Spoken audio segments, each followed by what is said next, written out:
Y'all obviously haven't had as many tickets as I have. No. Yeah, Very friendly, though. Very friendly. and he doesn't do a very For good the job name. of hiding behind that pole either. Yeah. Anyway, Mike, go ahead. Well, I'm not gonna keep it short and sweet. We have 8 items and the difference is, looks like $170 more this year for the 2024 year versus the current 23 year. So, and that's in the radar. No change in anything else. What you said about the salary, Mike? Are we doing something different on the salary? Do On you know? salary, it doesn't look for Joella. Yes. It looks like her salary is stayed the same between 24 and 23. Okay, I thought you said something earlier about the salary. That's all we know. Oh, no. Anyway, that's it. It looked like $107 per person. There's, looks like $538 miscellaneous probably. Yeah, do you know what the just for fun, do you know what the miscellaneous is? Miscellaneous, is we have so many things that require batteries. Ah, So, Joella spends, she supplies us with batteries, like her rifles, and batteries. Stuff like sounds good. that. Computer stuff, a lot of computer stuff. All right. So, got a lot of batteries. Got expensive. All right then. Anybody have any questions from Trooper Linnell? We're pretty simple. That's an easy one. It was an easy one. So. They were all that easy. Thanks, Mike. Do you have any questions of us? No, it's, Okay. I want to keep it simple and, You'll get us ahead of schedule, see, that's good. That's good. That's good. Gives us more time with Stormy. That's right. Yeah. All right then. Thank you, Mike. Thank you. Appreciate it. Take care. Bye, Mike, be safe. Appreciate you. Thank you. Come on down. Y'all said y'all wanted easier. I got easier. You're easier, You huh? bet. You bet. Good morning. How are y'all this morning? Good. Great. Throw me a question. Game one here in Cooke County. And mine's pretty darn easy. And I will say, I don't have a list like Mike had, but I do want to say a word for Joella. She helps me also. She's a huge asset for me, and I know she's the right-hand man for those guys. They're doing a little bit different work than what I'm doing, but that girl down there works her tail off, and I know y'all probably know that. I don't have a secretary and sergeant. I'm my own entity here in this county, and the folks I answer to are in Fort Worth. But Joella she bends over backwards to help me numerous times throughout the year. So just to let y'all know that. Is that it? Hey, I've got nothing. You guys take good care of me. I don't ask for a whole lot. The state of Texas gives me what I'm required to do my job. And I feel like I do my job pretty effectively. So I've got everything that I need. That what money you give me goes to batteries. Batteries are expensive. I've got night vision batteries, PBT batteries. These lithium rifle batteries that Mike was talking about, they're expensive. And what that is for a red dot sight that we have on our rifle that stays on all the time. It doesn't go off. So that way, if we need it, we've got it. We pull it out of our patrol vehicle, and that thing is on, ready to go. And batteries run out. They just do. But in order to have that piece of equipment that we need and for it to be effective, we've got to have those batteries, and they're expensive. So a lot of my budget money that you see is on batteries. It's on miscellaneous things like that to keep things that I have going. And things for my patrol vehicle. My patrol vehicle is going to be set up a little bit different than what theirs may be. Not to compare myself to DPS all the time. That seems like that's all we do. I've got a little bit of everything in my vehicle. That's my office. These guys have an office, and I have an office too. I'm not at my office as much as what they are. But my patrol truck, there's everything I need to do my job and do it pretty well.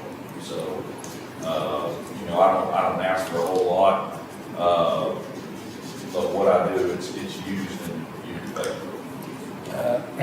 You've got the funnest job in the state, so you're still paying them to stay in that job, aren't you?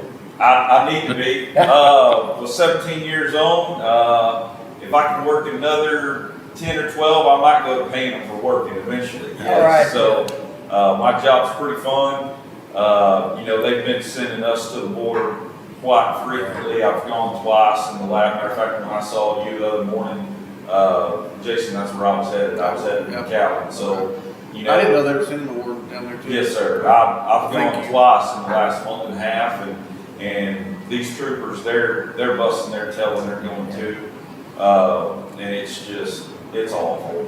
There's nothing good out of going down there. We're all away from our family for 9 to 10 days, and we're trying to hold the line down there best we can. And I've been 12 times in the last year. And, that's a long time away from your family. And if you get a chance to talk to Drew or whoever you can talk to, we're doing good down there. Those black guys are doing good down there. We're strung out, but, it makes us thin here. I've got a big weekend coming up this week with the 4th falling on Tuesday. So starting Friday evening on Ray Roberts, it'll be pretty busy. And hopefully everything goes good at Moss Lake, and I'll be in the boat here. So we're spread pretty thin, but we're doing what we can do. I So talked to Craig Vickers a couple weeks ago, and he said when he got down the border, he had like 75 Florida troopers that were yes, assigned to him. so we're integrated. Of course, Vickers is in a little bit different position than what I'm at as far as he's a lieutenant now. He's going down there quite often, and he's a head honcho down there. And we've got Florida troopers and Florida game wardens that are integrated with us down there, mostly with DPS. They get the vehicle right with them, they're in the brush teams and all that. And it's all a big help to help Border Patrol and try to do what we can. Things have slowed up a little bit in the last couple of months, but I was down in Brownsville when that Title 42 ceased, and it was something like you had never seen. So we thank you. yeah, you bet. Where are they housing you when you're down there? We stay at a hotel in McAllen. The state has got us a hotel in McAllen, and there's 60 game wardens down there during the week. So on every Thursday evening, there'll be 120 game wardens. There's only 500 of us in the state. There'll be 120 of us down there tomorrow evening. Those 60 leave, and those other 60 are coming in. We're working 2 shifts, 6 a.m. to 6 p.m. and 3 p.m. to 3 a.m. And it's all on the river. I mean, we're on a boat in the river. That's where we're at. That's where Border Patrol's asking us to be. So, I'm using night vision and using thermal and using everything I need. And those are some of the things that Cooke County is giving me to do my job. I take down there with me and use them. And we do the best we can. And all the make it back home is the main thing. I lived in Del Rio for 5 years. I imagine you're set up in Del Rio too. Yes, sir. I bet it's really a mess there. They just can't accommodate that kind of thing. It sure is. It's a mess, and my brain doesn't really work the way a lot of these higher ups do, and it's controlled chaos and out of hand with what they've got. But it's pretty wild from there all the way to El Paso. On Lake Louisville, as Randolph would say. Right. No, I'm probably better off not, because everything would be bleeped out. You wouldn't even know what I was saying. I was just wondering if we could get some revenue from that, I wish I could get revenue from it. I don't Right. know where all the revenue's going, but it definitely didn't go to me. Right, So, I understand. I don't know where all that stuff went, but yeah, I had them around a time or two, and it's hard enough for me to keep up with myself, much less 4 or 5 cameramen that are around me, and heaven forbid you get into something and you're trying to protect yourself and got to protect them. It's pretty big responsibility. Right. So they cut it off, and it's pretty good show. It's done a lot of good for us. But it's also made the phone ring a lot for birds and everything. So, I can imagine. Okay, anybody else have any questions for Stormy? Stormy, Thank you, thank sir. you what you Good. do Hey, for thank us. y'all. Got any questions Let me know for if us? anything. Nope. Hey, we're golden. All right, We're golden. Thank y'all very much. good to see you. Yes, sir. Thank you very much. Yep, thank y'all. Y'all have a good weekend. You too. Okay.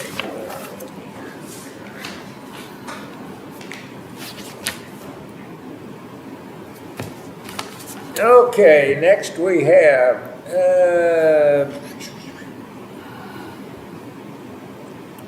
the auditor is not here right now.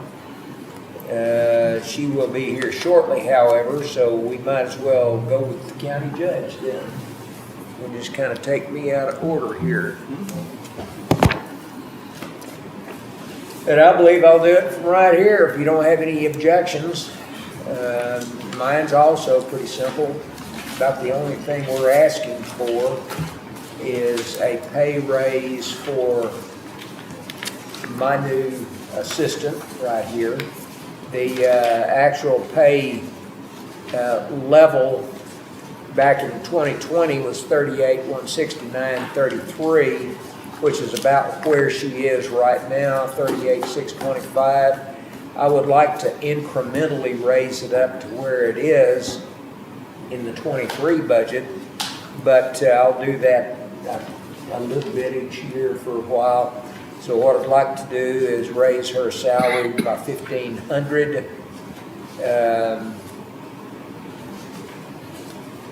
Which would be what? I'm sorry, I didn't write that down. What'd be 1,538.625?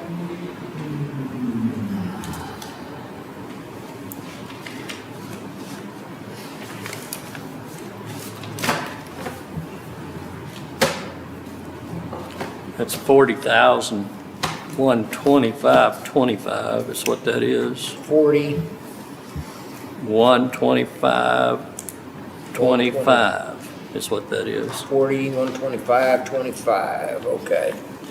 And that's approximately where it was last year at 42.55.36. So, and I think you all will understand, she's got one of the hardest jobs in the county, getting the agenda together and getting the budget package together and all the different things that she does, not to mention the agenda items that are constantly coming in and need to be. So, but like I say, what I'd like to do is maybe incrementally get her up to a salary to where it is now over the next 2 or 3 years or so. So $1,500 raise basically for my assistant. Other than that, I really don't have any additions. I think you'll notice that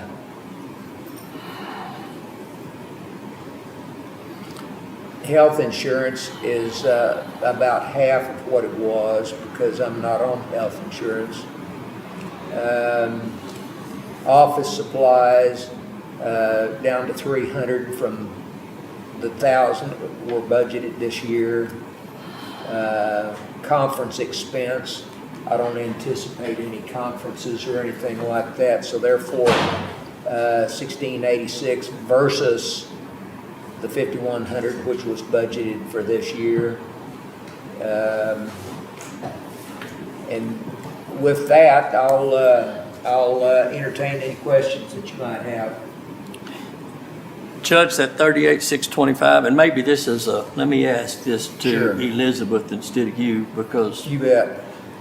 the 38,625 has that $1,500 or $2,000 stipend for the, that's not administrative assistant base pay, right? It does have what used to be a starting benefit. And they've absorbed that now into the salary. Salary, yes. And so exceeds current administrative assistant by 1,500. Yes, and there's a range of different pay for administrative assistants. Okay.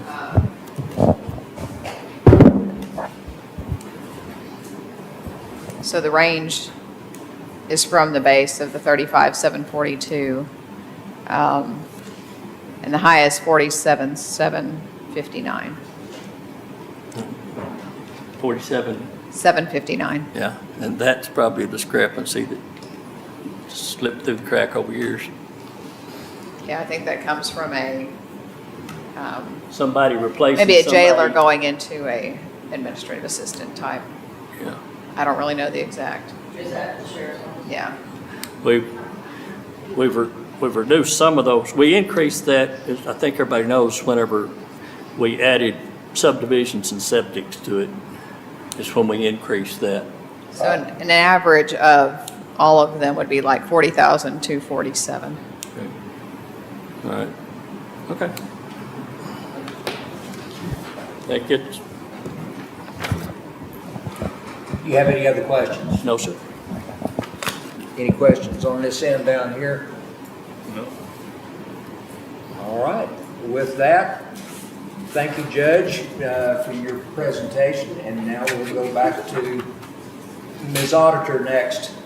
I show the treasurer next. Well, what I have here is miscellaneous non-departmental auditor, okay? Are you next? You can Do be you want- next. Yeah, just. That'd be fine. Patty, why don't you get on up here and tell us? I have treasurer on down the Okay. list, You're but that's absolutely okay. right. You're absolutely right, Judge. We'll go ahead and let you jump in here and give the auditor a time to catch her breath real quick, so go ahead. All right. What I discussed with the judge and the auditor on my budget, there was only a couple of changes. One is the office supplies. I did increase it by $100 just because prices are going up. And I do, that includes printed envelopes that I use, for sending out the bills and things. So I increased that $100 to $1,500. Also, you'll see on there this time was the $89 for books, and that's because every 2 years we get Texas Local Government Code.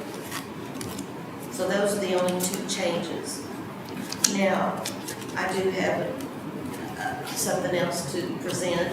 Patty, just a minute, please.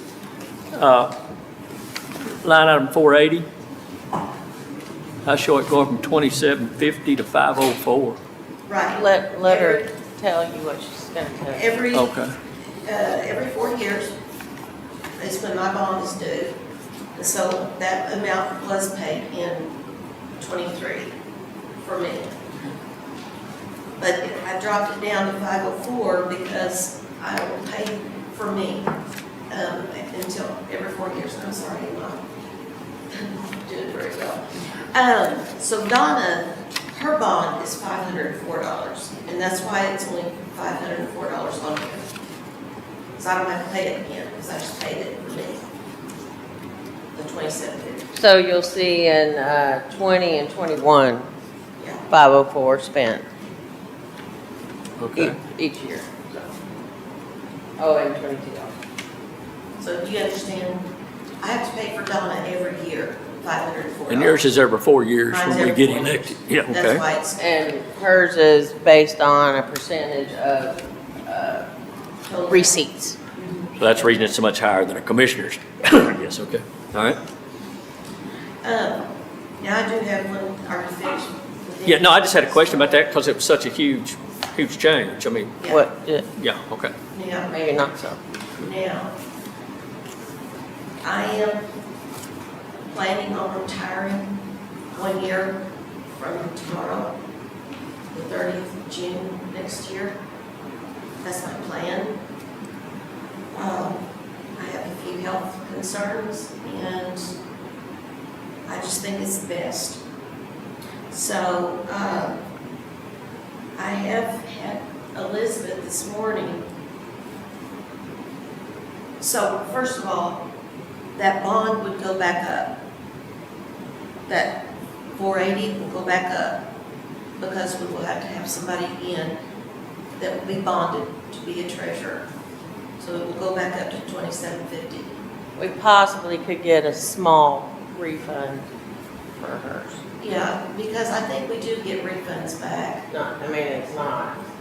It's not It's like half, it won't be half, but it'll be some. It'll be some. But that will happen in the next fiscal year, right? This Yes. coming fiscal year in '24. It will have to happen in June, Yeah, yeah, June 30th to 2024, yes.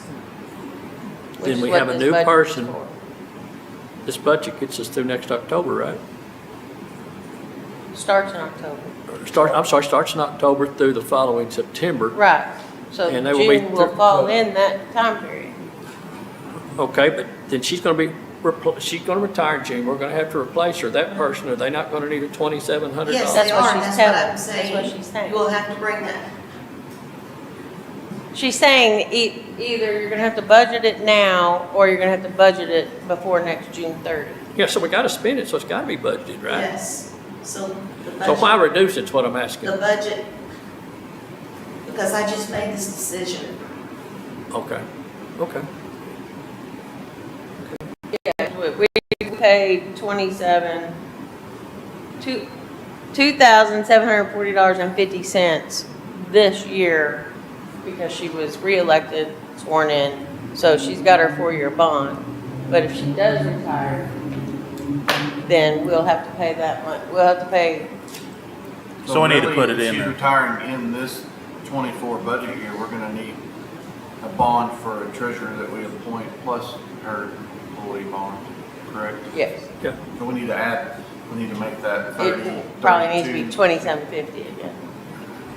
Plus the 504. plus the 504. Well, the 504 is in the 2,750, isn't it? Yeah. Okay. Sorry, Patty. Yes. All right.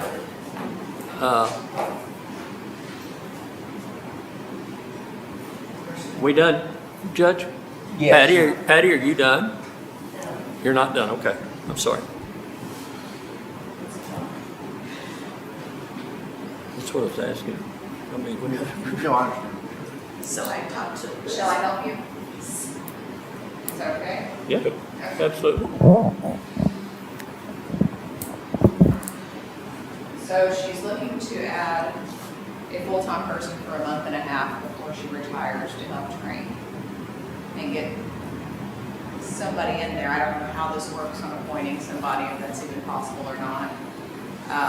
But she would like to train somebody prior to her going out. And the cost for that would be $5,947 for the benefits. We could probably Appoint early. point in advance, couldn't we? Yeah. No. But the question is, how do you pay? Because you're paying 2 salaries, so we have to budget some money for salaries if we do that. See, that's the deal right now. We would That's have, what you're saying though, isn't it? he was, Well, Go ahead but she's and gonna, allow for appointing early. Well, you In the can't, salary. you can't have 2 people in the same position. Well, this, I guess you're asking. I'm asking for just a clerk. Right. She'll just really be a clerk when she first comes in for a month and a half. And then when I leave, then she will, after she comes on, then she will take over what I make as a, well, the question would be, all right, here's the question. If we would need to make that appointment but as a clerk, in other words, you couldn't select that person. I'm not selecting. But you see what I'm, so we Yeah. would need to select person. What all we need to deal with Yeah. is how would we pay her for that month and a half, right, guys? And- Well, it would be just like It would be hiring a- a clerk, would it Yeah. not? And she would be a clerk for like Is that a not month and a gonna work? half. No, That's not that way? I mean, that's y'all's prerogative to do, but I don't know how you would do that. And then that person is working and then y'all appoint them. Well, they would, We could be. I mean, if we choose to appoint and they accept, they would accept at a clerk's pay scale and then change it to treasurer's at that point in time. I'm sure there's some law we need to look at for the appointments and everything, but we could be planning ahead for the appointment. You could either do that, or I would be willing to come in after I retire to help train. Or, I mean, I don't know. I think probably I we, feel bad about leaving that, you know, but basically, I mean, the only difference is I'm retiring midterm rather than at the end of the thing. So, I mean, Correct. you know, either way, somebody new's coming in. But, right, I mean, but if you look at it this way, if she retired at the end of her, if she left at the end of her term, she wouldn't be here to train the new person. So, but we need, I mean, assuming You wouldn't- Donna you stayed wouldn't tr- part-time, would Donna be capable of training? No. you wouldn't train, if the new elected official coming in January 1, you wouldn't train that person. That's true. Yeah. That's a true statement. Baptism So if by, we don't put anything, let's just pretend like we don't know that she's retiring and she decides to retire. At that point, well, we wouldn't have anything in the budget anyways. I mean, and I'm just throwing this out, God forbid, I'm not, let's say something happened to her today. just an example, As an example, she wouldn't be here to train anyway. just like any of us. Y'all would have to appoint somebody. Well, like my position, I Yeah. was appointed in and my predecessor passed away and he wasn't there to turn the key. Right, over me and train me. right, that, I will, okay. That's Mine's a better delicate, example. yes, yeah, yours is better, because yes, Commissioner Lemons passed away. But she's willing to help hand the keys over and Right. train the new. But, I mean, I don't know that needs, I don't know, we asked her to do free labor. and Kinda do. I also don't know that, because then, Probably need to look at because then statute. y'all are pre-picking who's gonna be, and then they're gonna work, and then she's still the elected, and then y'all are gonna appoint, I And see, don't. what we can't do is Feasibly. let her hire an administrative assistant that we might not choose to appoint. Right, and that. That's a I problem. knew what you meant on that. I'm not asking to do that. That I also. want to be in charge of appointing. But- And Donna, you know, she's a part-time person, and that's where she wants to remain, you know, so, But she would be there, and she knows a whole lot about the office after this many years, I would think. she knows about the receiving. There's a lot of other duties that she's not aware of because, Well, she's also the investment officer, so y'all are gonna have to appoint a new investment officer. Which may be the incoming appointee. It could be, but you got It what, does. a year to get certified? oh, yeah, you have to be certified. Yeah, You have to you go have to to be- school to be certified. Just like anybody that's on the Officer. investment committee. Mhm. I will already have some investments in place, they will just have to be managed, but, you know,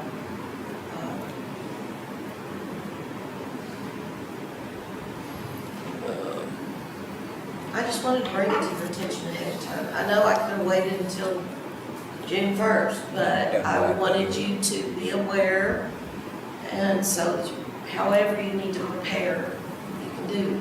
Thank you, and we're Well- sorry. We're gonna miss you, obviously. So, I think it'd be to our advantage if we could get somebody in there and let them start learning a little bit. I mean, hell, the more they know when they take over, the better we are, I would I think. was just thinking a month and a half because, you know, some things only, you don't do once a month. And I would, so like, if somebody came in the middle of the month, they could learn how to do the bank reconciliations and, you know, the reports, things like that. If you could start putting together a 3-ring binder and like daily, monthly, quarterly, yearly, and Yeah, put examples in there. that'd be good. for That- office that is- procedure, how you follow. I did have a procedure, policy book thing, but I can But like- make it more detailed. Like the Right. quarterly court cost report you have to do, like make a copy and put one in there and say, Yeah, and here, and say, run these reports and here's where I get the I figure. mean, Judy, I worked for her and she was sick a lot, and I had to learn a lot just by looking back at things that she did. I'm not saying anybody can't come in here and take my place, I just thought it would make it easier, but I understand. I mean, Oh, no, you feel responsibility too, yeah. And not lost on us is the fact that a year from now it'll be budget time again next year. So it would be a good idea to have someone learning during budget time maybe, so it wouldn't be a, Anyway, I just wanted to give you something to think about, because you don't have nothing to think about.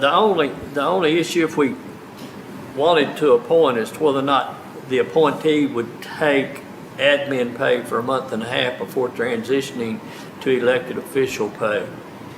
Well, knock me down, take the, We can't do that while you're still here. Can't do Yeah, that. yeah, appreciate the offer, but yeah, as long as you are in place, your salary's in place. I'd kind of lean toward putting $6,000 in there just in case. You got to see a big issue with that, Shelley? Other than any of these numbers we put in, we got to fund with the fund balance, so, with the tax rate, so. I like that idea, and that would be to be used as necessary. If. at that time. Yeah, if it Right. works out, if it works Is out. that, can we do that, Shelley? Okay. That's better than get caught with a need and no money there, no plan. That's basically why I wanted to go ahead and bring it to your attention at this time, so that you could be prepared. I mean, that's my projected date, hopefully, and, I'll be able to stay that long, We would hope so. so, Well, thank you very much for that. Where's all my non-departmental is stuff? that it? Unless you have some questions for us, Patty? No? Okay. All right, thank you. Thank you, Thank you. Thank you very much. All right, now let's go to Ms. Auditor. There's no change to my budget. Hang on one second. Give me just a second, please, Shelley, Because I need one more second. because I'm looking at, What are you looking at? it's what I'm looking for. I don't, so. It's right before- I'm trying to look hard copy. It's right before mine.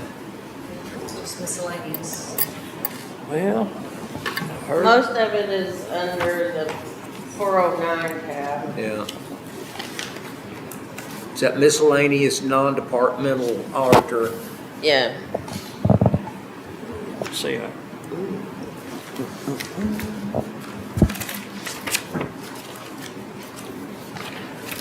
I the only one that doesn't have it in a hard copy? Maybe I've shoved it to the back. Yes, I know you're on her, but she's also. Okay, well, I'm making progress now. You got it? No, but I'm getting close. Chelsea, do you have a hard copy of the auditors? All right, I mean, I didn't print an extra. I've Find it. I've got one. Never mind.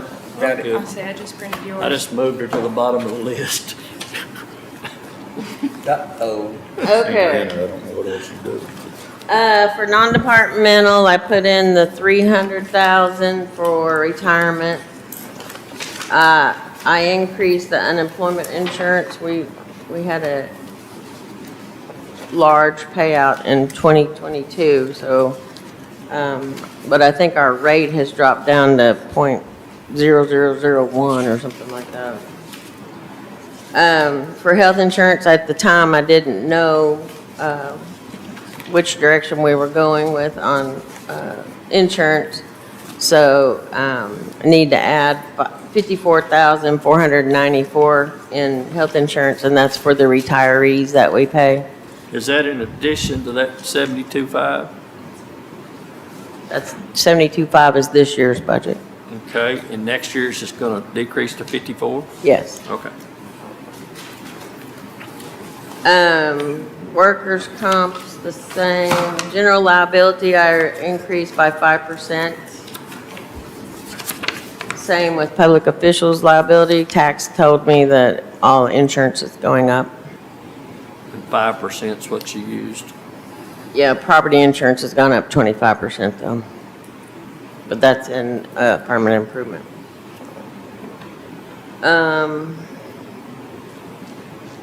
The furniture and fixtures, that's where I budgeted for Brandy's. She asked for new chairs for the public to sit in, and so that's where I put those chairs.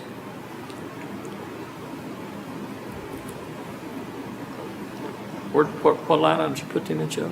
409, 355. It's $5,000. 355, okay. And that decreased because we paid for annex furniture? Yes. Okay. The rent line, the 460, 409, 460, I increased to 76,000. To 76? Yeah. Those are all the tower leases, the fiber optic leases. There's something else in there, I forget. The copy machine rental, I increased to 45,000. I haven't seen a budget from the tax appraisal office yet. So I don't have a budget in there for the appraisal or the collection part of we have a contract with them to do our collection, so we have to pay them for that, and then we have to pay them for doing our appraisals. So that's why there's two separate lines. And then the only money I put in capital projects was for the weigh station. I didn't know if anybody had any projects for next year. The annex is finished. I wonder about when they actually begin to, when's Prosperity Bank vacate the building, anybody know? It's in this next fiscal year, isn't it? Unless they ask for, They haven't started on the new one yet. they do have drawings and stuff. They have though. drawings, but I mean, I know they're trying to pull the ATM and closing the drive-through down. That's happening this week or next, so. What was that line? Which one? The line you're talking about for the weigh station? It's 409,533.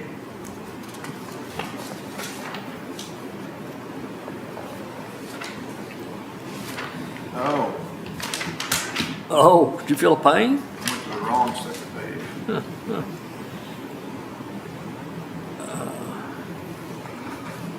I feel like hopefully we get to make a move on that this year and that ought to cover it. Oh, yeah, and we are making a little money, we hope. Shelley, do we have, and I'm just overlooking it, a line item for the Prosperity? Because the old bank you're talking about where DPS is, right? Right. Okay. Do we need to put a Prosperity Bank line in there? We can, unless you want to pay for it out of permanent improvement.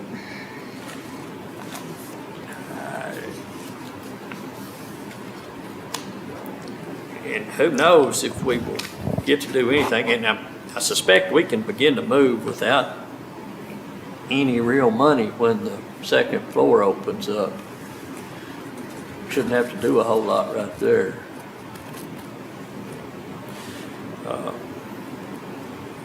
What are you putting in permanent improvement, dollars wise? And what line item, will you identify that for me, please? Have we got there yet? Well, that's the reason I was asking, I'll make sure we didn't pass it. You don't have to be so mean to me so early in the morning. It's gonna be a long day, you know, don't wear me out early. Look. So if you don't have any others or do you want to skip the permanent improvement before you make a decision on the capital? Oh, I just didn't want us to overlook Well, so permanent improvement. I put 200 in for building and grounds improvement, 50,000, and this is the same budget as this year, 50,000 for plumbing and electrical. The current, budget for property is 141, and I put 178 since it's going up 25%. What line item you on, Shelley? 035, 516, 505, it's they're orange or red or whatever color they are. That should have been right behind 409.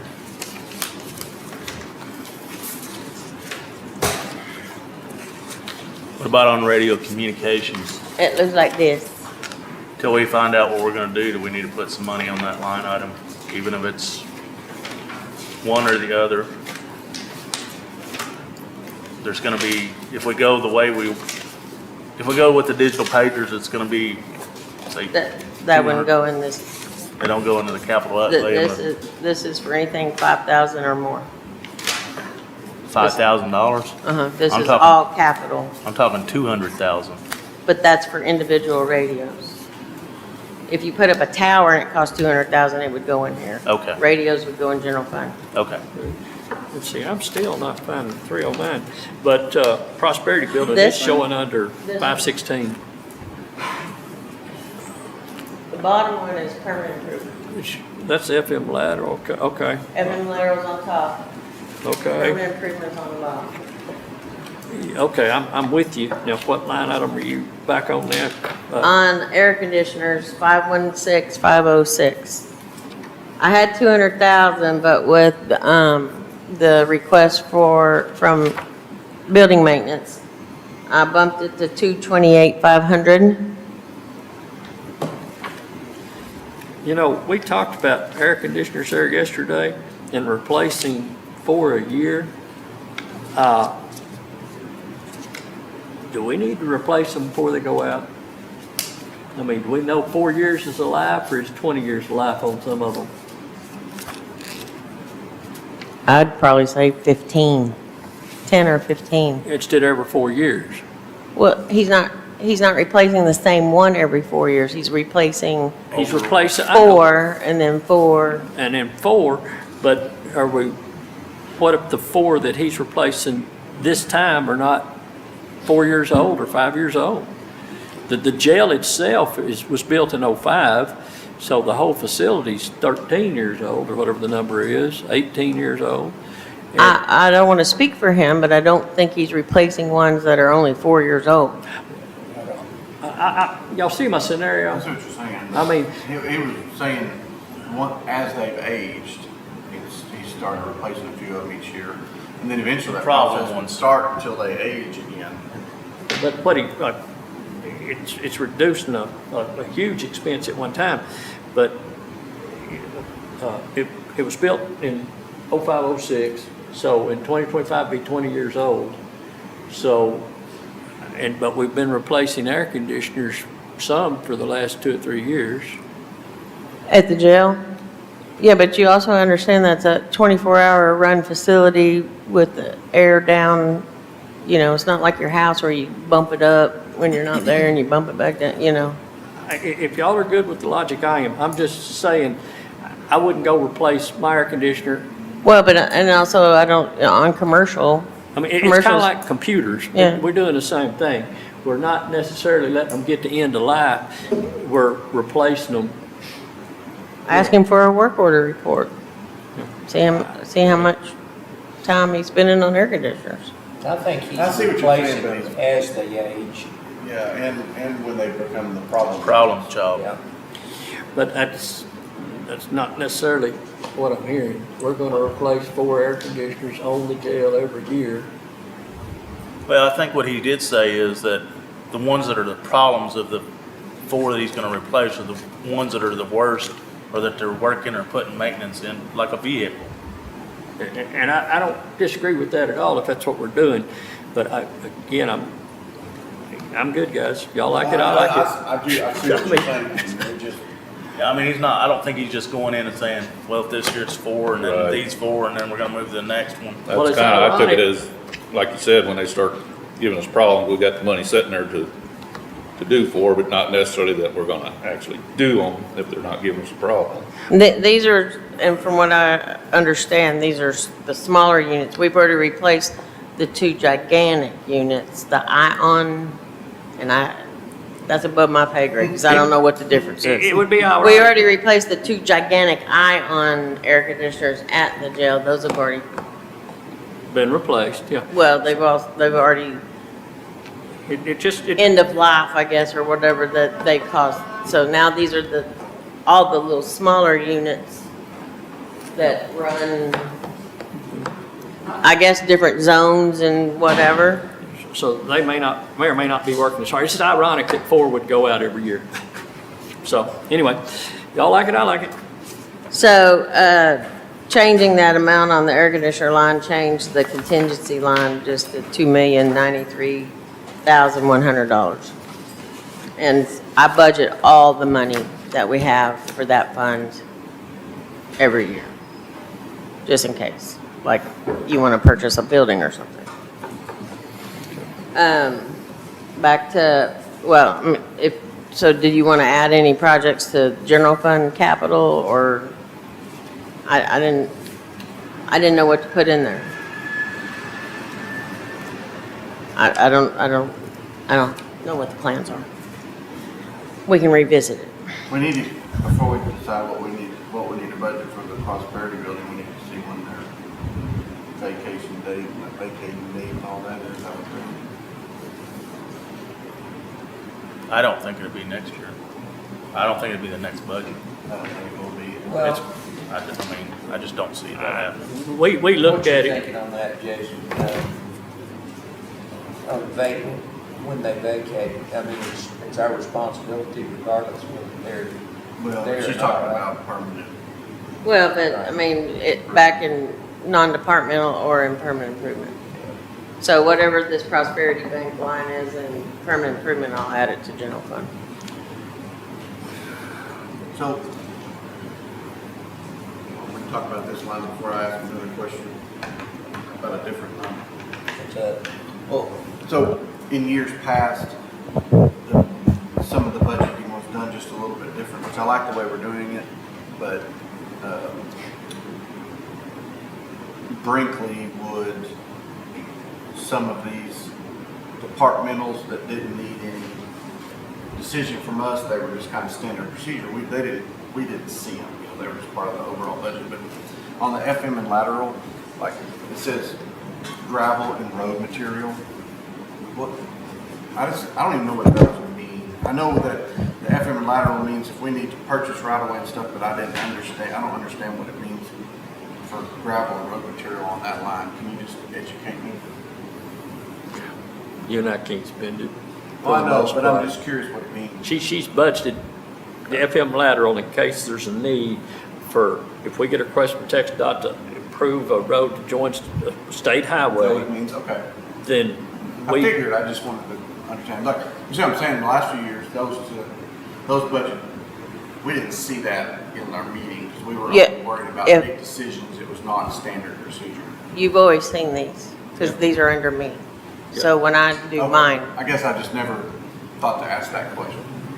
yeah. So the farm to market's a separate tax. Like so the Sorry. highway expansion project, if they told me you need to take Hockley Creek Road and make it so wide where it hits a service road, that would be money that's used for that. Yes. Okay, say that again, I can't hardly hear what you're saying, Jason. So it's money, like, there's an FM and lateral line Jason. item tax on your property tax bill, and that money goes into this fund. Right. And part of it is for right-of-way purchase, which we understand that, if we needed to help the state purchase some right-of-way. But the other one that says road and gravel material, like if they said, hey, County Road 400 hits Highway 82, and we're doing this big project, we need that road to be 70 feet wide for 100 feet, it would help you pay for that, so you didn't have to pay for it out of your normal budget. Just hypothetical. I mean, the amount of tax that farm to market brings in is less than $2,000 a year. Yeah, so it's. So this has grown over the years. Yeah, it's just pennies, but it's in Yeah. case we ever need it. We Right, have to figure out a right. way to come up with the money. But the definition of that is a county road that meets a state Texas State Highway, farm to market, whatever. I mean, I guess you could say all county roads lead to a farm to Yeah, market, they all but, time. Yeah. And I'm glad you said for the viewers that it's, $2,000. yeah, $2,000 a year across all 48,000 taxpayers or whatever. Yeah. It's Because the tax it's not rate- even pennies. Well, the tax rate's .0001, so, It grows slowly, but has a tendency to go out in huge lumps because we used a considerable amount of money when they built the bridge at 678 over Highway 82, for instance. Right. We spent a big chunk, and I'm sure there's others in other precincts. well, and I think that we bought the right-of-way in precinct 4 for that one road that flooded, and it 460. moved. Oh, did that come out of that? Yeah, so Okay. it moved. So we had to end up buying right away from two Right. different property owners to put the new road in. We bought the right away out of this money. And is that because that tied into what, 1201, or is that because we're going to get a state bridge? Yes and yes. I mean, but I don't- typically yeah. That's 1201 goes north of Pitt, right? I'm sorry? 1201 go north of the Pit out there? Well, it turns Turns into 4 something, but it, 460, yeah. but that's 1201 turns into 4 something, and that's where this bridge is, right? Right. Yeah, okay, or was. And I also believe, and I might be misspeaking, or it might be permanent improvement, I forget, some of the soil conservation dams that y'all have, I think some money can come from here or is it permanent improvement? I'll have to read the statute. But if we had to do some work on a soil conservation dam, I'll have to double check. It might be permanent improvement. This money is actually sitting in a fund and we're just dispersing it this away. I mean, it's not money that's coming out of our budget. No, it's not. It's a separate fund. It's a Right. separate tax. Right. And it rolls over every year if you don't. The money that you see spent here, the $90, the $82, that's to pay the appraisal district for the appraisal and the collection. Okay. So you can see nothing's been spent. Right. So to pay them for appraising the property and collecting it is minuscule, less than $100 Right. most times. But if she doesn't, if we don't budget that full amount, we couldn't use it. Correct. Unless If we you need- declared an emergency. I mean, if we had a flood and that's an emergency, But yeah, I always budget everything just in case. If you don't use it, we'll do it again next year. Right. So the next department I have is the County Records Management Fund, which is where we used to get the $22.50 from the county clerk's office, fees collected. And she got the $2.50. Now it all goes to her. And so this fund is dwindling down to almost nothing. But this is where we pay for the brown corrugated bankers boxes for storage. This is where we pay for the mobile shredding truck to come and shred records. If any office needs records shredded, this is where we pay for that.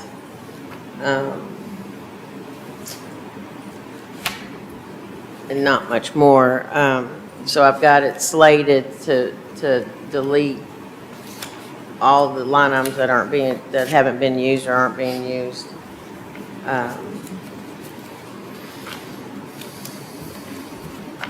Because there's no money coming in, and once we spend it, then we'll have to start funding the shredding and the boxes out of general fund.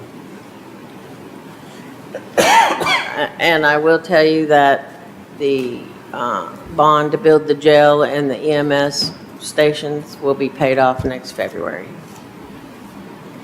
Awesome. What is the annual payment on that? It is the final principal payment, $765,000, and the final interest is $11,475. That again is a tax rate, debt service.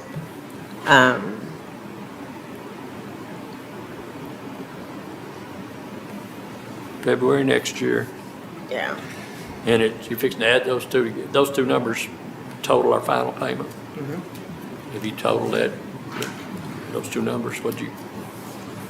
Or you can just give them to me separate, I don't care. I mean,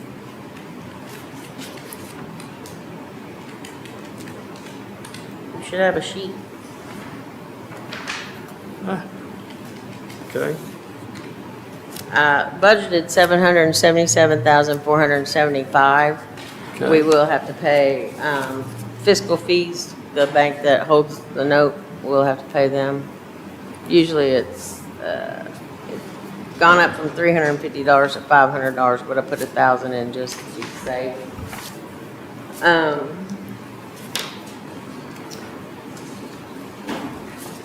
I also do the jury, I do the law library. That is a separate fund, it's a separate fee out of the clerk's offices, courts. So a budget $4,000 for office supplies, if we need paper or pens or books books are separate, but, we also have a subscription to Thompson West that anybody that uses the law library can go in and get on the computer and look up, divorce papers or how to file a civil case or whatever they need for. So that contract goes up 5% every year, so I budgeted $7,670. I put $3,000 in for a computer in case that computer needs to be replaced. General fund doesn't pay for it, the law library fund pays for it. And we stopped buying books because all the books are on, you can get online now, so we stopped buying books. So on the jury,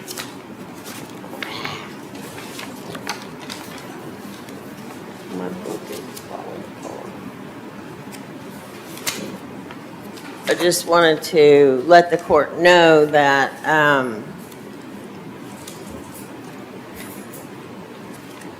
jury pay from this session was increased to $20 a day for the first day. We used to pay $6. However, the legislation changed it to where we will be reimbursed $14. So we will only end up spending $6. And the any days after the first day have gone up to $58 a day, where we used to pay $40. But the legislation is reimbursing us $52, so we will be back to only paying $6 again for the second day. However, we only ask for reimbursement once a quarter, so we have to fund it. To spend it, we get it back, but, you have to fund it up front. But I didn't change the budget on the jury department, which is $465.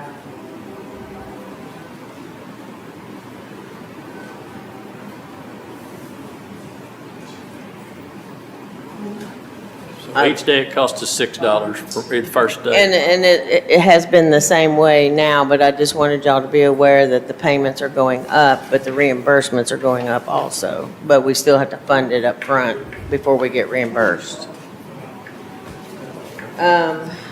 What other department do I have? You got CPS? We can talk about it. I don't do it, but Do it. but we can talk about it. 640 at child welfare, and that's the board that this is not CPS through the state. This is child welfare that's supposed to work alongside CPS. Y'all are supposed to appoint the board for that. I just put in the same budget they've had, $300 for medical, $5,000 for clothing, $5,000 for drug testing, $500 for emergency daycare, and then $1,200 for, I don't know, I honestly don't know what the child welfare expense line is, and $1,500 for miscellaneous. child welfare expense, that's probably just been that way for previous budgets. Yeah. Yeah. Yeah.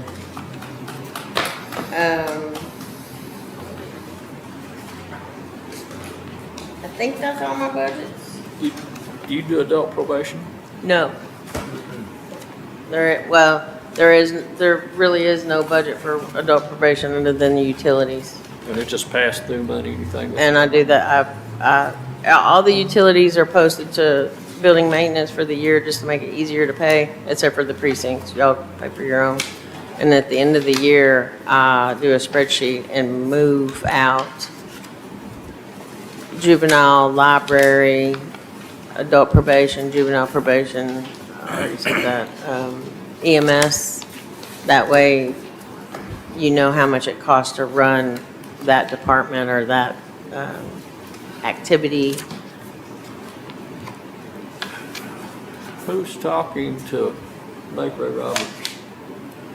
Oh, and I do that one. I do that one also. And I did the game wardens. I saw him when he was leaving, but I mean he comes and asks for it, but I do the paperwork for him. So Lake Ray Roberts, It's $1,000. It's been $1,000 since. so we're done on Ray Roberts. Yeah.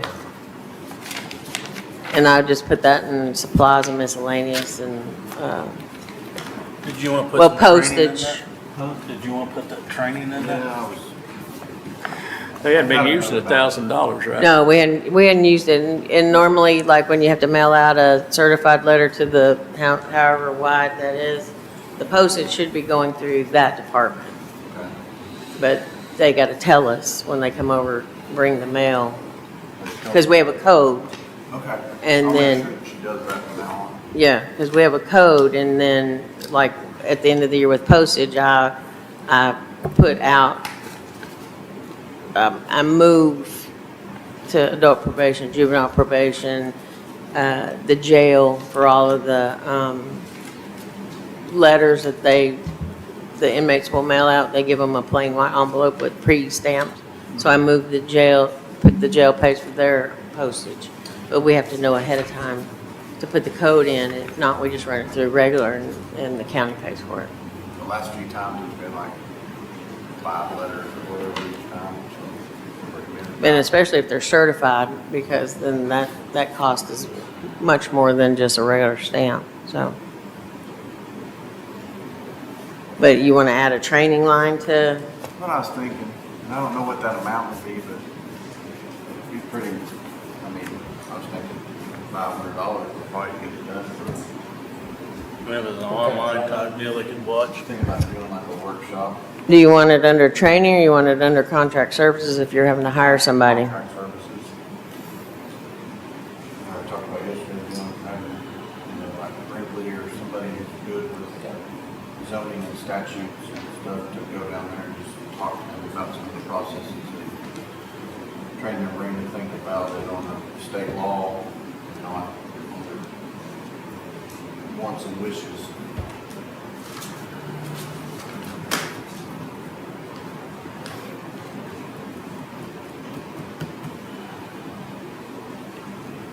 And I think that's all I have.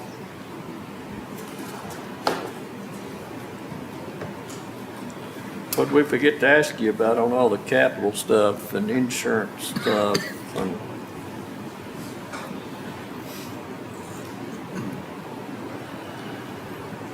Usually we leave something out.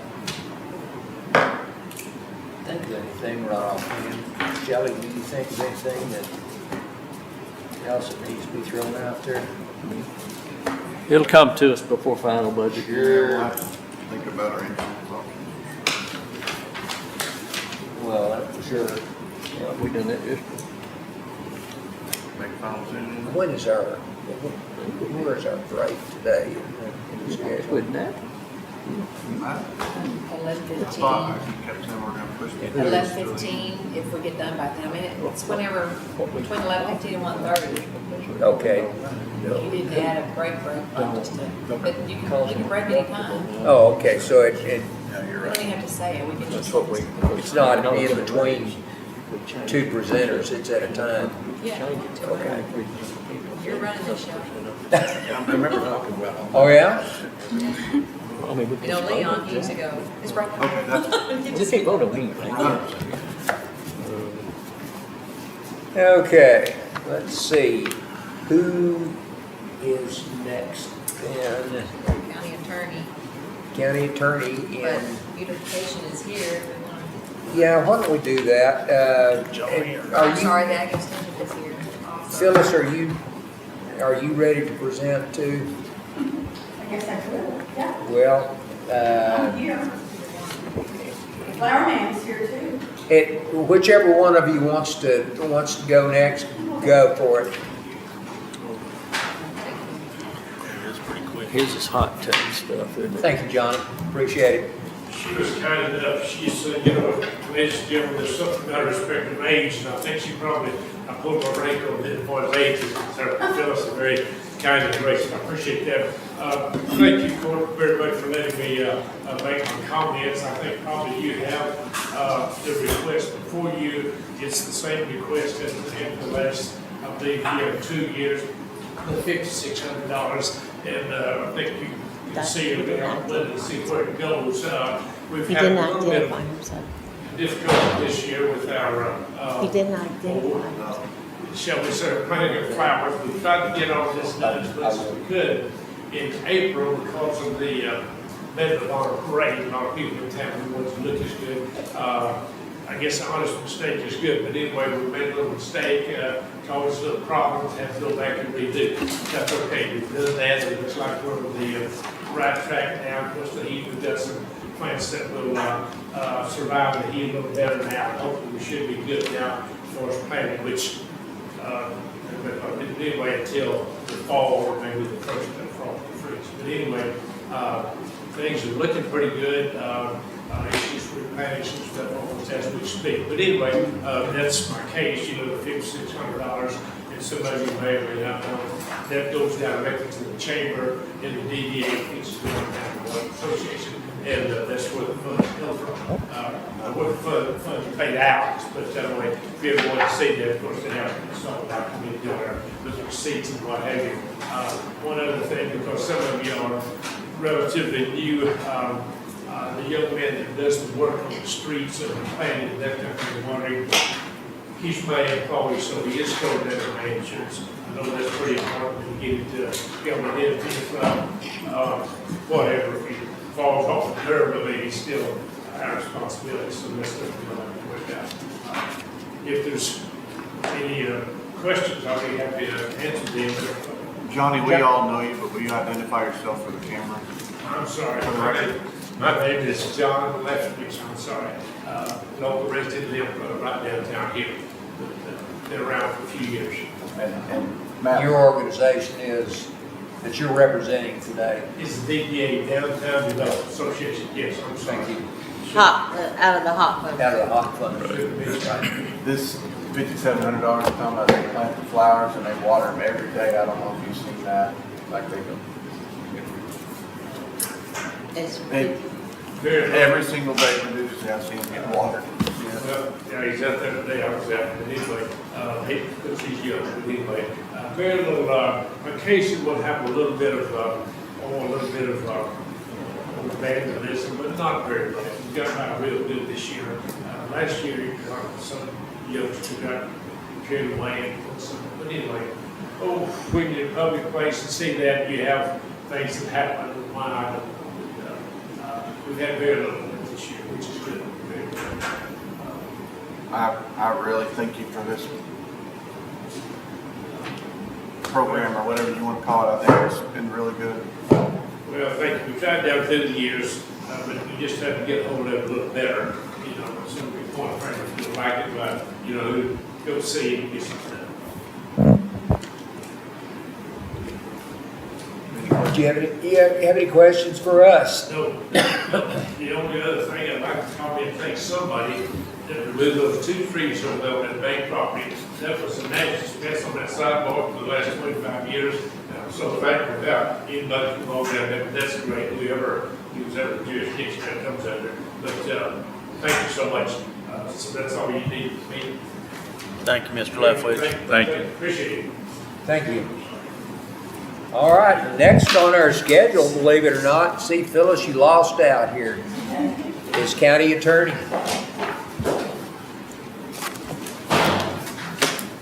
Good morning. Morning. Good morning.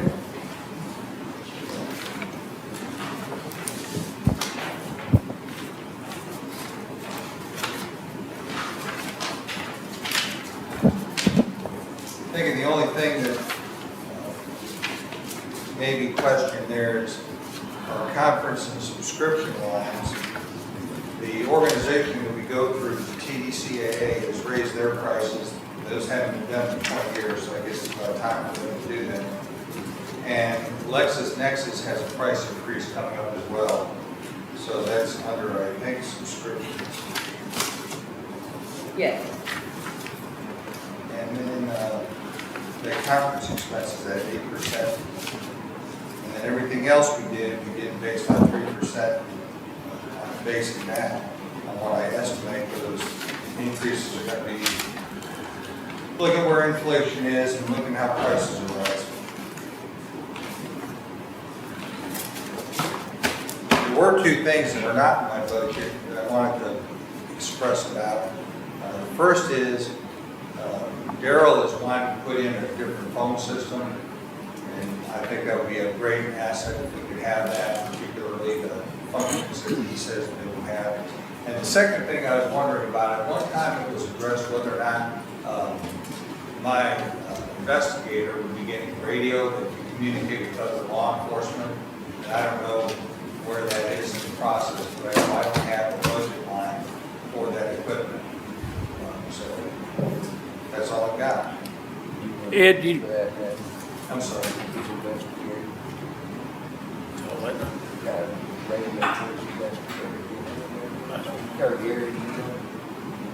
Ed, do you know, one, what he prefers, handheld or vehicle? Well, the question at one time was how reliable a handheld be versus the vehicle, because the vehicle is probably going to be more reliable since it's got its own power source.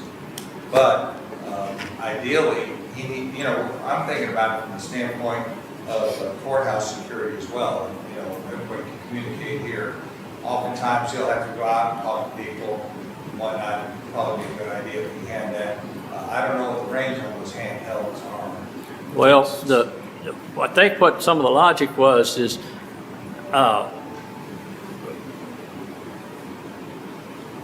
you ever have a moment? The handhelds are more than sufficient. They're $7,000, about $7,400. And I don't think that they've had a radio or carried a radio or talked to the sheriff's office in forever. Well, he's had a handheld down there, and then when the system's switched, he doesn't have the access to that law enforcement line. I think that's the issue. Okay, he still has access to the VHF, he just doesn't have access to the 700. And so, and I don't know how much We he's, get a cheaper device that'll do the same thing. scanner. Much cheaper, just go put a scanner in there, 700 megahertz scanner. But he's got to be able to communicate. That's what my concern is, that he's able to Yeah. talk to law enforcement guys. That or we could, if he just wants law enforcement, he can do a single man handheld. But just for educational purposes right now, I think I'm telling you straight, the handhelds are pretty much talking countywide. Countywide, I'll say that too. So a handheld would suffice for him. Yes, Because absolutely. if we bought him a car radio, sure as the world, he'd be in the courthouse. He can't do courthouse security with a car radio. Well, that's a good point, but I just want him to be able to communicate, with the other law enforcement community, because if he's out there, he's talking to some victim of an assault, family violence, all of a sudden things get hot, he might need to be able to get a hold of someone. So if a handheld will do, be glad for that. But I didn't know where that goes. If that goes in my budget, we don't have that allocated. We never had radio allocated. So I don't know if that's something that goes with our courthouse security or where that would fit in. Well, I don't know what our finances are like in courthouse security right now, but it'd be a conversation probably to have with the sheriff. not you have it, us have it with the sheriff, and probably put it in his inventory. But if your guy's sitting there, he's got this one radio, keep the one he got, right? He still has a handheld? Yeah, I mean, he's worked with what he's got, but Right. I would like him to be able to have no problem making that immediate communication. No, and I take no issue. But we could probably get by with him a single band 700 instead of a multi-band. We might save $3,500. Well, whatever will work, is Yeah. what we need. Yeah. But we need, like I said, I guess we'll see the sheriff courthouse security later. Okay. And, because,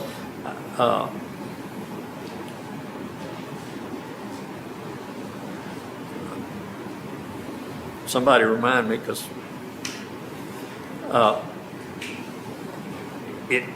okay, back to the regular budget, just a minute, Ed. Okay. It looks like, what is this, about a 3% across the board, and which is not a huge ask until we add them all up. And like I said, a lot of those things I can't estimate.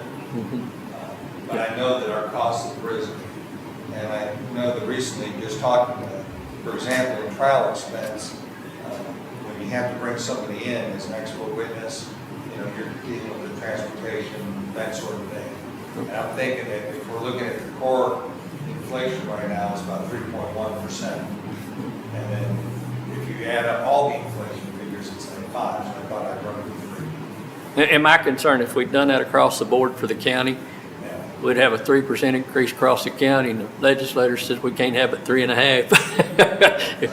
So we'd consume it all. My thought is just what I've got to deal with, so that's what I'm doing. And what the county attorney's office it does, I mean, it's huge toward road and bridge revenues, And so I don't know where we were in the past versus where we are now, but what you do is instrumental in helping us. We know any numbers, Shelley? I'm sorry, what? Past revenues versus current revenues from the road and bridge from the county attorney's office? I mean, we're good. You don't mind me asking, do you? Not an issue? I'm not trying to put anybody on the spot. Our numbers have gone down in terms of cases simply because of the COVID situation. Now we're gearing up again, and we're seeing that rise. Fully talking about numbers, as we increase the volume on this interstate and Highway 82, we're going to see a lot more activity coming out of that. And as our Department of Public Safety people start being local, we'll see another uptick. Well, if we've had a reduction, we know it because Jason brought up a good point yesterday, and when we lose this registration, it's going to cost us $800,000. 200 per precinct. 800,000. What? It's averaging about 30,000 a year for each one of you. For both funds, you're saying?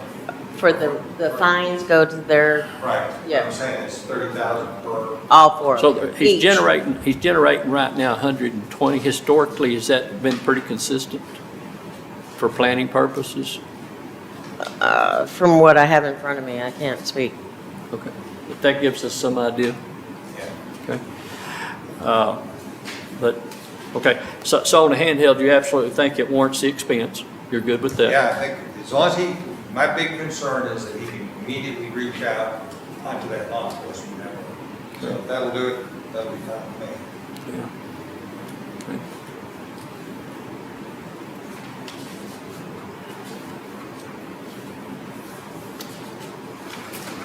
Any other questions?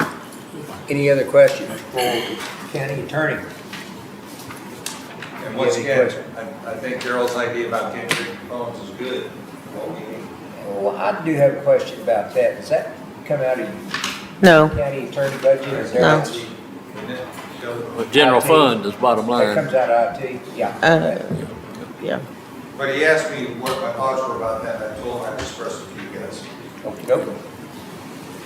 Any Thank other you very questions? much. Thank you, Chair. Appreciate it. Has Ed got check collection? We need to talk about check. Well, It doesn't do anything. for the He most hasn't part. budgeted, he's not gonna budget it this No. year. Okay, but it's just here, and we don't need him to talk to it, okay? I don't think so. Tomorrow, I'm sorry. Your check collecting budget that you used to pay bounce back out of and a salary supplement?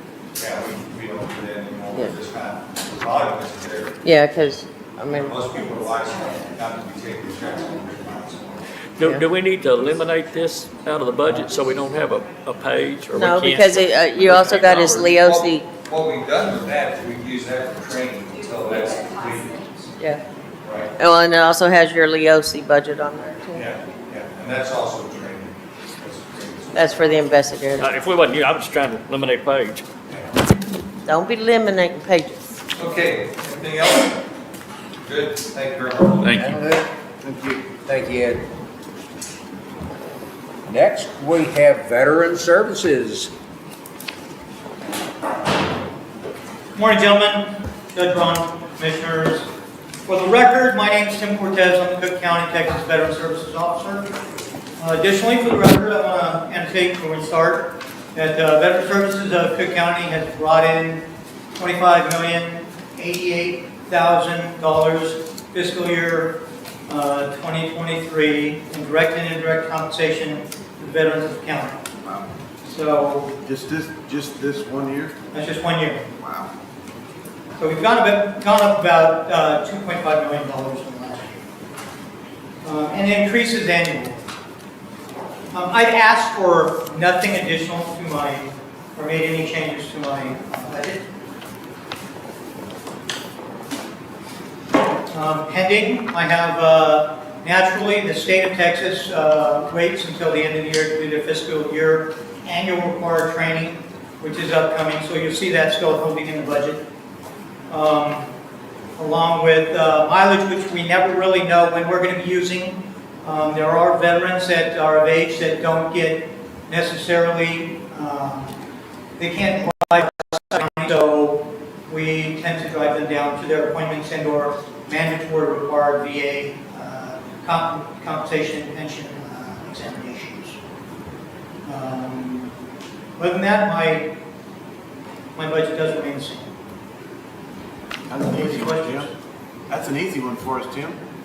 Say again? That's an easy one for us. Oh, it is an easy one. I hope. Any questions? Thank you for everything you do. Thank you, gentlemen. Appreciate it. Thank you. Tim. Better hurry, fellas. Get up there before somebody else gets here. I'm officially on the next, or not. For the record, I'm Phyllis Griffin. I'm the Cooke County Extension Agent in charge of the 4-H and Youth Development Program. I am pitch hitting today for Angel New. When the meeting time got changed, she already had reservations in Colorado. So I said, sure, I'll go. I don't believe we asked for anything extra this year. I don't believe. The computer. Huh? The Well, computer. except the computer, and I believe Leslie's computer needs, she needs a new one. I think hers is the oldest in the building, and I'm not sure how old that is, but she does a lot of work. It needs a strong computer. Also, too, right now, it's very deceiving. It looks like, well, you haven't spent the money you have. But we're going into our busy time before we all have our state conferences, where I have camp. I have not had a chance to turn in my June stuff that I did as far as legal labs, roundup, travel, conferences. So that will all be deducted. And we kind of, I guess we're very, we use our money efficiently, and there are certain times of the year that we really need it. Like we get ready for the banquet, and that's our achievement banquet that you all get invited to every year. Because we always get nice paper and things for certificates and so on and so forth.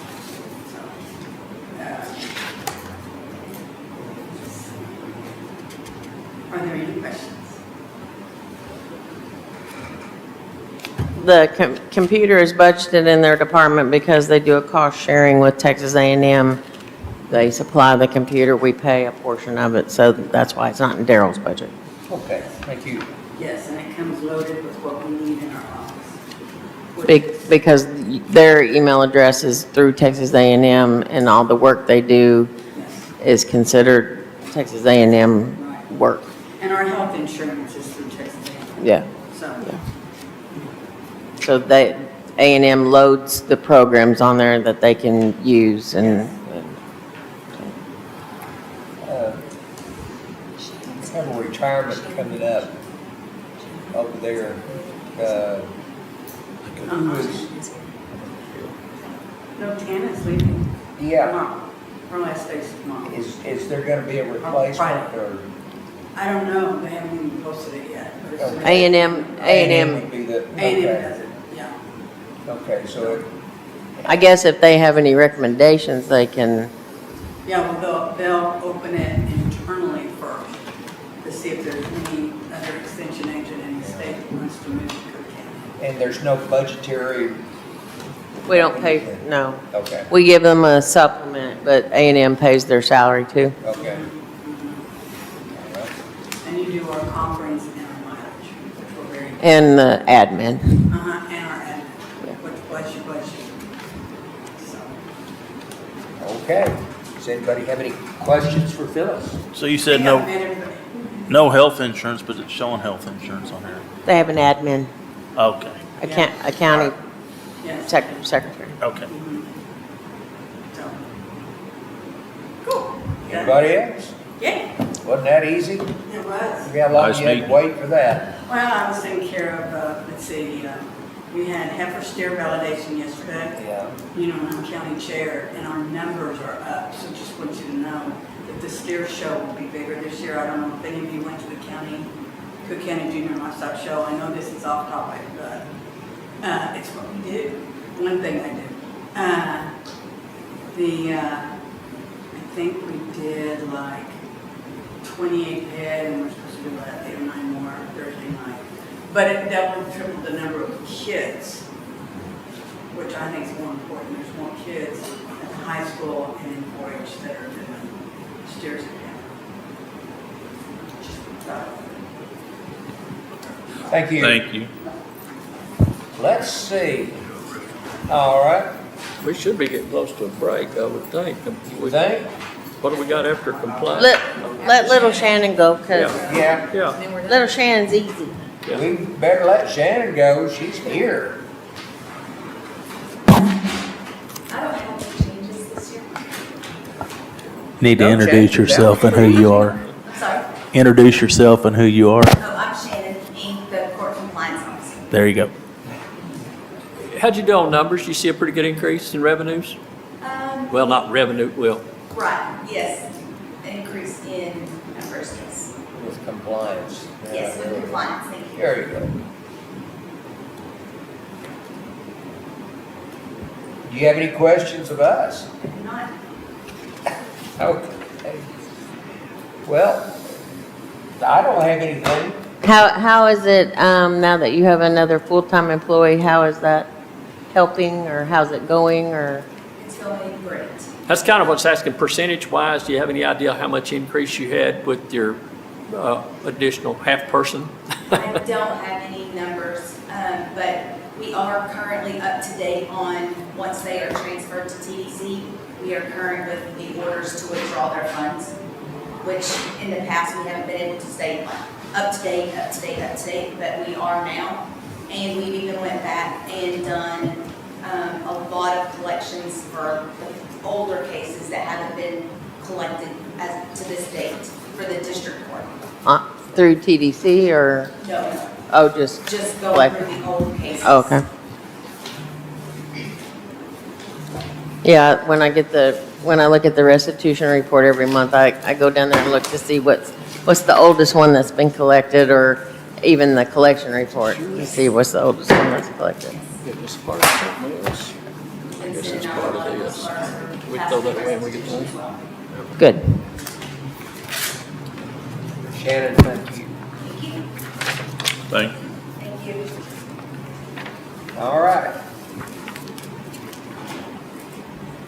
Do you want to discuss like we did yesterday? before Are we break? done till lunch? Is that the deal? I think so. Mine doesn't have a time on it, so I wasn't.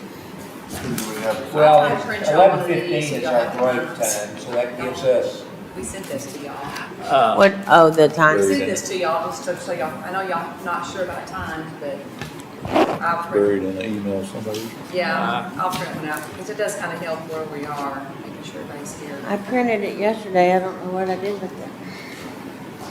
Yeah, I was the same way, I had to print another one this morning. It's probably in my book. Under pages I'll put in there. Do you see how many times we've changed this? I know. I know. Every time we go through one and Gary says, what? Why is that called this? It should be called that. I change it.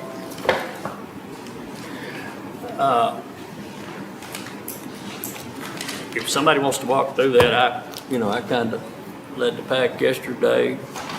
You did Somebody a fine job, you did. And so I need to Press on. I need to defer and let some of you guys. This morning's been pretty easy. We haven't had any big asks. Jason, can you talk in? I'm sorry.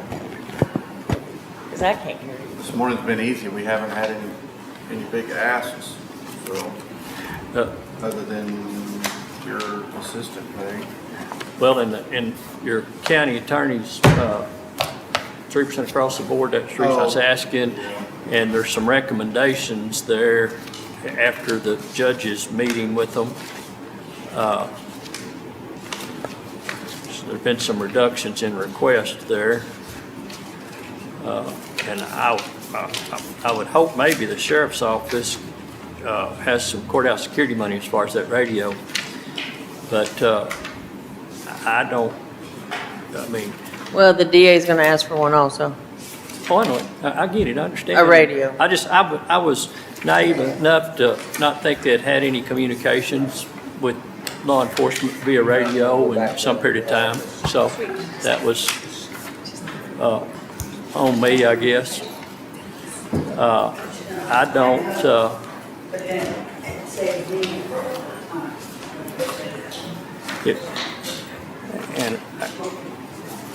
Can we look at a cheaper brand radio than Motorola? Why not? Everybody else is. I mean, I know Valley Views went with it. Yeah, I don't necessarily think we should, but, I mean, that's kind of how we got here to start with. They're half price. Yeah, that's kind of how we got here. We went with a well-known brand 6 or 7 years ago, but we just didn't spend enough money at the time, and that's when we began to have problems with being able to communicate. And so we you know always go cheaper. But I mean, our investment has been go with Motorola. I think it's probably has some features that some of the other radios don't. Well, I don't think he needs the features that, Well, some of those features. That's the reason I suggest go with the single band 700. Well, I mean, he still might need to communicate with or listen to other departments, or he might need to talk to EMS or fire department or something if he's. Well, I would ask you, do you have any idea when the last time was either of our investigators spoke to law enforcement on the radio? I don't, but I mean, if they're requesting it, I think it might be. I'm not saying buy them the $7,000 radio, but I know there's options out there that are half of the price. Yeah, I mean, if they need one, and we typically rationalize things, if we don't do that, somebody's gonna die, I would just soon get them a good one. I mean, they warrant it as much as anybody else, I guess. If you need one, you need one. But,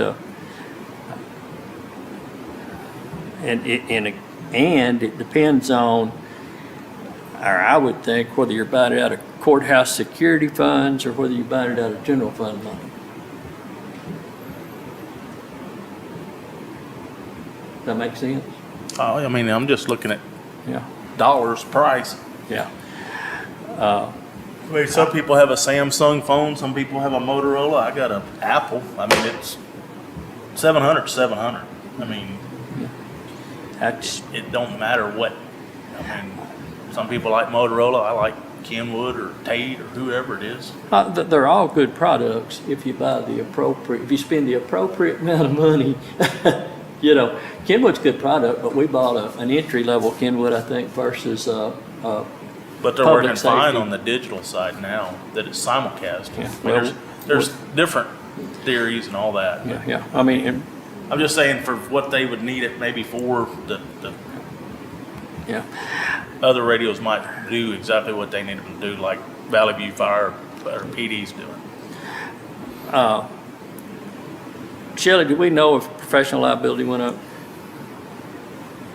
For, Right now, I'm just looking at the county attorneys because I want to be sure that we don't short him on anything. I don't, there's, It was $45.95, looked like consistently, yeah, and then we budgeted $51.50, which was, I guess, a 3% increase last year.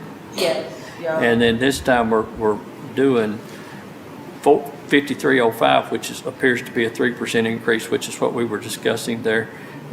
And the liability insurance hasn't gone up.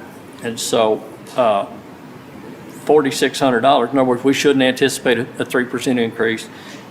Are you guys with me? Are you looking at this? So, do we want to go, my bottom line is, do you want to go with the proposed 24, or do you want to go with the requested 24?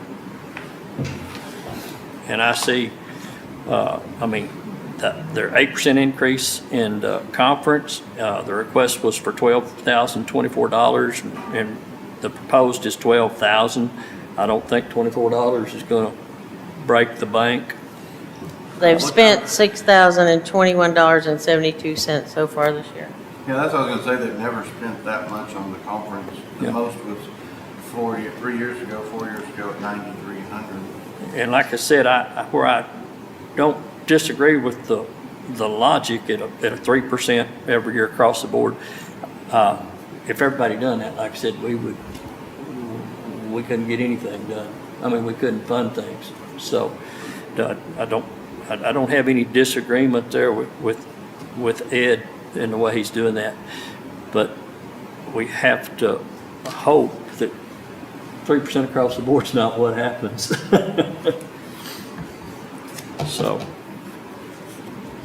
And the trial expense, I guess we kind of got to budget that trial expense just in case it happens. They've never, ever exceeded more than 2,500, but just in case. Well, but in case, but 3 times the amount? Yeah. Well, Again, that's why I'm asking. I mean, but we're going to be sitting here Thursday or Friday, whenever it is, and we're going to come up with Trying to figure out. with a number, okay?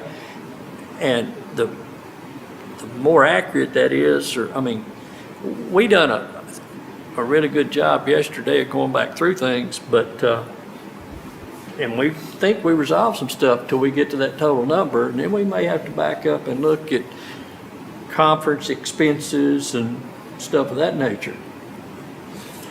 But anyway, if we didn't go through these one at a time, but if we jump to the county attorney, I suggest we go with the proposed, 24 proposed.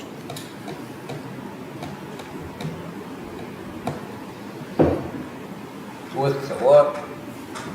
You're looking at it, Judge. If you're looking at his page, Yeah. the 24 proposed, which is what came out of your meeting when y'all met with them in the office.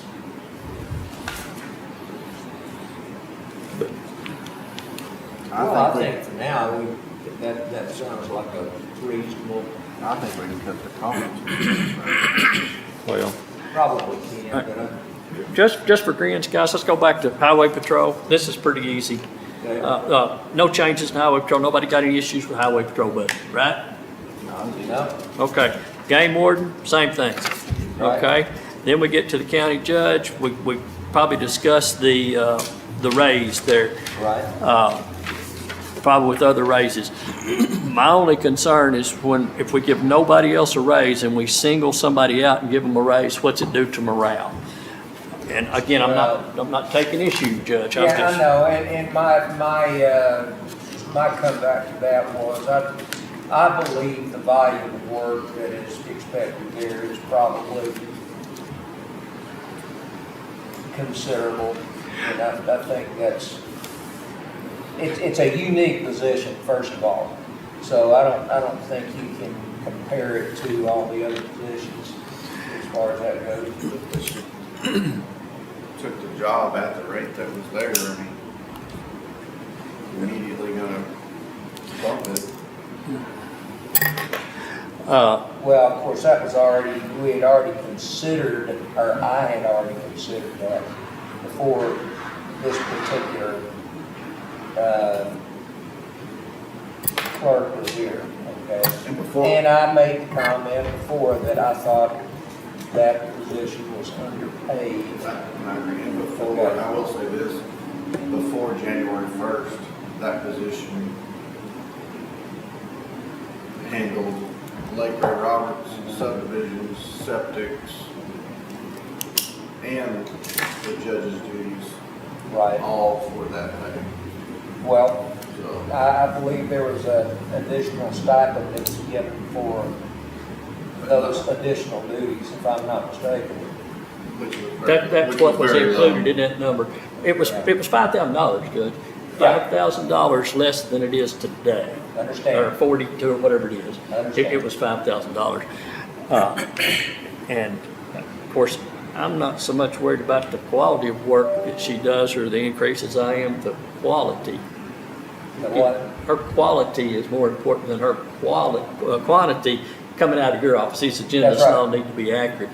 But And at this point, I have no problem with that, and I think, well, I don't know if it's fair to ask anybody that's working well, with we her. can't go into performance, but I would tell you, It's not about. no, it's not personal. It's not Yeah, about her. It's about every single, and then every single Well, administrative assistant's gonna be looking at that across the board. okay, but let's go back to, you know, and I'll have to say, I've been through it before, okay, and I think that position is a unique position that you don't find anywhere else that serves the rest of the county government, basically, including the commissioners who come in and drop stuff on our desk from time to time, which you don't with any other clerk in anybody else's office or anything like that. I think there's demands made of that position by several people, not just myself, that once again makes that a unique position. So I don't have a problem, and I think it should fairly be a little bit above some of the others. And I don't think that would cause any jealousy or anything like that, because you know, if you single something like that out. We did that several years ago, as far back as Freeman. And I know, I was there. so that stipend that was there for the position of being the judge's administrative assistant, because it is different, okay? I think you'd have a tough time convincing any other elected official that she's any more crucial than theirs is. I mean, we've all had that debate. But that stipend's already in there at that 38 number. See, there's still a stipend in there. It's not, there was the stipend for quote unquote being the judge's administrative assistant because it's unique, okay? But then when it took on subdivisions and septics, then came the $5,000 stipend. Now then, that has gone away. And in my opinion, this $5,000 stipend should go away.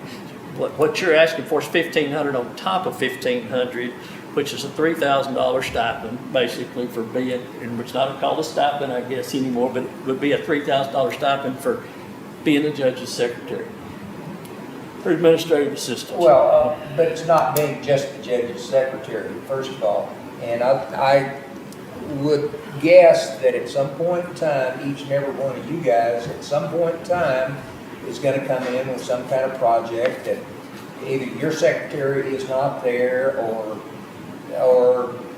I think there's probably demands made of that position there over and above demands that are made of other clerks and other positions.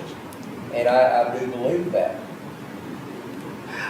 And I think that I would like to see it even higher than it is now, but incrementally. And I think this would be just kind of an incremental step over several years to get it up to a higher position. And it would also be a little more, it'd be easier to absorb if there was some tenure there. But coming in off the street, making more than somebody that's been here for 10, 12 years, it will and probably should cause them, I mean, we can sit there and say it's not gonna bother anybody. Half this courthouse is shut down right now watching budget hearings. And it's gonna upset some people. And so, for I think we noted as an unresolved, right now, I personally wouldn't support it.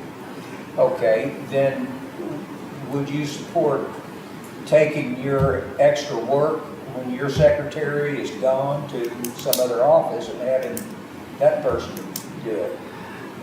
I would say that amount of what I would request, especially if it's my personal job, would be so minuscule. Now, if I'm talking to her about a budget amendment for this court, that's part of her role. Okay, but let me refresh your memory over the last 6 months or so. Have you not come into my office with additional work that was to be done by some other office and say, this is where this used to be done here, and we still expect you to do it if our person isn't here? On one occasion, in the absence of another employee, I had suggested that we might request some help, but I actually spent more time in the last 6 months trying to support and help that position during the learning process than I ever did requesting support for me, and that actual request was denied or declined. Yeah, that's almost a direct quote from what I said. In emergency situations, we are all working for the taxpayer. We all got to come together and do that. We had a dire emergency. Absolutely. That's something, you may recall something that I don't judge, but I don't recall other than walking in and saying, hey, can you help us on the we might ask that you help us on the temporary basis with subdivisions or septics or whatever it is until we get our staff back. And of course that never happened. So but anyway. Well, okay, Can we want to move, is treasurer the next one?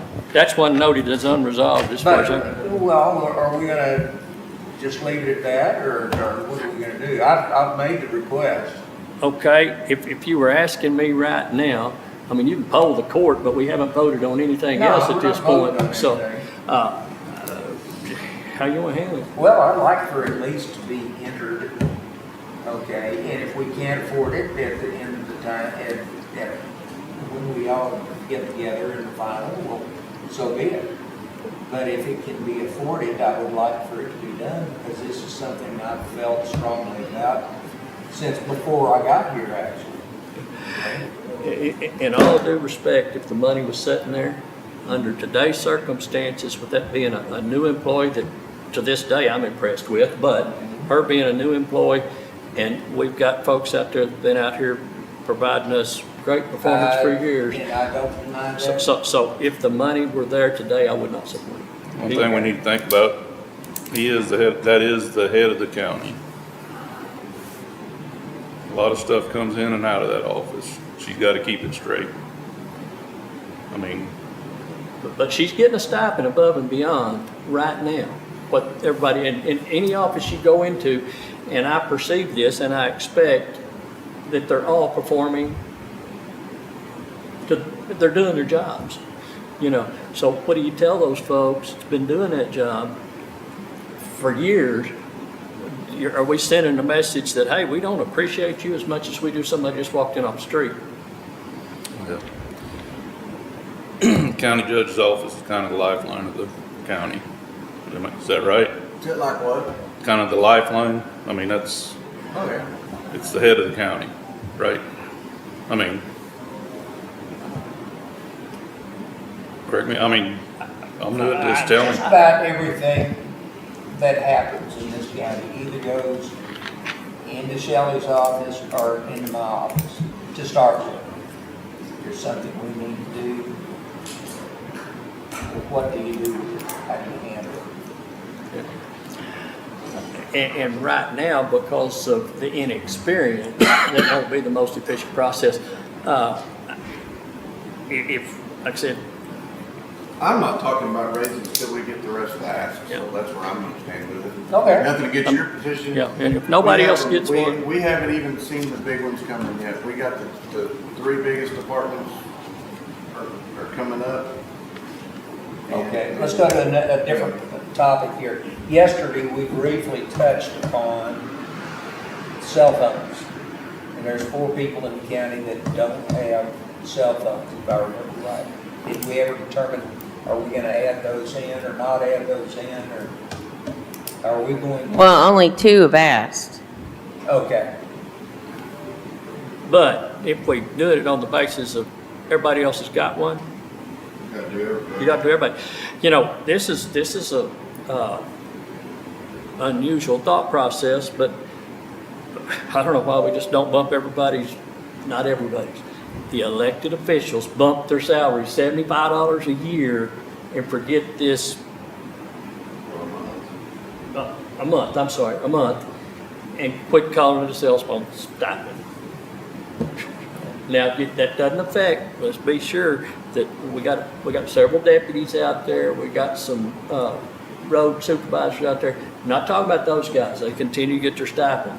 But if as far as, and assuming that we're gonna have to post salaries anyway, you typically don't post them, Shelley, let's get a raise, right? We post them You all. post them regardless. Unless there's no changes. Unless there's no changes. Well, in this case, they're gonna have to be posted, assuming that there are gonna be some changes in the sheriff's office funded by grants. So if we gotta post it anyway, bump our salary. Only the electeds are posted. I know, but, Okay. okay, assume, Oh, I see. assume the sheriff gets a raise I'm granted by with you. legislation and not paid for, it's gonna be paid for by taxpayers, but it's not coming out of our general fund money. Well, it's coming through our general fund money. We're gonna have to go post elected official salaries. You go give them all $75 a month and forget tracking cell phone allowances for elected officials. That's just a That's something I thought. have on my notes to discuss it at the end. well, you know, the whole thing is, if, I don't think any of us that have cell phones can say that we don't do official business off duty. And to me, that's the, you know, if you turned your cell phone off and threw it in the corner over there and didn't ever do any county business, that's one thing. But every one of us does some sort of, and some of us a lot more than others, okay? But So, if, there's one. even though it's going to I look, don't get a cell phone. it's gonna look like it's a salary increase by $75 a month. It's a net zero to the taxpayer because we're gonna give it to them as a cell phone allowance, we're gonna give it to them as salaries. And, you know, when I get asked if I get a raise, I'm gonna say, no, didn't get a raise. I don't care how we do it, as long as we do it the fair way. As long as, you know, there's some, When was the first cell phone allowance? oh I gosh. can't- Sorry, I need to talk in the microphone. When was the first cell phone allowance? I don't know anybody here can tell you by the year. But 1848. no. I want to say it happened after 2005, Yeah. but the rationale was totally different. Back then, we all had a limited amount of minutes, and if you went over your minutes, you paid for those minutes. So our rationale was it's We not used to right. provide county cell phones, so everybody carried 2. And then, we went to a cell phone allowance I think it was 42,000. because yeah, oh yeah, it was way before 2000. Yeah. No, it would, I mean, it's been since I've been here. Oh, yeah, so with the county issued phones. Yes. And then the transition to the personal phones. But the reason we done it, And I can't remember, I mean, now everybody has unlimited plans. So it doesn't cost them any additional money to carry the phone in the pocket. And in 2005, probably some people weren't gonna have a cell phone at all, but now I guarantee you that. Yeah, everybody's got one in their Have a phone no pocket matter now, and some of us use them more than others, some use them a minuscule amount, but it at least makes them accessible to their employees if they need. to and call we them, stuff stopped, of that nature. do you remember why we stopped issuing, I don't think you weren't here. I wasn't here. Why we stopped, there was a reason why we stopped providing cell phones and gave you an allowance. And I can't remember what that was. I'm pretty sure in 98, when I was a JP. No, well, I wasn't here then, but we started doing Didn't you come out allowances. About that. 06. 98, 06. 06. 06, okay. You had Gloria back then. That's right. I was still in diapers in 98. But the short answer to that, even though we have two that didn't ask, you know. But, and then it became, then it became where they determined, there was something about, you didn't have to the carry a cell usage. phone anymore, and we gave an allowance, and then it was determined that regardless of whether it's your personal phone, county phone, whatever, and really, even if you're doing business on your personal phone, you're supposed to be forwarding that to your email address or to the county to be saved on the server, because conducting business on your personal phone for work purposes is subject to open records. But most of us have them synced, so if I get an email on my phone, I get it on my. Yes, but if computer. you're texting or for county reasons or Yeah. whatever, then, but yeah, my county email's on my phone, so whatever I do here is here, so that's, But it would be less to track, yes. and you pay retirement on both of them, don't you? Yes, anything that comes through your paycheck is taxed.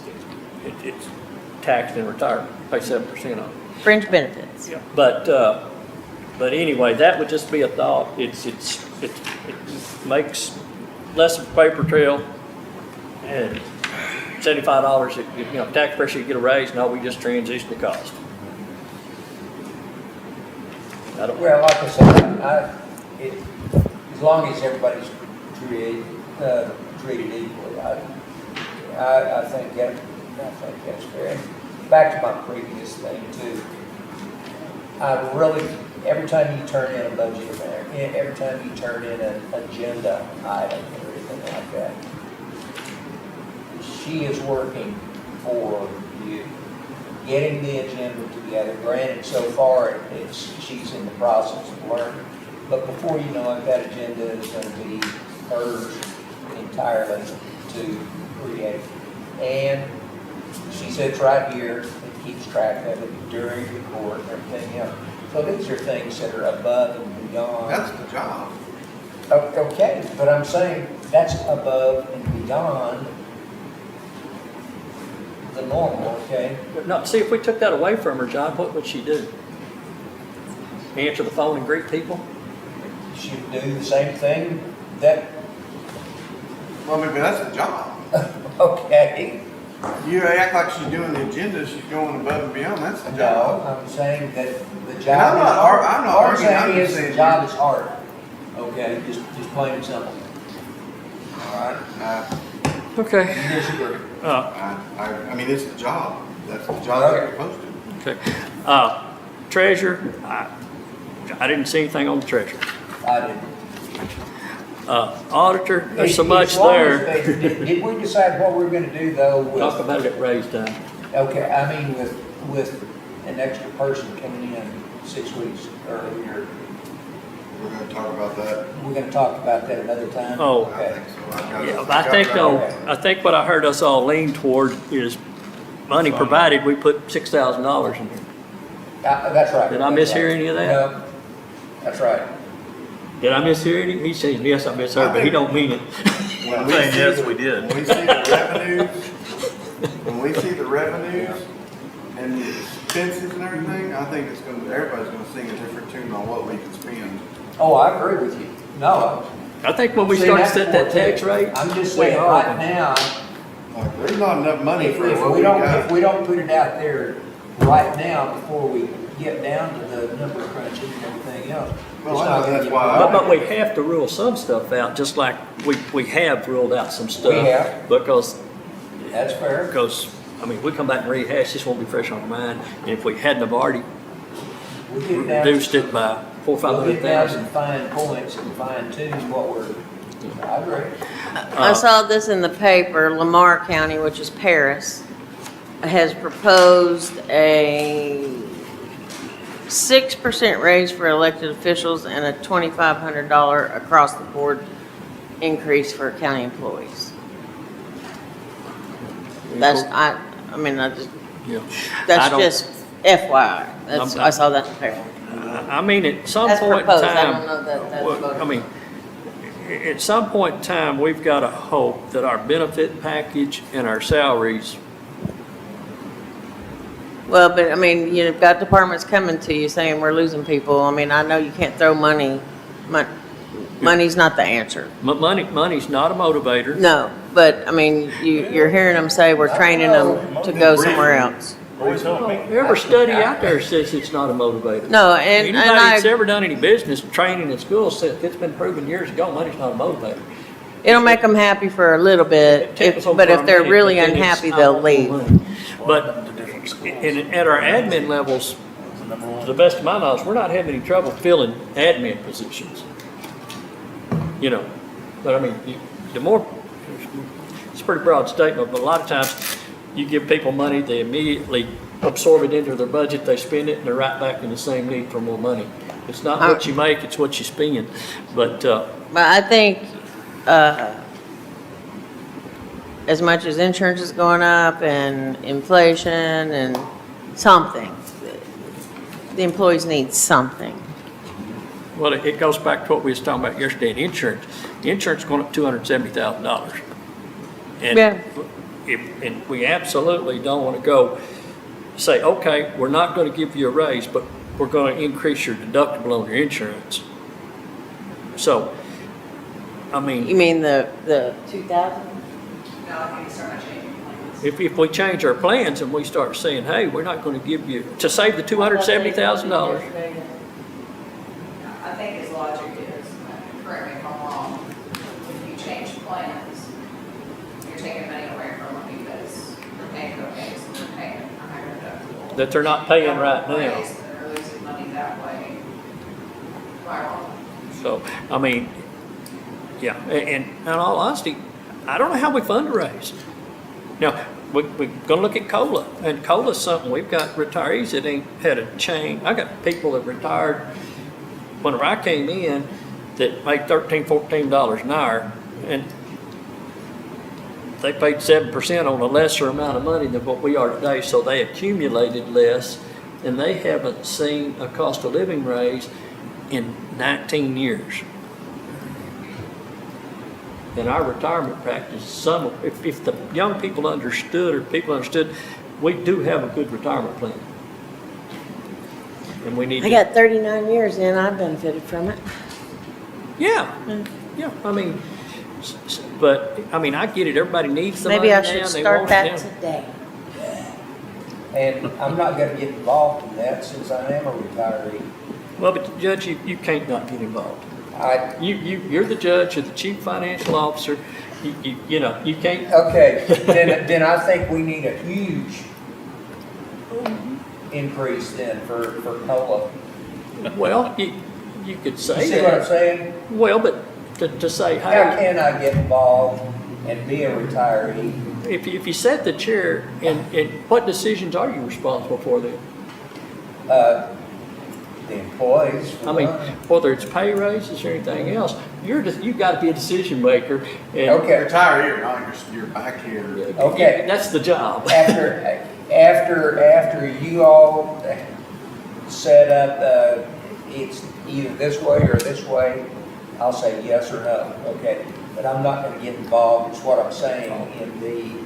Not gonna I'm not gonna lobby for it, you know. Okay. But I mean, if you lobby for something totally irrational, well, we can say, Judge, you realize that's all full of bull. You've done that, you've been doing that anyway. No. Okay, the auditors was so huge, and I don't think there's anything we can, you know, I asked the question about, for instance, air conditioners and stuff, but, I don't know. how Well, we- those aren't my budgets, I just do them because there's no one else to do them. Right. So you can change whatever you want to. Right, but I mean. They look good. It's under the title of the auditor, they look terrible, but it's nothing we can do about it. I mean, in other words, we may come back and do something about it if there's absolutely not the money to fund it. That but- would be one of those tiebreaker, fine-tuning things. Yeah, later well, on. and some of it's not gonna be so much about tie break and how people vote until it comes, hey, I wanna fund this budget, and it's gonna cost us 3 cents on tax rate. Did it get us through the morning? CPS was nothing. The county attorney, did we agree to go with the proposed 24? I think I heard the judge say, okay, I don't know if any of the rest of you have weighed in there. But,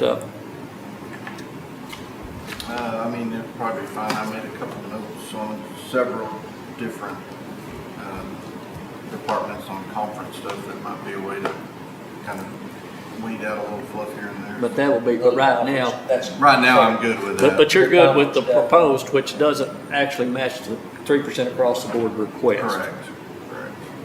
Okay? So we won't, I got a question. Yesterday, we talked about if we go a certain way on the, don't tell me records preservation. if we go a certain way on that, and I have no idea which way we're gonna go at this point in time. Well, we talked about a need for a contract change, okay? When should that be addressed and when, Next court, do what? next court. Court, okay. Because I don't think we can really make a final decision until we know whether or not that contract change is gonna be able to be made, if that makes any sense. Well, what's gonna be interesting is if it can't, what position are we gonna take? But again, that's in court for a different deal. All right, I think that got us through the 4 or 5 we done this morning. So, time for beanie weenies? Suits me. You guys okay with that? Can, What? hang on, Okay. go ahead. What we're gonna do is we are going to break for lunch at 10 minutes after 11. And we will reconvene at 1:30. Hey, hang on, will you Okay. Will you take your picture? I have no. Oh, Yeah, what? leadership training? County judge of Lady Bird County. Okay, well, wait a minute. This isn't that picture in diapers, though, is it? What? In diapers? No. Okay. So, I'm the county judge of Lady Bird County. Do you so wanna get- I have to take my picture with you because you're my counterpart in Well, Cooke County. So- Why don't you sit in the So I appropriate wanted chair to then? sit here and then have everybody, because I have to post it. What are you There you doing? go. This is her My leadership leadership class, class. Oh, okay. and she's role playing. So are you? You get us all in there, Pam? Where do you want me out of the picture? No, like you need to be in the Okay. picture, so I can. When's your fan The club? fans getting her, No, the oh, fans yes, getting can her. you have the family? Are we, How did the hair go? he adjourned, we should be off the video, right?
Test, test, test, test, test, test.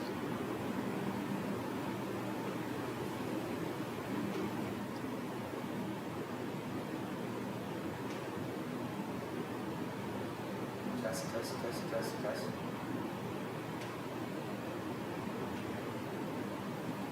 Testing, testing, testing.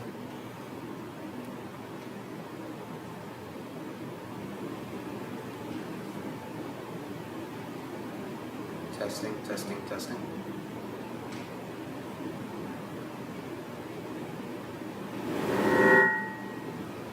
Testing, testing, testing.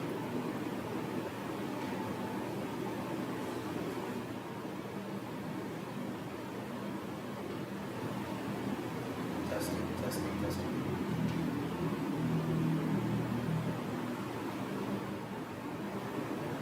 Testing, testing, testing.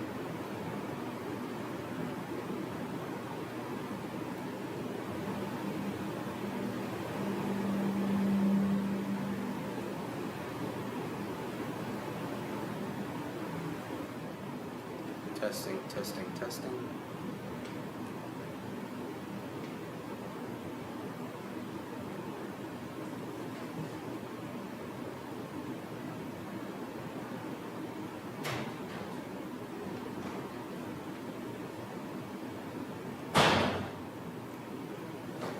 Testing, testing, testing.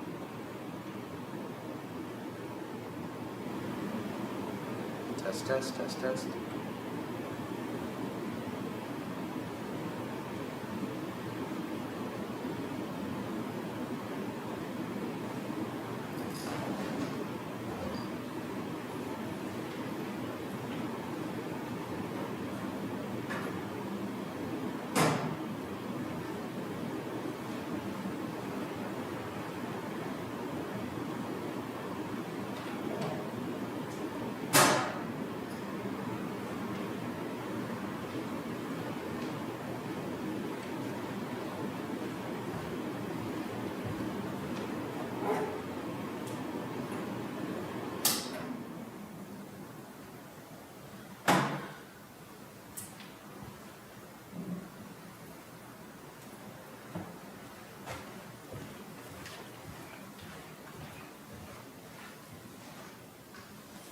Testing, testing.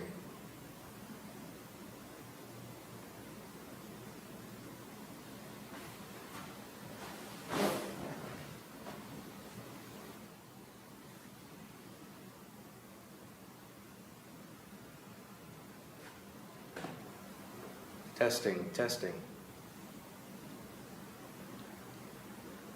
Testing, testing.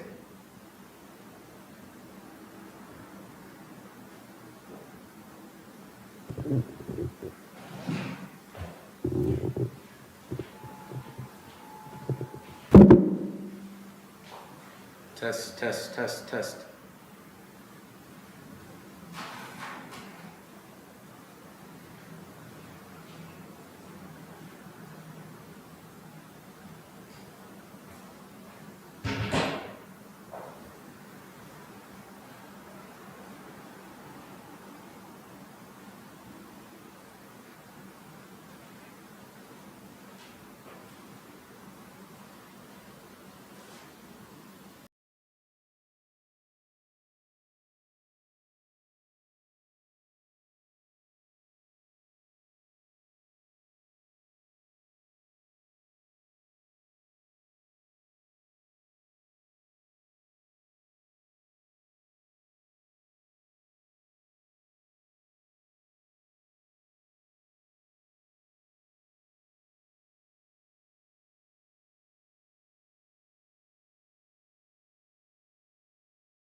session. That's your. And let's begin our budget hearings just as soon as I look at this picture here. Judge Atterbury? We put that on a base page.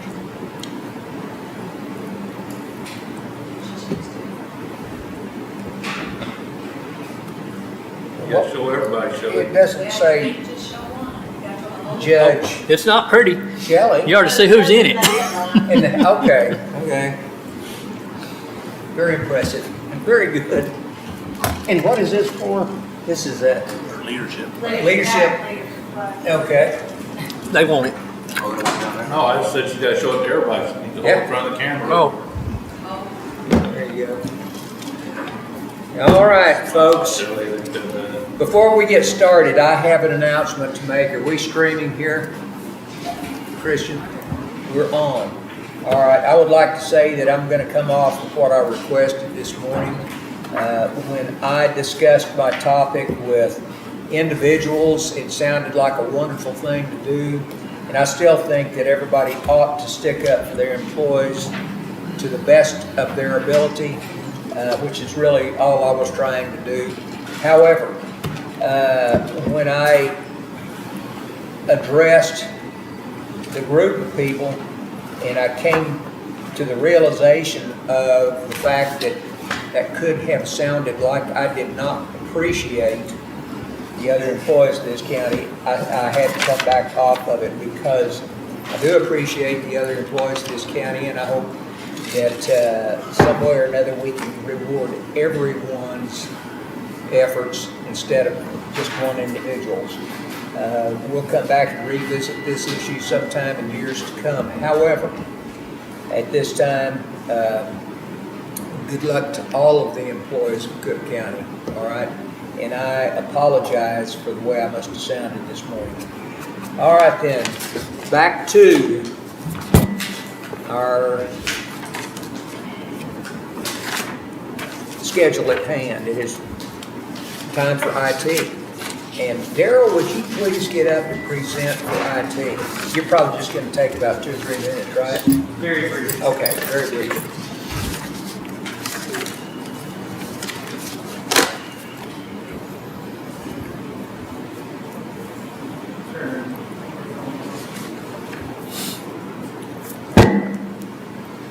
There we go.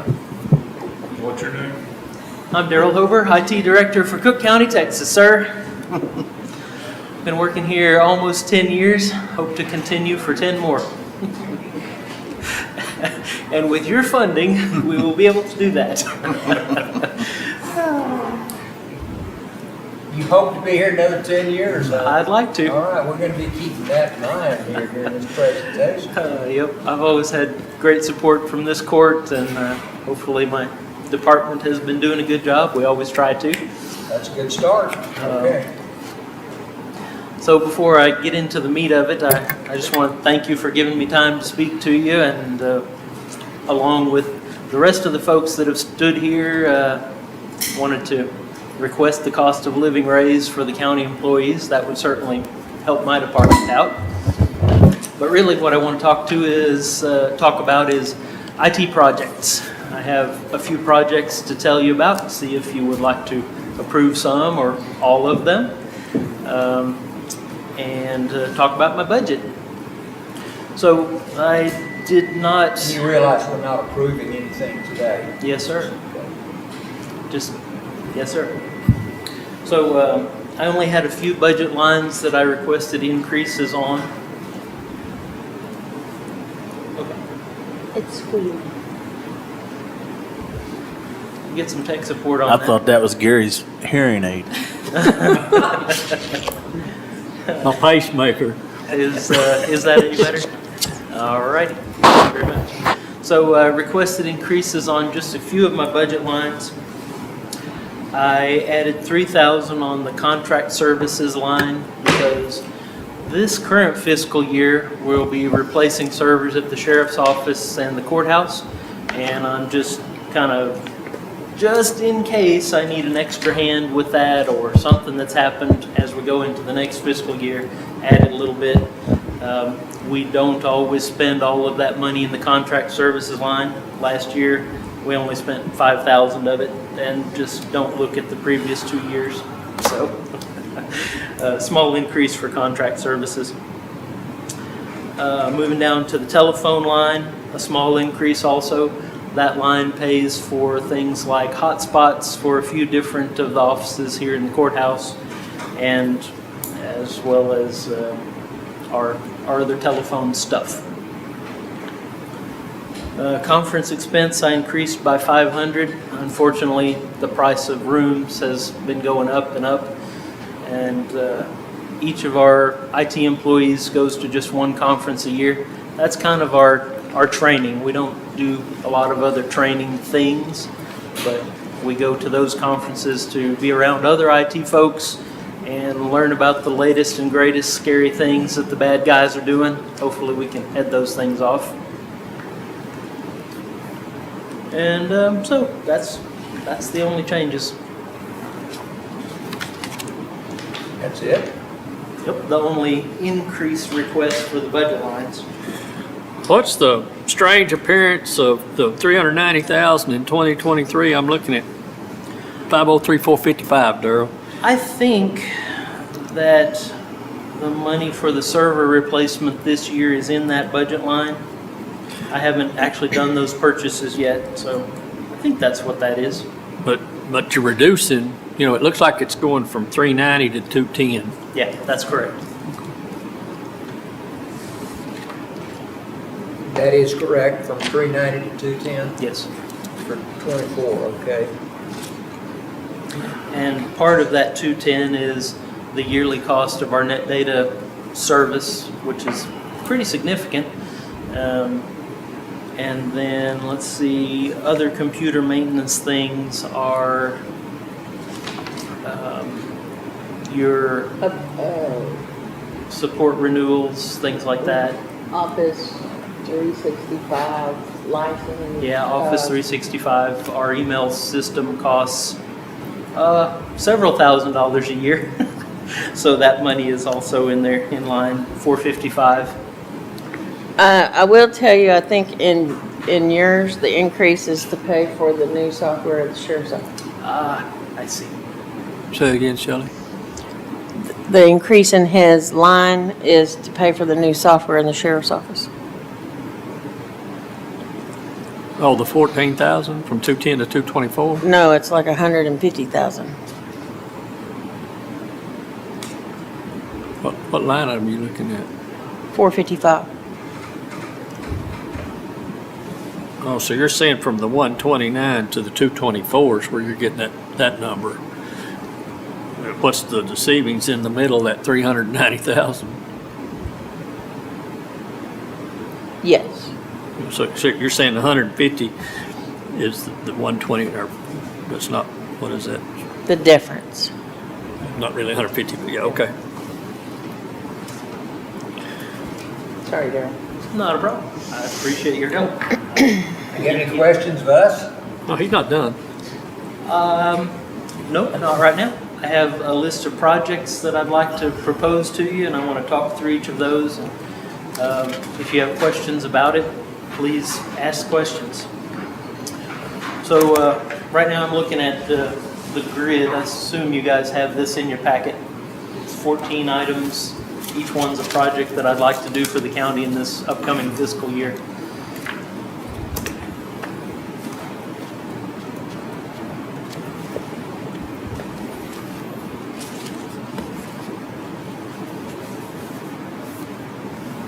Okay, so line item number 1 is I'm proposing replacing our desk phones with new voice over IP phones. Our current phone system is about 15 years old, and my main concern with that is that if we have a hardware failure on the phone switch, it's going to be really hard to replace that. We've replaced a couple of phone switches that have gotten killed by lightning, and right now we have to buy refurbished ones. And while I'm pretty comfortable with refurbished stuff, when it's something as important as our phone system, it's kind of gives me a little bit of pause. And of course, as you all know from listening to me for 10 years, some of you, I like to replace things before they get too close to failing. So 15 years is pretty old for a phone system. Some of the good things about new phones, we would get a lot of features that we've never had before. Basically, these are internet phones that a lot of counties and companies even are changing to. We get features like you can have an app on your cell phone that lets you use the desk phone number to make calls. Say you're out doing a job. Say I'm at the sheriff's office doing a job. I could answer my desk phone. I can receive texts at that desk phone number. There's a lot of value in that, I think, because offices like, say, juvenile probation, they could keep in touch with people without exposing that real cell phone number. They could use the official number. So I've had some folks express interest in that. Wes from EMS, we've talked about it. He said he's interested in that kind of thing, especially to let his shift captains answer that desk phone when they're out on a call. So that's something that a new system like this would let us do.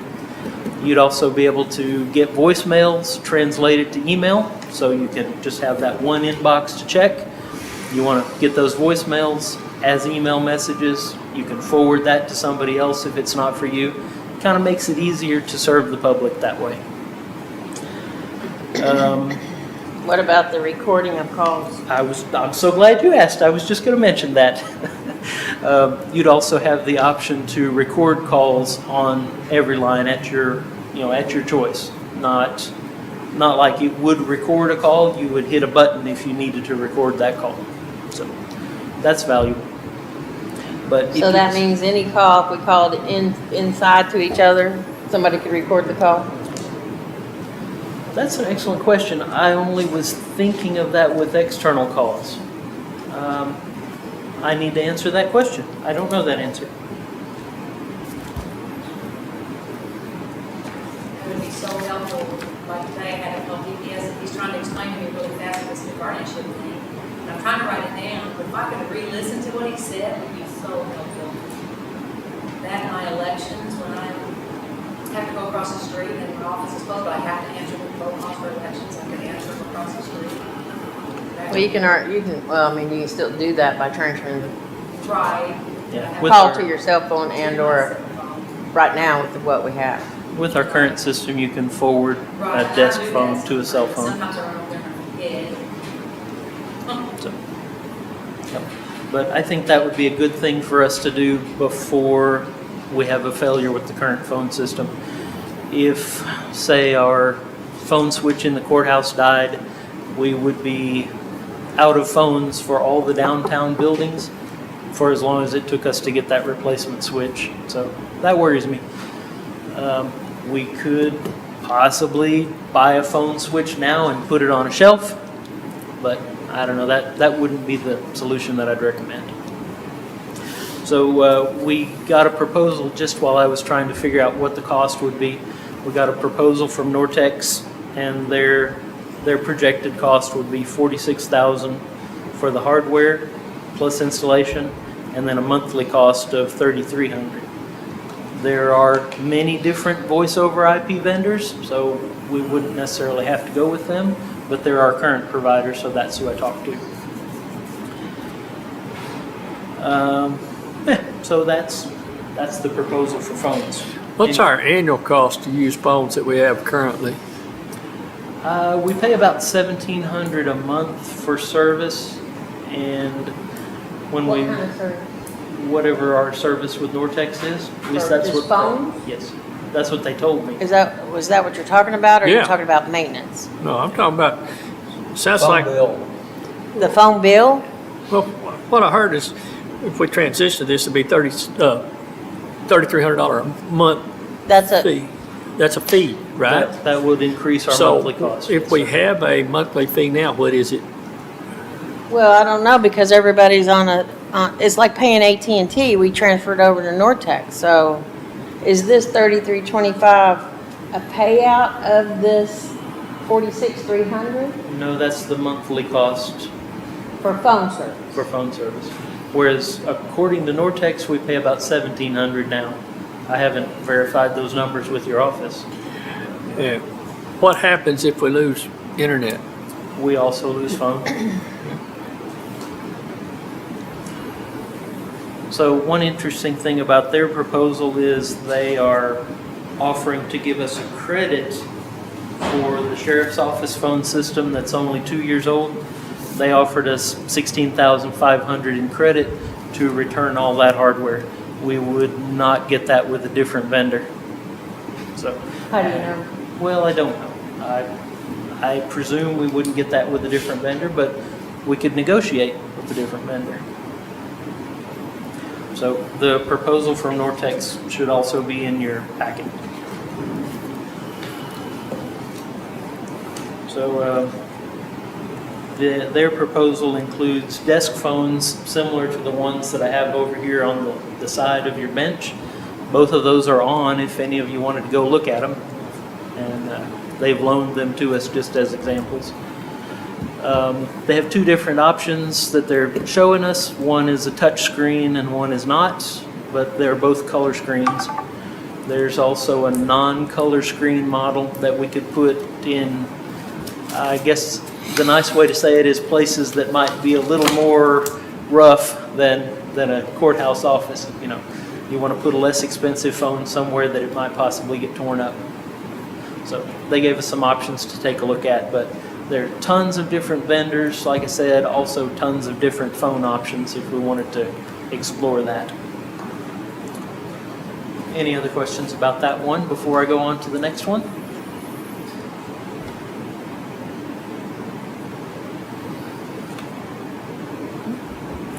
Okay.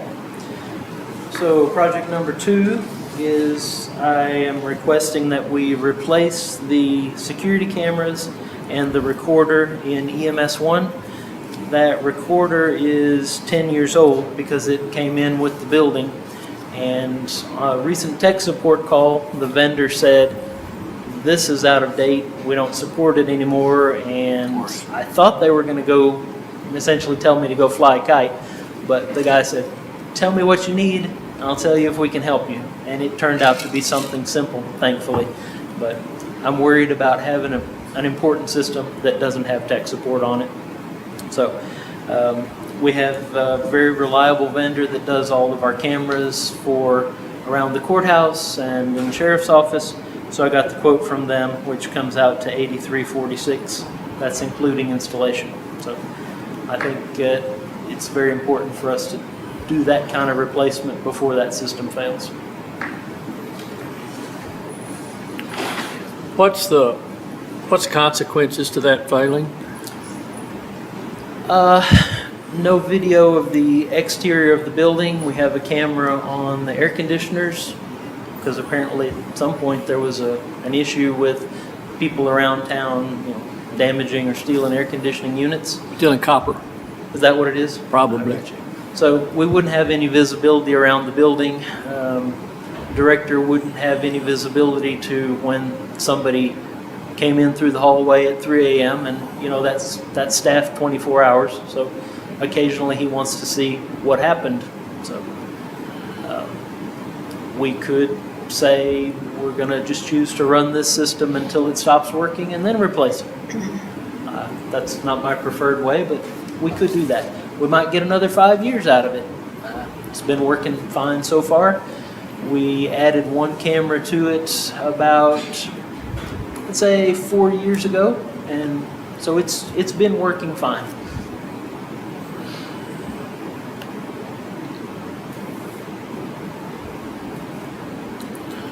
All right. Number 3 is I would like to start making backups of our Office 365. That's our email system. Right now, it's all cloud, so we don't have any backups of it that we control. But more importantly, we're also moving all our files to OneDrive instead of on your computer having your Word documents, your Excels and stuff. Those things are going in OneDrive so they can be in the cloud and you can sync them to different devices. But we don't have backups of that stuff. So if something gets deleted or something happens to your files, right now I don't have a way to give it back to you that I can guarantee that I can do. So proposing that we get the software to do that kind of backups, which will cost around $5,200 per year. Alternative is to continue on as we are and assume that that cloud service will be up, and it has been. We've not had any outages that would make me concerned about it, but I like to have a backup plan. So y'all can look at that and think about whether you want to fund that or not. Going along with that is we're about half full on the storage that we have for OneDrive, and we're moving more and more offices to it.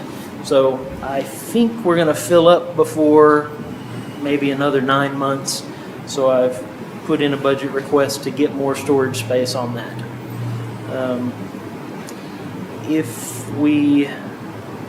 It's kind of complicated because our renewal for Office 365 happens in August. So I would have to actually double that. Instead of the 2,400, I need 4,800, so I could initiate that extra storage and then renew it in the following August before the next budget cycle comes up. We don't need it at this minute, but I think we will need it at some point in the future as more and more users get their stuff. It's pretty convenient, so people like putting stuff in it. Number 5 is we have a program called Kofax that comes with some of our fancy desk scanners. And as we're getting more and more people on Windows 11, that old version of Kofax that we have is not working very well. We have to reinstall it often after a Windows update. We have to reinstall Kofax, and people aren't able to scan, for a couple hours until we can do that. I'd like to test out the new version, see if it's more reliable than the old one we have. The old one we have is, I wrote it here, it's 12 years old. So I'd like to test out just to see if the new version solves that problem. And if it does, then the following budget year we could say how many people really, really need this. And a lot of people have scanners on their desk that they scan things into NetData with. So I'd like to test that out. I'm asking for 3 licenses at a cost of $3,000. Number 6, we have a program now called WinFlector that allows people outside the jail to access our jail records program. The company has given us 10 licenses initially, but I think use of that is going to grow, so I'm asking for money to fund 10 more licenses, which is just $50 a computer. And that's concurrent licenses. So if we fund that, we'll have the ability for 20 people to use it at the same time. I think there's some value in that. Number 7 and number 9 sort of go together. Asking for a package that gives us some management controls of things like laptops. For instance, if a laptop gets lost, we can send a command to remotely wipe it. I think we need that as we get more and more employees with laptops. The sheriff's office are putting investigators on the laptops now, and I think we need to be able to have a little control of that. Not control in the bad sense that IT wants to be in charge of it, but in case something terrible happens, we can send a command and erase that thing and no danger. That ability is also part of the patch management software number 9. It's a package, and I didn't realize this at the beginning when I was writing this, that they were in the same package, but they are. Patch management is the thing that lets us say when a computer gets its updates and when it's going to reboot. So the problem that we've been noticing is some computers never get rebooted to do their updates, and even though it bugs the employee, hey, you need to reboot. sometimes they're very busy, they're working hard, and they just don't reboot that computer. So this software that I'm asking for would say that computer will reboot at 3 a.m. on Tuesday, no matter what. So number 7 and number 9 go together, same package. Number 8 is a piece of hardware that I'm asking for. When we retire a computer, we take the hard drive out of it that has the data, the Excel files, the PDFs, whatever. And we've been connecting that to an old computer, and we run a program that overwrites it with zeros for many, many hours, 40 hours, so that nobody could ever read anything off that, and then we can get rid of it. Some of the newer computers have drives that I can't get my old erasing station to read. So we found this little device that will erase anything surefire, and so we're asking for that to be able to make sure that no data ever leaves here that's not supposed to leave here. Kind of an expensive device, but it should last quite a long time and do good things. Number 10, actually 10, 11, 12, and 13 are all for the Prosperity Bank building. If we decide we're going to occupy that, we'll need to do things like put in network switches for us to connect to the county's network. We'll also need Wi-Fi over there, security cameras, and magnetic door locks. So I've laid out the cost for each of those things. Basically, we're not provisioning new service for that bank. We're just connecting it to the courthouse like all the other downtown buildings. So you can take a look at those. I don't know where we are in that process of occupying the building. So if that turns out to be within the next fiscal year, we'll need all those things. And then finally, number 14, I have this. I hope this is in your packet also. But number 14, I'm talking about, do we want to put some kind of digital sign at the east and west entrance of the courthouse?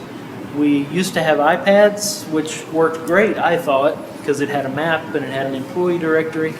Unfortunately, the company that wrote that app for us went out of business, and any other company that I can find wants to charge us $50,000 to write us an app. So I've said, just that's inconceivable. We can't even spend that money on writing an app for a directory for a courthouse. So I saw these kind of signs in some of Denton County's facilities. They're really nice. They're a little bit on the pricey side, $2,400 for a freestanding sign. So I'm proposing we do something like that, or maybe we want to do something like the TVs that we did in the annex. If we want to put something. I didn't do it. That's my fault. Man. You got a man over there? Violence is taking place. It's easy, Sheriff, it's all right. Seniority down there, I guess. So if we wanted to do something in the courthouse with some kind of digital sign, I just put that in so y'all could talk about it.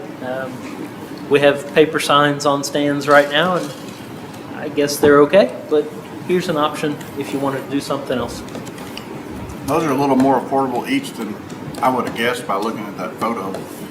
Say that I again. would have thought they were more expensive than $2,400 by looking at the photo. They're pretty nice. They're not touch screen. It's just a screen that can display different things, but they're nice and they're stable, and they make it look nice here.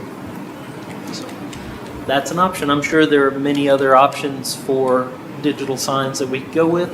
I'm just trying to gauge your interest if anybody thinks that we should do that. If not, no big deal to me. You said the company that does it now went out of business, so that creates that. Unfortunately, we had a good app for about 3 years, and it was low cost, and then one day we had a problem with it. I contacted the guy, and he said, "I'm sorry, we went out of business," but he says, "I have a new website now, I'm selling religious goods." I said, that's not what I'm interested in right now, sir. Those paper sign companies don't go out of business, So we have some options if you want to do something for the courthouse digital sign. And that's pretty much all I have. Well, all right, any questions for Daryl? Daryl currently has all of these projects budgeted in 570, which is not the correct line. So, if you want to consider all of these projects, they need to be moved to the proper line. What would that be? Well, the telephones, number 1 and number 2, the telephones and the EMS DVR would be 54,646, and that would be in 570.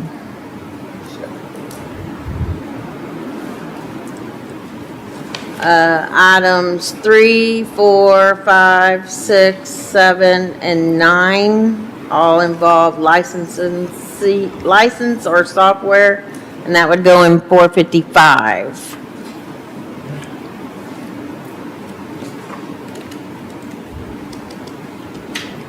And that would be 16,657 plus the 210. 16,000. 657. That makes that line 226, 657. And then if you want to consider the media clones super wiper, that's a device, right? Yes, ma'am, that's Okay. hardware. So that would be hardware, that's 4,100 plus the digital signs, 1725, that's 5825, needs to go in 457. So on 14, I have two different things laid out. Either 1725 is doing it with TVs ourselves, a little bit less expensive, or 7,000 for the display to go signs. Either one would be 457. Whichever way. Sure, both hardware. I might not have done my math right, but it looked to me like the initial cost of all of those was $149,384. It's 103 And then- somewhere. I missed $193 in there somewhere. I just took his list here, and I showed $149,000 initial cost, and then 57,546 in reoccurring annually. Well, but the phone bills are all charged out to departments or non-departmental. He don't pay the phone bills. But- You mean on the phone system or? I just took his numbers off of his, I just took and added all the numbers. So, but if I subtract the phone stuff, first off, the phones are 46,000 upfront cost hardware, as I understand it. Then there's 39,000 reoccurring a year at $3,300. And those are all charged out to the precincts or non-departmental or EMS or? Okay. If those are truly the phone bills, that's the. Okay. How do we compare that to what it's costing us today? And that's not a Darryl question, I know. The phone bills, I've asked somebody in my office to see if they can get me a total. Yeah. And so then if I subtract the 39,000 for reoccurring from 57,000, 57,546 minus 39, that's 18,000 a year recurring. So, could I be right, Darryl, on that, as far as recurring cost? I'm sorry, sir. I said, could I be right on that, on recurring cost? Anything under 455 is recurring. Okay. Those are all our licenses, our software, our maintenance agreements. Okay. What other names do they call them by? But some of this, Tech support yearly? right now, we're not paying the 4,800 like for additional storage. The licenses are not a big deal at $500. The mobile device management software, it shows $895 a year, and then it shows with $455, I guess, that totals $3773. He wants three. For some, it's this recurring cost on software we don't have, right? Well, Yes, like number 7 and number 9, we don't have any software to do either of those right now. okay. Number 7 and number 9, how many did you ask for? Just one?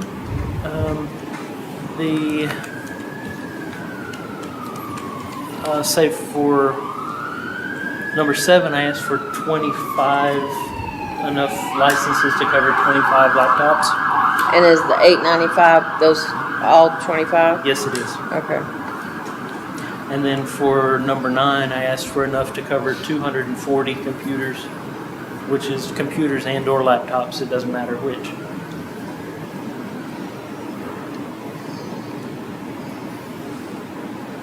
And those are in the 452 line, the 72,000 for 60 computers. Looks like. If you add it, it's, but I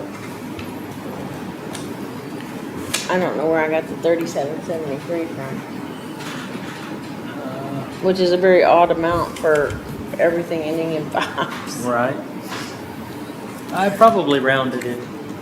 I mean, the upfront expense is one thing, but the recurring cost is substantial. Yeah, it's unfortunate that so many things in computers now, it's not a one-time cost. It's, oh, we're going to give you this subscription and it'll make you up to date forever. Well, you know, sometimes we just want to buy something one time and use it for 5 years, but so many things in IT, they just don't offer that anymore. And that's by design, I'm sure, from the folks that are selling them. Sure. Are we replacing 60 computers a year? We are. We've been doing parts replacements over the last year. We found out if we replace just the hard drive at a cost of about $60, we can get another 18 months out of a machine. So we've been doing that lately.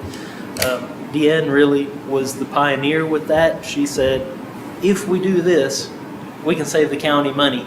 And so I bought some drives to test it, and it absolutely helps. So we're stretching our life of computers out more to like 5 years instead of the 4 years that I've been running on. Of course, if somebody complains and says, my computer crashes every week and it's driving me nuts, okay, replace it. There's no reason to have that employee stressed out and angry at their computer just because, because it's giving them trouble. Swap it out. We can wipe that computer and reuse it somewhere else, But generally, we're trying to get between 4 and 5 years out of a computer now. So, and those don't really fail. They just get slower and slower because the new version of Windows takes more and more power. So, Is that a case now where could we reduce the number of computers and just simply put in hard drives, replace the hard drives? Sound like it's kind of where you're headed. we could do that. And for a substantial saving, sounds like. Yeah. The cost of a new computer is about $950 versus the cost of a new hard drive at $60. So, yeah, we can save some bucks there. I mean, especially when you look at the number of computers we go through. The computers that we've been installing for about the last 2 years already have the new style drives. It's the ones that are older than 2 years. Now we can do that little bit of an upgrade and kind of delay the replacement process. So, and we've been doing that to try and save some bucks. And it'd save us on storage too, sounds like. Thanks, Tom.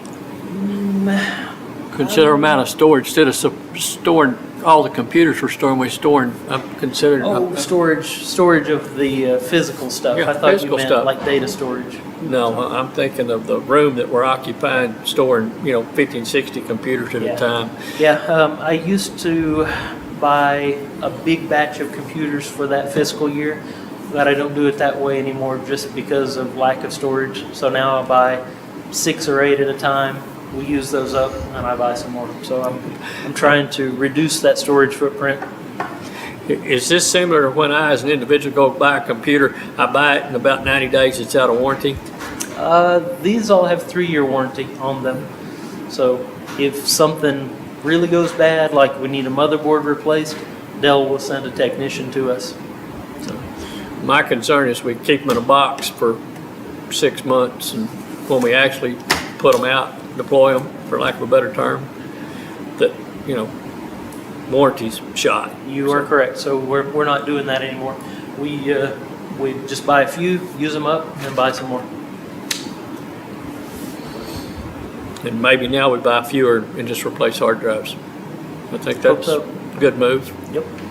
Great idea, sir. Yeah. The end. Great idea, Deanne.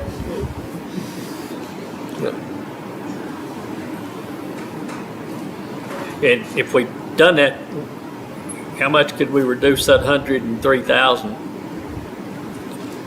Or I guess you're dealing with the 72,000 at that point. Let me see where my sheet went. The computers is 103,680. Right. Yeah, but he's got monitors in there, Shelley, looks to me like, and some laptops for the sheriff's office. Wait, right, he buys all that. No, I'm saying if he's just swapping out hard drives versus buying 60 computers at $60 versus what you say about 900. Yes, $950. Yeah, For so the say $1,000. Yeah. You're saving $60,000. Yep. I realize you want to keep some new ones, but Yeah, sometimes you have to have a new one. You can't just replace, say, sheriff's investigators. I can't say, well, I'm gonna help this a little bit. They just need something new. They need to be able to do their job and do it fast. anything associated with the emergency services. For sure. But there are places like, say, some of the public terminals in the county clerk's office. We never put a new computer. We only pull one out from some office, clean it up, refurbish it, and then we continue getting some life out of it in there. So we can shuffle things around. Just because a computer's getting replaced doesn't mean it's going in the junk pile. So we try to reuse as often as we can. Rather than come back to this one later, anybody got any questions about that?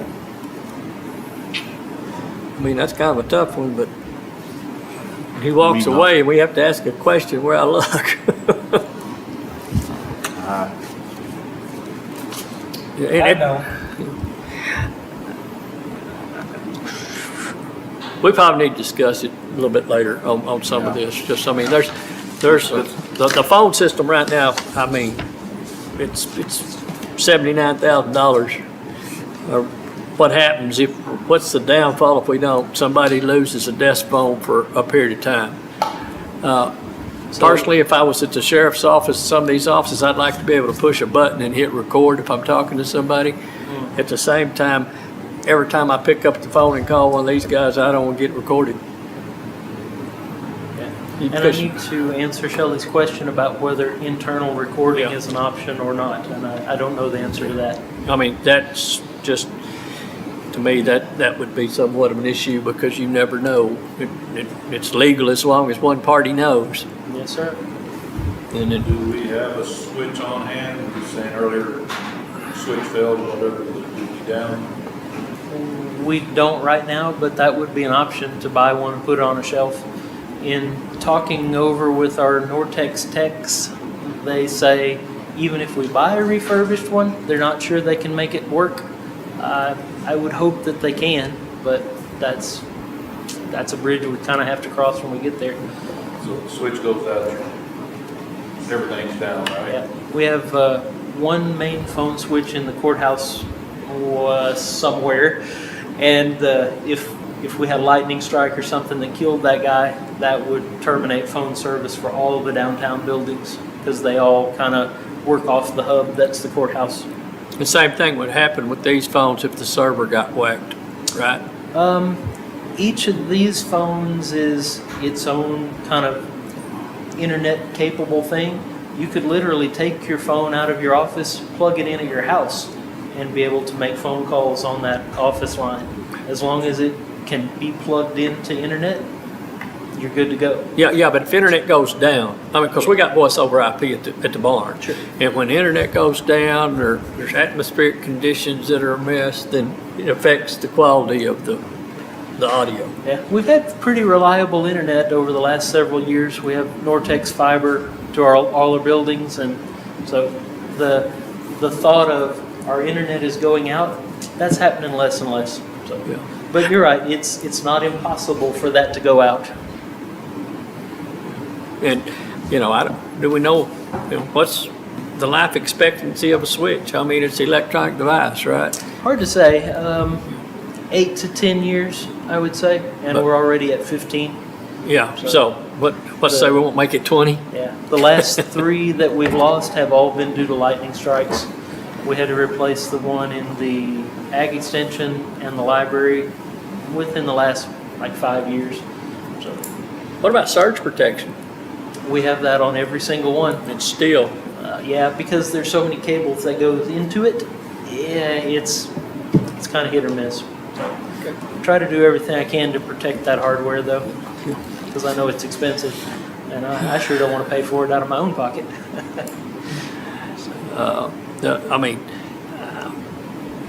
I would, the 79,000 old phones concerns me if we don't actually need them. Is it a need or is it a want? The cameras, if they actually go out in EMS, then they'll be down till we can get a new system ordered. My only reason for showing you this now is these are my concerns. These are the things I'm worried about. And if we're in midstream of a budget halfway through, I don't know where that money's coming from. Maybe I just come and tell you guys we have a problem, and then y'all tell me what to do. Yeah, I mean, and some of that's the reason we have some contingency money, so if we have emergencies. Yep. And I don't know about the contingency stuff, so I'm glad you've got that somewhere.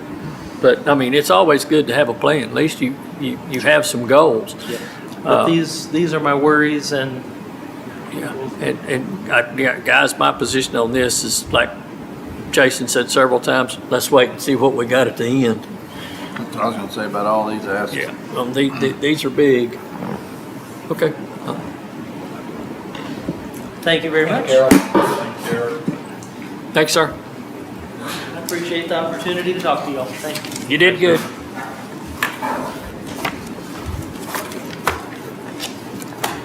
The sheriff. It is on the recurring, it's me for software.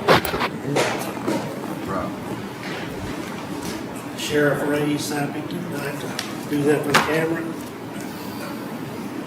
Who's that? I try to stay in my own lane, but I think it's a little bit of my lane with being over courthouse security, but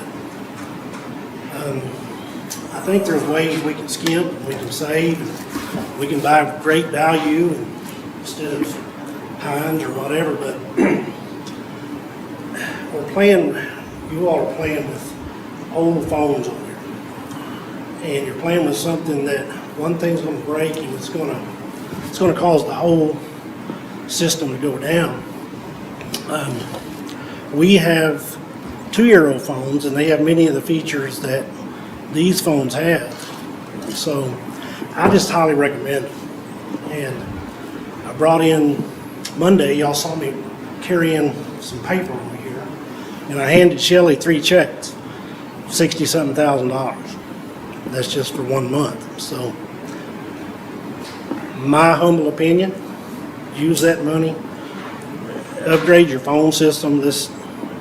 I just don't think that's a place that we ought to skimp, and that's my 2 cents worth.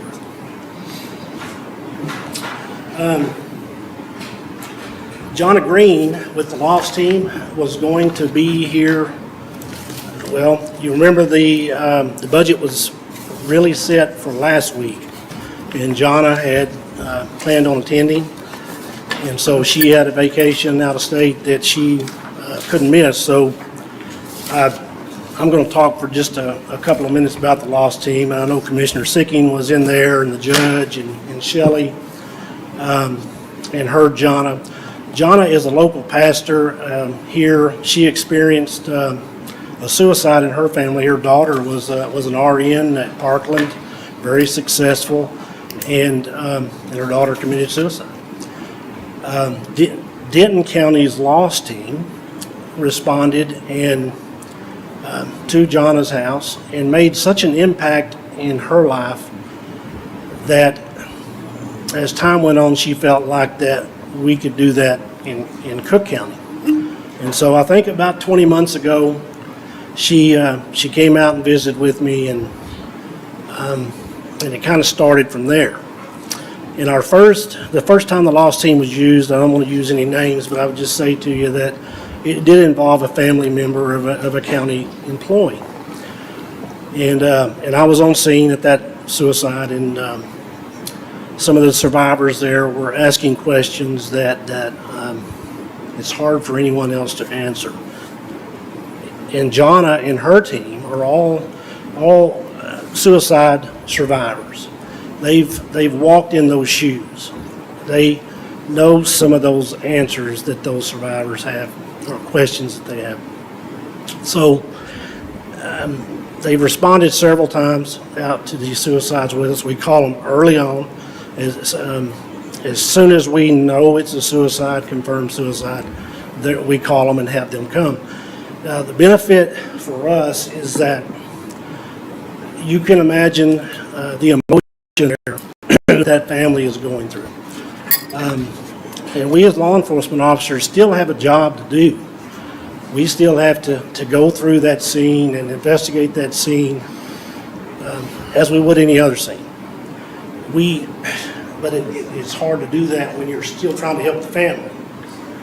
And so Jonna's team comes out there and takes that load off of us to where we can focus on the crime scene, so to speak. And not only do they come that night, but they keep coming for up to a year. Because as she would tell you, postvention is prevention, because those surviving family members are far more likely to commit suicide in the future. So and they're all volunteers. There are about 30 some odd of these lost teams around the state, and this one is the only one that's all volunteer.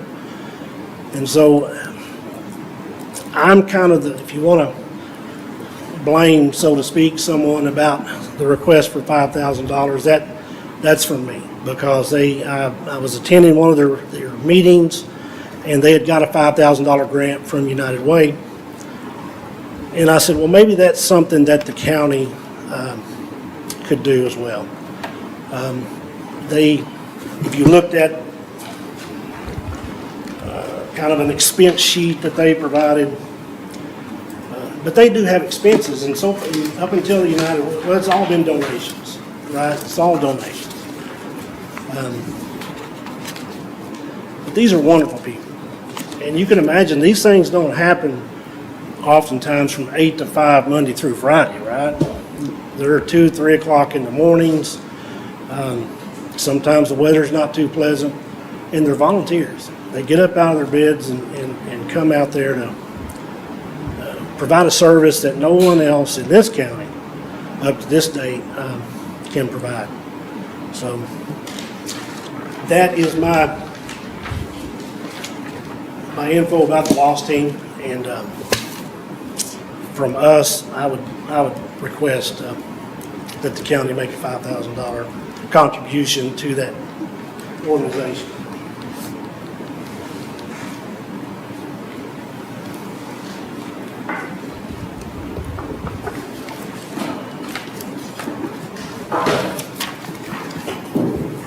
Any questions about the lost team, by the way? Okay. Let's talk about the jail. And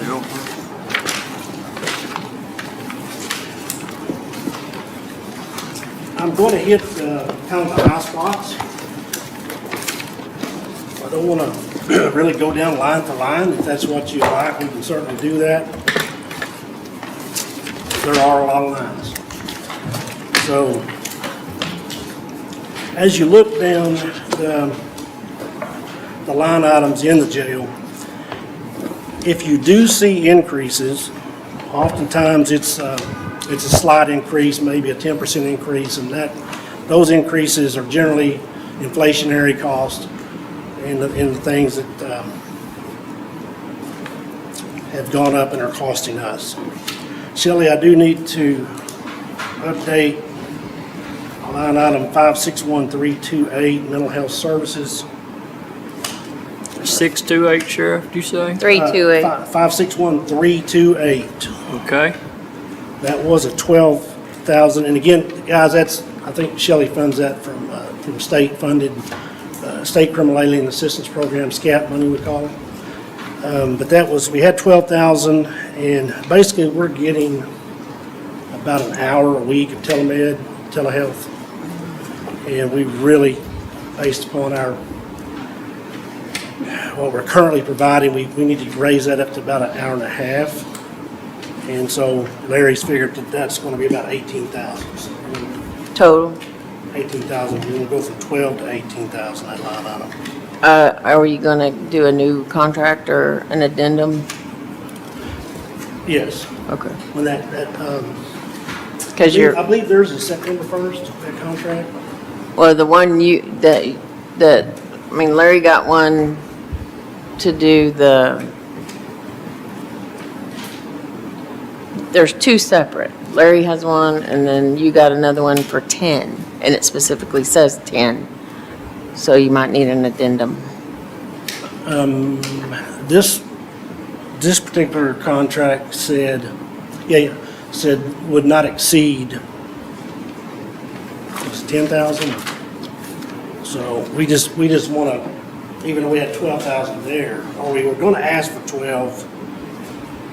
Yeah, so it's still not to exceed 10 We want to take it to 18. So, for yours, and because this total is for both of y'all's together. Because what is the one, those, One is for the crisis screen. yes, Back over. yes. That's a separate method of understanding it. The psych care is a separate MOU. Okay. But it currently has 10,000 on the Yours does too? Yeah, both of them. Okay. We're never going to meet that on the crisis screen. It's been over here that long. okay? Yeah. Okay. All right, your laundry supplies jumped up. We had to go to liquid detergents. That powder was eating up the seals and the motors, and so that's an increased cost for that. Hopefully it'll save money in the end, though. Jail food's up, general cost, but now that I think Larry had proposed 554 last year, and it was cut to 500, but anyway, I think we're doing a remarkable job. We're preparing trays for anywhere from $2.05 a tray to $2.35, depending on when we order food supplies.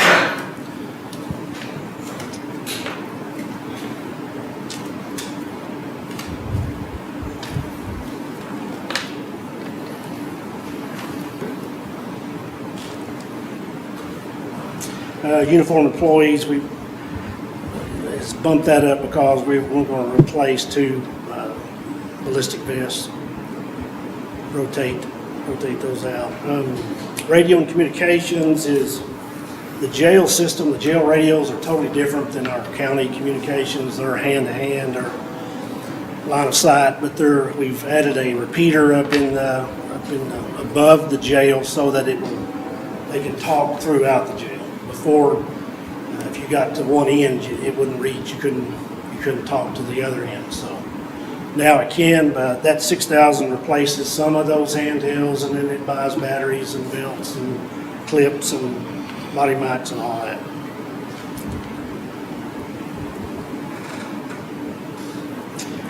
You go down to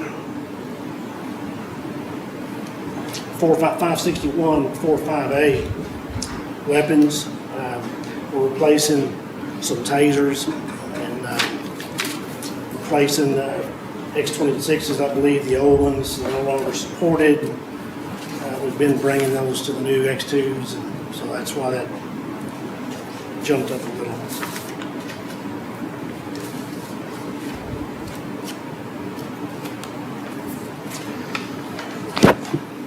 I'll talk to you about machinery and equipment, and can talk to you about that as we get into the sheriff's law enforcement side as well, but that's to replace 2 units.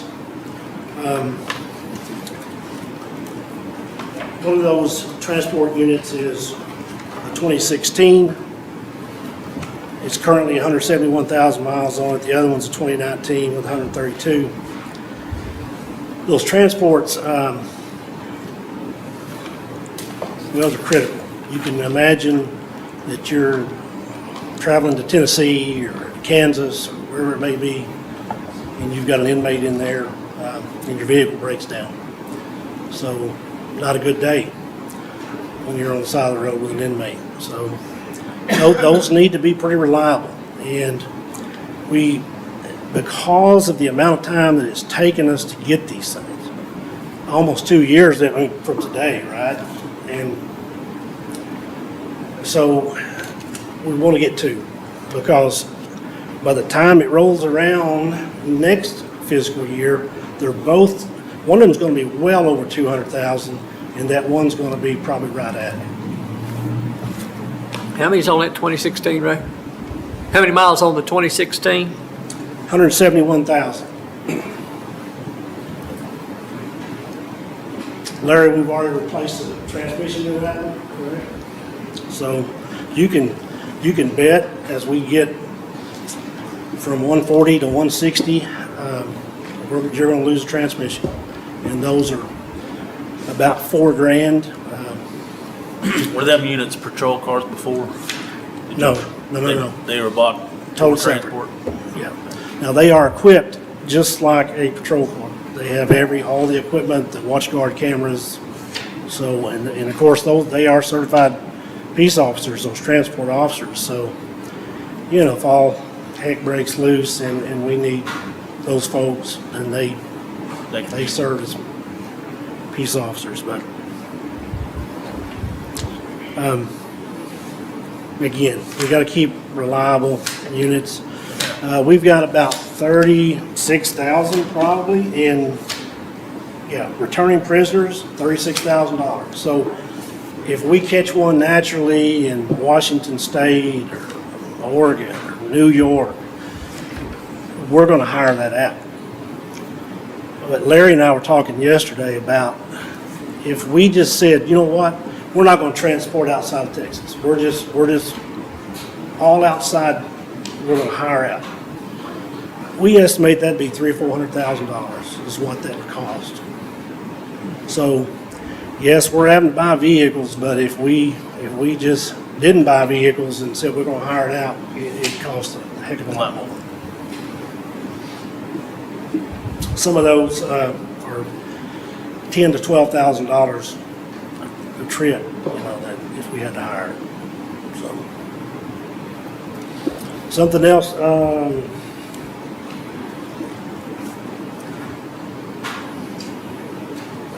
There are a couple of salaries that I want to adjust, that we want to adjust in the jail. One of them is what we want to call a food services manager, a food services director, whatever title we want to call it. We want to increase that from 47.7 to 56, and that's based upon the job description and all the requirements of that job. I can tell you she is saving the county a lot of money. but by the way she orders, she tracks, she rotates that food in that storage to always keep the oldest out front. And there's, if you have that packet, you probably see a full page description of all the things that individual does. And I think that position needs to be compensated for those requirements. The same goes for the medical officer that we have. Our current medical officer does a fantastic job, and I don't know what we do if we lose her, but I promise you she keeps the county out of the federal courthouse from the job that she does and the manner that she does it. But she has a ton of responsibilities working with our medical provider, and I think that we need to pay that position accordingly. So, Sheriff, as we go through this, you're gonna distinguish on which one of those salaries you're gonna pay out of general fund and which ones you're gonna cover out of this grant? well, we can talk about that in a minute. Yeah, but I At the mean, end. no, we need to, right? I mean, at some point, just so, for budgeting.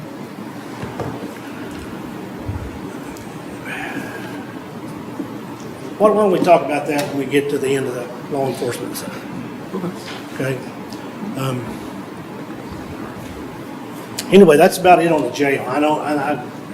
It's probably 4 million. I don't know, because on my Excel sheets, I don't have the salaries and such plugged in. So it's probably 4.3 million. On vehicles for the jail, you're wanting 2, okay? And is there something else in there besides those vehicles, Sheriff, for that 165,000? Yes, Or there's something else? 2 hot food tables, Okay, 10,699 each, 6,609 each. okay, so those are not Mercedes? Yeah, they're not all vehicles.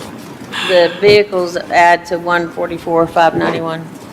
Okay, just checking. Yeah, 21,218 for the 2 replacement food carts. There's a photograph in there of those if you've got it, but they're many years old, and maintenance has worked on them, and they say they're done. So, yeah. Here's a nice photo, y'all have it. At first blush, I'm gonna tell you I didn't see it, Ray, but that don't mean anything. I might be.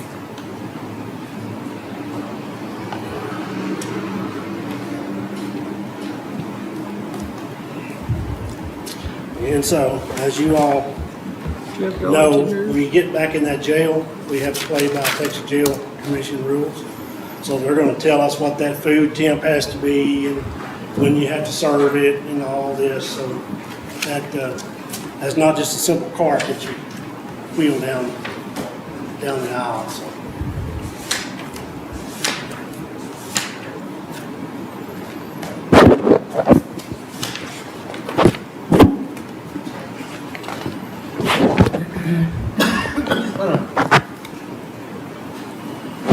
Any other questions on jail?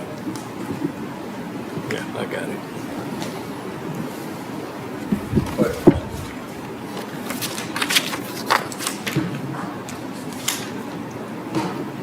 Good, we're half done.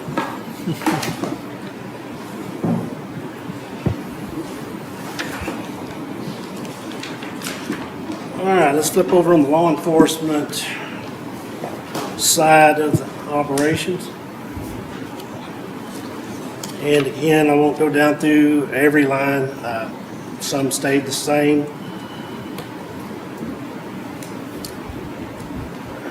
Generally, things that increased are because of what it's costing us in inflationary numbers. Shelley, on 56390.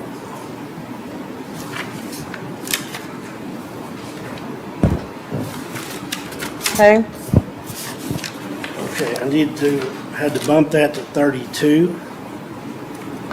What's the last 3, Ray? Sure. 390. 390, okay.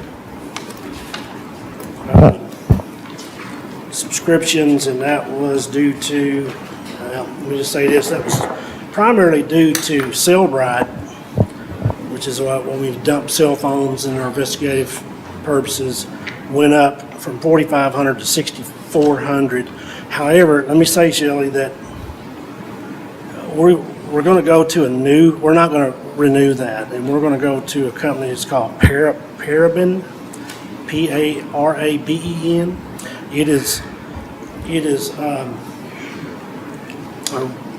It's around 6,100 up front, but then it's only, see, Cellbrite was going to be 6,400 every year.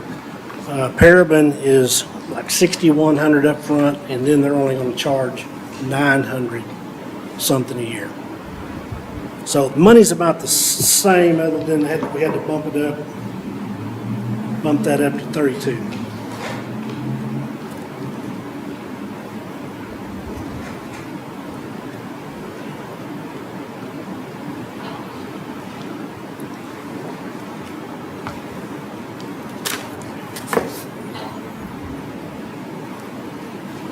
All right, for the commissioners and judge, if you look at line items 454 and 455.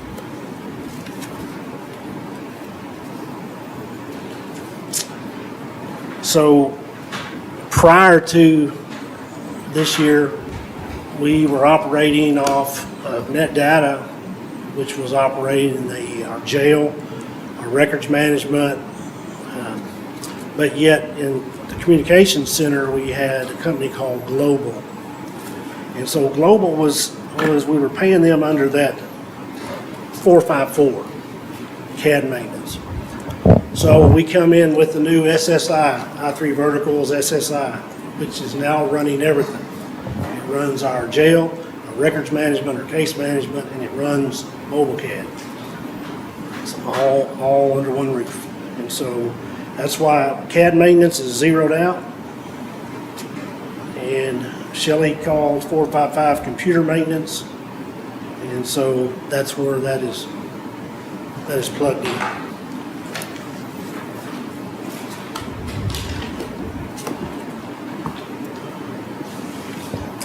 I think we actually saved a little money, Shelley, by doing that, but now including in that is also a yearly cloud storage fee for WatchGuard, and that SSI one-time maintenance or yearly maintenance.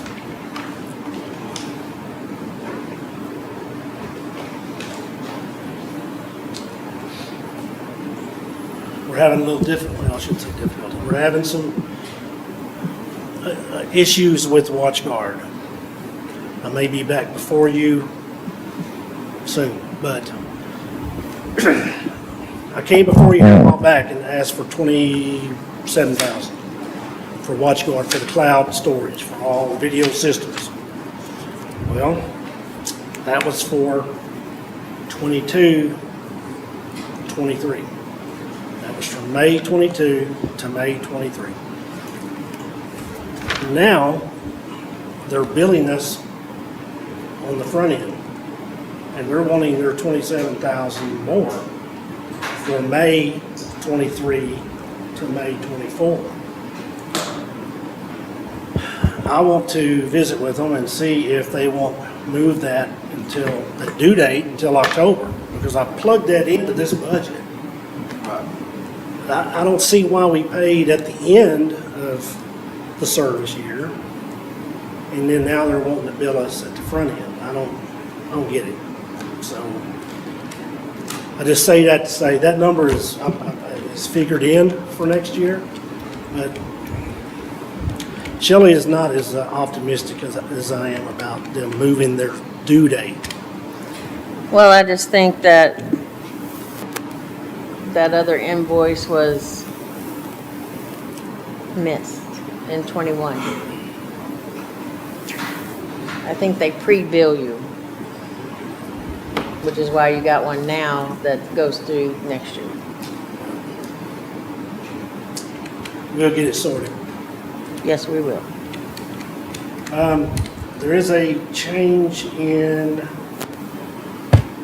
457, 564, 57. So instead of 11,000, that one will drop to 8,500. And that's $2,500 difference. And then we'll move that 2,500 down to 499 miscellaneous.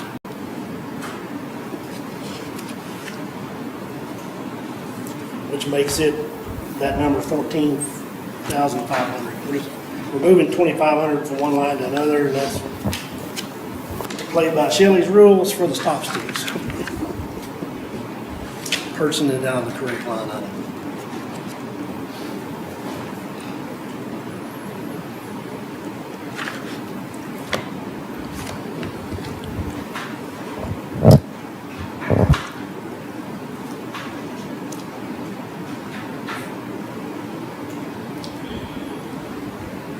All right, let's talk about the big one.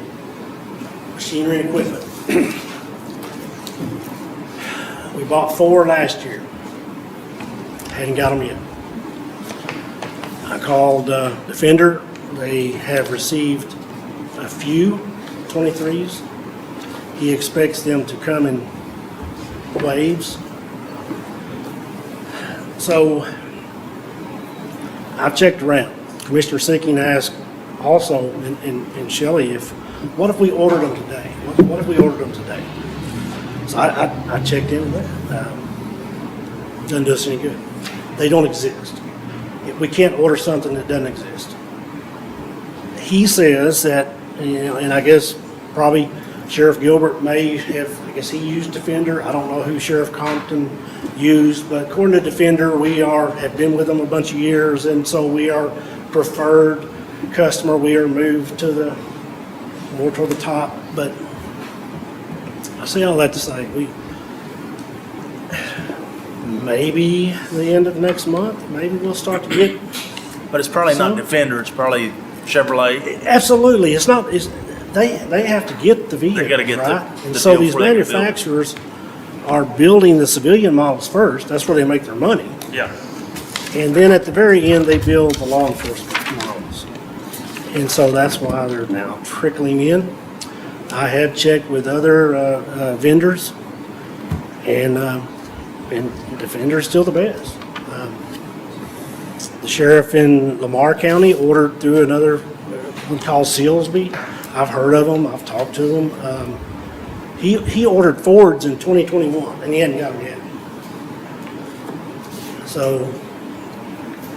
So issuing a PO now won't do us any good, regardless? He said maybe 2 weeks, Oh.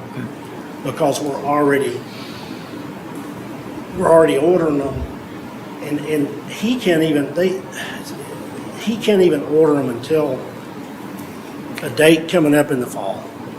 And there's like one day, like a 2 or 3 hour window when those dealers get to actually get in there and place their orders. But It sounds like the chassis for the ambulances, there was It's a window that we could order those, and you better be ready to hit the go button. Yeah. It's not Defender, it's the. Yes, no, it's the manufacturers. Yeah, it's the manufacturer. And it's that way across the line, it's Dodge, Chevrolet, Ford. absolutely. It don't matter. And with Dodge, Ford too, they have canceled orders. They stuck Defender with $3 million because what Defender does is when they order 500 Tahoes, they order the equipment for 500 Tahoes. Right. Well, they ordered 200 or 300 Dodges and had all the equipment, ordered that, and then Dodge backed out and didn't manufacture them. And they got stuck with $3 million worth of parts. So they will order a Dodge, but they won't order the parts until the Dodge comes in. Right. Which puts you a year getting it and 6 months more waiting on parts and installation. I'll go to the sheriff's conference at the end of July, and there will be a handful of vendors. But, I mean, I've called, I've spoken to other sheriffs, and we're all in the same boat. And it just, I think we're better than most. I say all that to say, I think I'm being ultra conservative. conservative, really, by just ordering 5 for patrol. I think we really ought to order 6. But we need, on the conservative side, we need to order 5, and we probably need to order 5 next year. We just keep getting further down the rabbit trail, which is costing us an arm and a leg in maintenance. We're going to spend the money, right? We're going to spend the money. It's either spending it on engines, $12,000, or $4,000 transmissions. So, you know, now of the 5, I have asked that 3 of those be 4-wheel drive. And I'll tell you that this past winter we had an ice event. It wasn't very long in duration, but 3 or 4 days. And because of TxDOT's current policy and ongoing, they're only going to hit 35 and 82 in this county. That's it. They're going to keep those 2 roads open, and they're not going to work on the FMs. So we had a pretty serious domestic, up on 371 up north, one evening, one night, and I had 3 deputies stuck on a hill. Couldn't get there. We never got there. Fortunately, some neighbors came and helped resolve the situation because we never got there. Just flat out. You know, used to TxDOT would hit those major highways and then get off on the FMs and help a little, but not anymore. So, And we see that also. I mean, y'all do. in our precincts, the same thing. And people call us wanting us to do the FM roads, but we've got other stuff that we're on that we can't. I think that might be a call for our citizens to get their senators and your legislators and ask why. And I know probably why is money, but it hits us too. I mean, it hurts. I mean, And it's a big part, right? The roadway conditions are a big part of that 4-wheel drive request, but it's not all. Right. Because we go to the backwoods and the back pastures and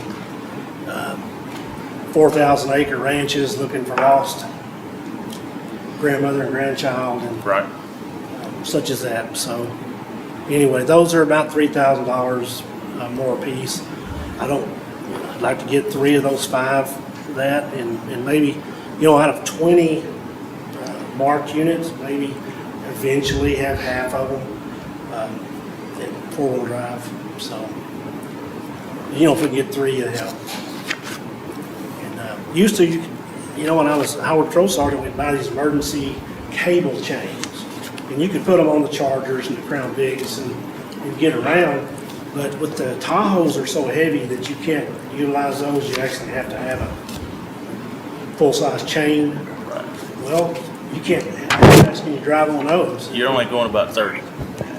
At most, you can picture driving on a dry 82 or 35 because they're taking care of it. Right. That's not an option. So.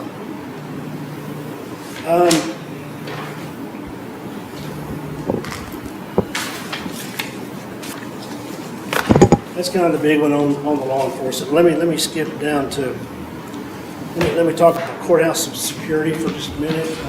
I have asked for a $3,000 stipend that we add to these individuals working in the courthouse, which with benefits would cost $13,944. Now let me say that this funding can come from not county funds, but from court security funds, court costs and such.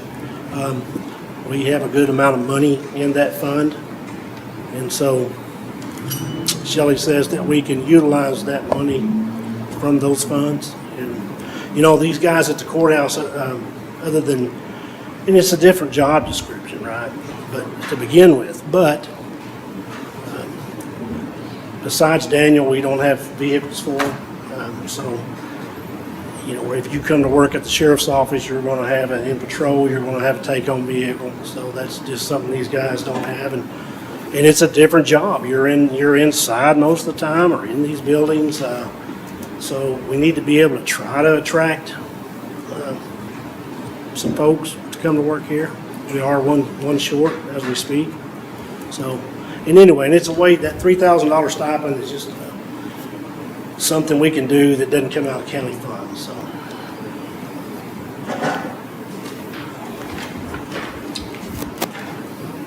Is that all you've got on courthouse security? The county attorney's office this morning asked about a 700 radio. So they have the ability to talk to law enforcement. And one of their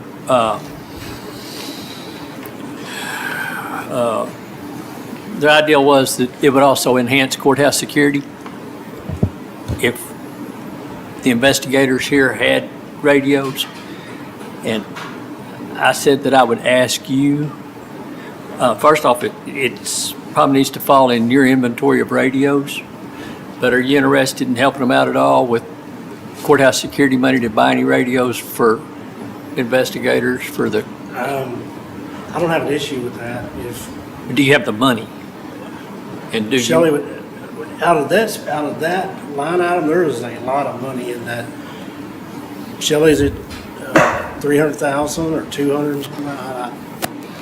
There's a lot of money in that, and it can only be specifically used for certain things. That I believe would be one of them. So I don't have an issue if we want to buy a couple of handhelds, utilizing it.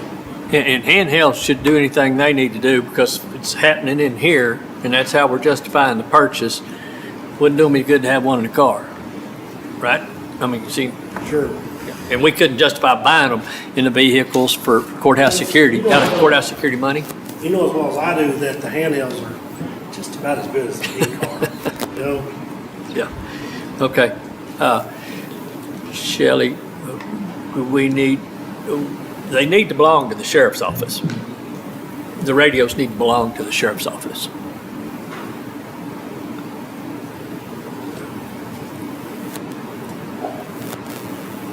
And we will need DC chargers. Is that right? AC chargers.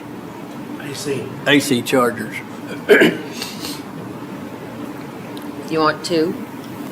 Because the I mean, DA's if gonna ask. the DA's gonna ask. And I told him this morning I would ask the sheriff, wouldn't commit, at all. But I think the sheriff's good with that.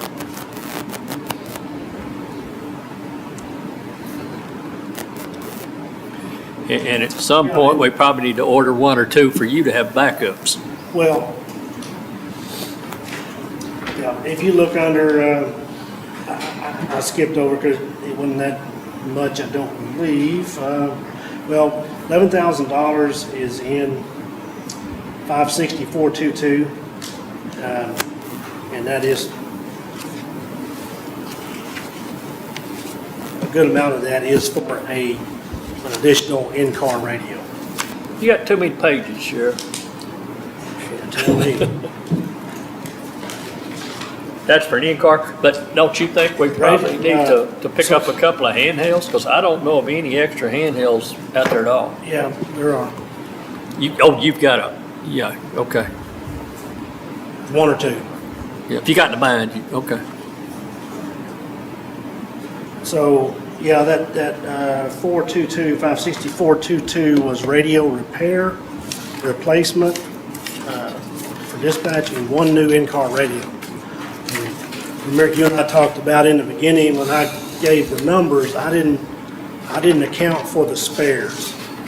I didn't, you know what I mean? That was in use, and so naturally we got to keep 3 to 4 spare units out there, and so we bought one additional one last year. Wanting to buy an additional one this year, so we'll gradually, any unit that we would jump in out there will eventually have a new radio.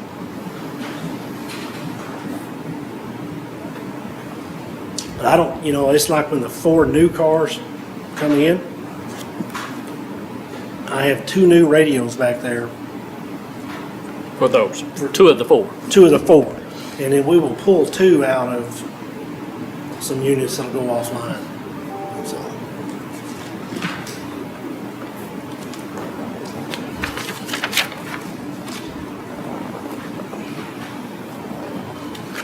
I'm gonna skip down to, initially I was gonna ask for 2 new positions.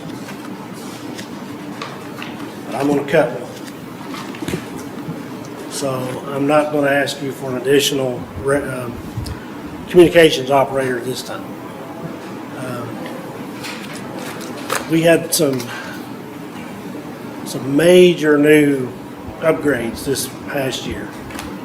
And one of them was the SSI, was the new mobile CAD system, and the other one was the new radios. So I've had a communications supervisor that he did a bang-up job in those areas and was instrumental, but it took a lot of his time devoted to those projects. Now have implemented those projects, pretty much got all the kinks out of SSI, still a few minor things, but point being, that communication supervisor is now going to be able to focus more on comms and the personnel that are assigned. So, anyway, I'm going to put that off. I tell you that our call volume has steadily increased over the years. We will reach a point where we're going to have a 3rd person in there. The other issue is you have 10 total personnel, including that supervisor, 10 people. It takes 8 to run it 24 hours a day, 7 days a week, 2 people in there, and you gotta have 2. I welcome those of you that haven't been in there. Come looking at communications and watch. One side of the room is all law enforcement, and one side is all fire and EMS. Those 911 calls come in, so we have to keep 2 people in there. And it takes 8 to do that. So we got 10, right? Well, you got sick days, vacation days, and training days. And so those other 2 are having to fill those gaps. Which means if it takes 8 and you got 10, you can never have more than 2 people off at any one time. And I can tell you in a year's time, that's unrealistic. There are times when we have more than 2 people off. And so that's why you see overtime, people on their days off and so forth. But anyway, I'm not going to ask for that extra comm personnel this year. We may have to revisit that next year, but I would ask for a civilian evidence technician. I've got 3 personnel in what I call special crimes, which they mainly investigate narcotic type offenses, but they do get handed some very unique cases from time to time. And one of those 3 is half his duties cover evidence. So far, he is only dealing with evidence for new cases, evidence that we're booking in daily, weekly, monthly, what have you. He's not worked on any retention, destruction, old stuff. He hadn't had time to do that. And it's stacking up. It's stacking up from sheriff to sheriff to sheriff. Because we're concentrating on what's happening now and not what happened 10 years ago. I can tell you the county, we can get into a bind. We're going to end up with evidence that should have been destroyed, maybe a court order issued by a district judge to destroy, that we haven't maybe. I need somebody full-time in evidence. And I can tell you, we need more than 3 full-time narcotics investigators, special crimes. But that's what we got. I certainly don't need more than 2.5. And that's what I'm getting. It's what you're getting. It's what the citizens are getting. So, this evidence tech, we can pay them You know, instead of paying them $60,000 for a commissioned investigator, we pay them $46,500 at a lower rate because they're civilian and they're not certified law enforcement.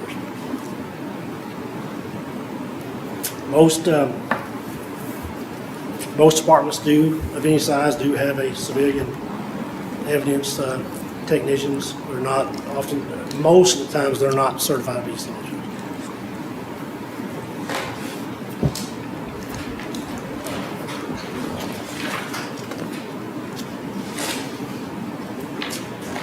And let's get to the last item.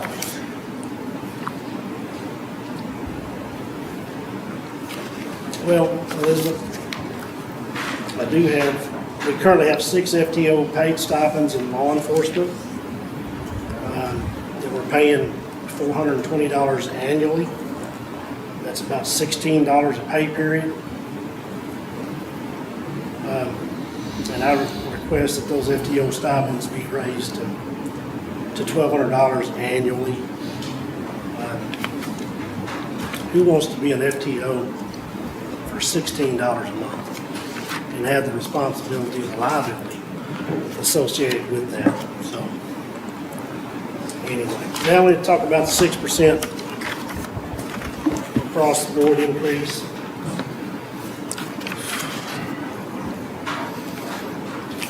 You guys see I don't have to tell you, you see the growth coming, that additional services, demands for services. And I think I said to Commissioner Sicking and the judge and to Shelley, I think I said, you could give me 5 more patrol deputies today. Here you go. I can't hire them. Can't hire them. We've got to increase our pay some for those guys to make it a little bit attractive. You know, I was going to look at in fact, Elizabeth helped me and I worked on it and we created a very nice step plan. I think she had a 5-year at maybe 7%, and I took it and did it, I think every 4 years, but I dropped it to a very nice step plan. It was pay increase every 4 years to try to retain some employees. But when I looked at internally within the department, in the patrol division, it was only going to affect 2 people. That really nice step plan that had 6 years. Each one of them had 6 years. Everybody else was 1s, 2s, and 3s because we're training them. We're spending a lot of money, and we get them trained up, and then off they go. I got one getting ready to go to Anna, or at least trying to. So I realize that's some of the game, and I think maybe that's why the legislature looked at that Senate Bill 22 and it passed, was historically that the sheriff's office are faced with these staffing challenges. So we've got to get that up a little. We're going to get too far behind the curve. I mean, I just like to stay up to the curve. We're going to be way behind it. And, you know, right now I've got 2 vacancies. Well, when you think about on a perfect day, no sick days, no vacations, no trainings, just a perfect day. Those don't happen very often. If we had one, we'd have 4 deputies out, covering 900 square miles.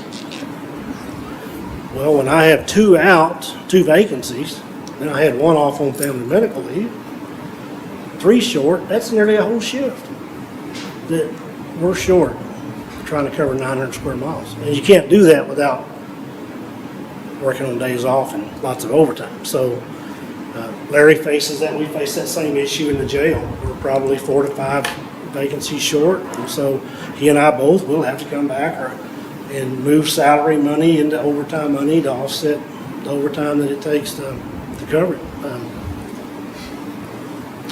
So Senate Bill 22 passed. Governor signed it June 6th. goes into effect September 1st. Our size, we get $350,000. We can use it to bring salaries up to a minimum. We already exceed that, right? We can buy equipment with it, or we can hire additional personnel, staff, or we can increase the salaries. So I don't care how we spend it, but we need to spend it. It's a $350,000 gift. I was reading something today that it talks about, for the deputies, it talks about increasing the salary for deputies that primarily or routinely make traffic stops. So I don't know that causes me some concern about us being able to do investigators. And so what I wonder is, might be the easiest solution is to take that $350,000 and plug it all towards equipment.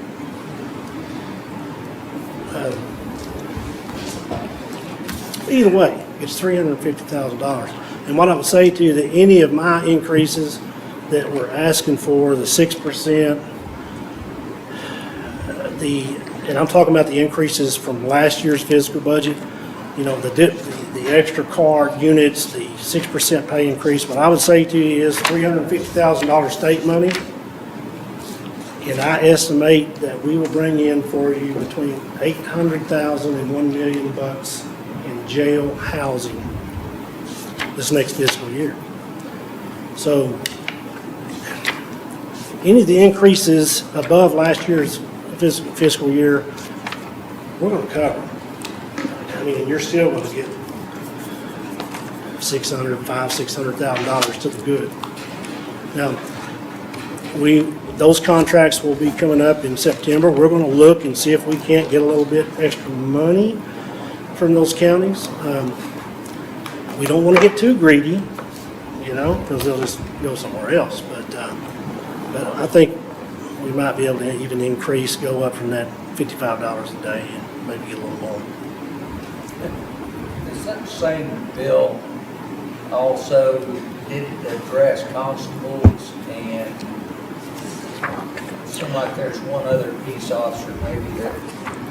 So it's my understanding, because remember, the House had a version, the Senate had a version. Yep. They came together in conference, and what came out of conference and the governor signed, when they're talking about constables, they only have one choice, and that is that they can use their $25,000 to increase so that their minimum salary is $45,000.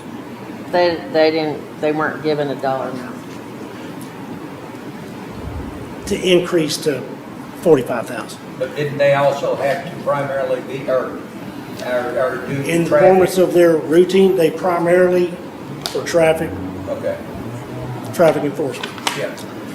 But point being,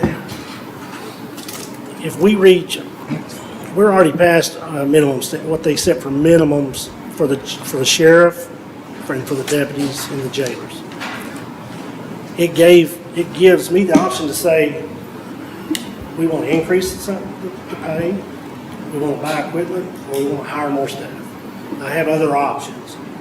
For the constables, it's just bring their pay up to 45, and after that, there's nothing. So, anyway. Now, your prosecutors are going to get some as well. 175,000, I think. I think that's the third one the judge is referencing, which was the DA's office. Yeah, I think that's right. Between the two.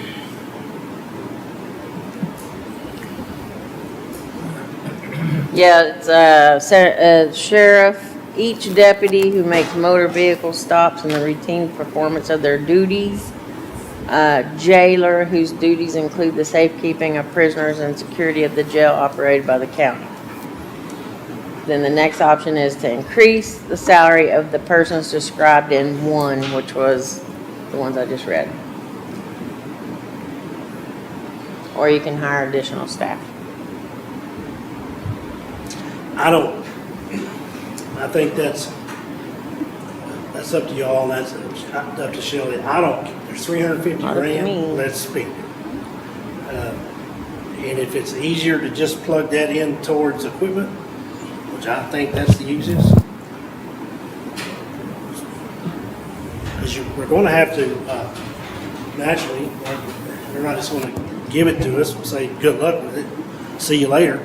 We're going to have to send in probably invoices and keep track of, and if we don't spend it, you got to give it back. And so I just think it might be easier to dump it all in buying those units and spend every penny. And Yeah, and it's not even gonna be available to apply for until January. that's not if you read, I know what the end says. Oh, you know about the disbursement? Yes, So- the comptrollers, and they're not even gonna have it ready till January 1. It says, when you're looking at the sheriff's office, the rural assistance program, it says that we will file no later than the 30th day of the first month of the fiscal year, so October. Correct, but Okay. because this is the first year, they don't have it ready. In January, it directs that comptroller to comply. I'm going off what That's fine. Senator Springer said, that they would we would send the money out to the, So they'll retro it back to In January. September 1. so, That's what you're reading? So if we spend it, we'll get it back for the end of the fiscal year. which, you know, if you buy vehicles, You we're ain't not gonna- gonna have them for, anyway. So, what was that, there's 427,000. And, 427 is what the Yeah. one of them is. yeah, 560, 570, that's $427,000. Plug that 350 in there.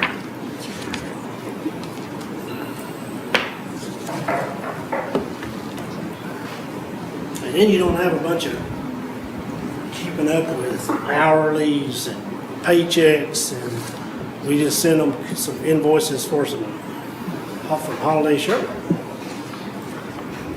Some of that depend on, I would think, whether or not all employees get raises. If all employees don't get some type of raise, my thinking is if we give sheriff's office raises, we justify that through this grant. Absolutely. I mean,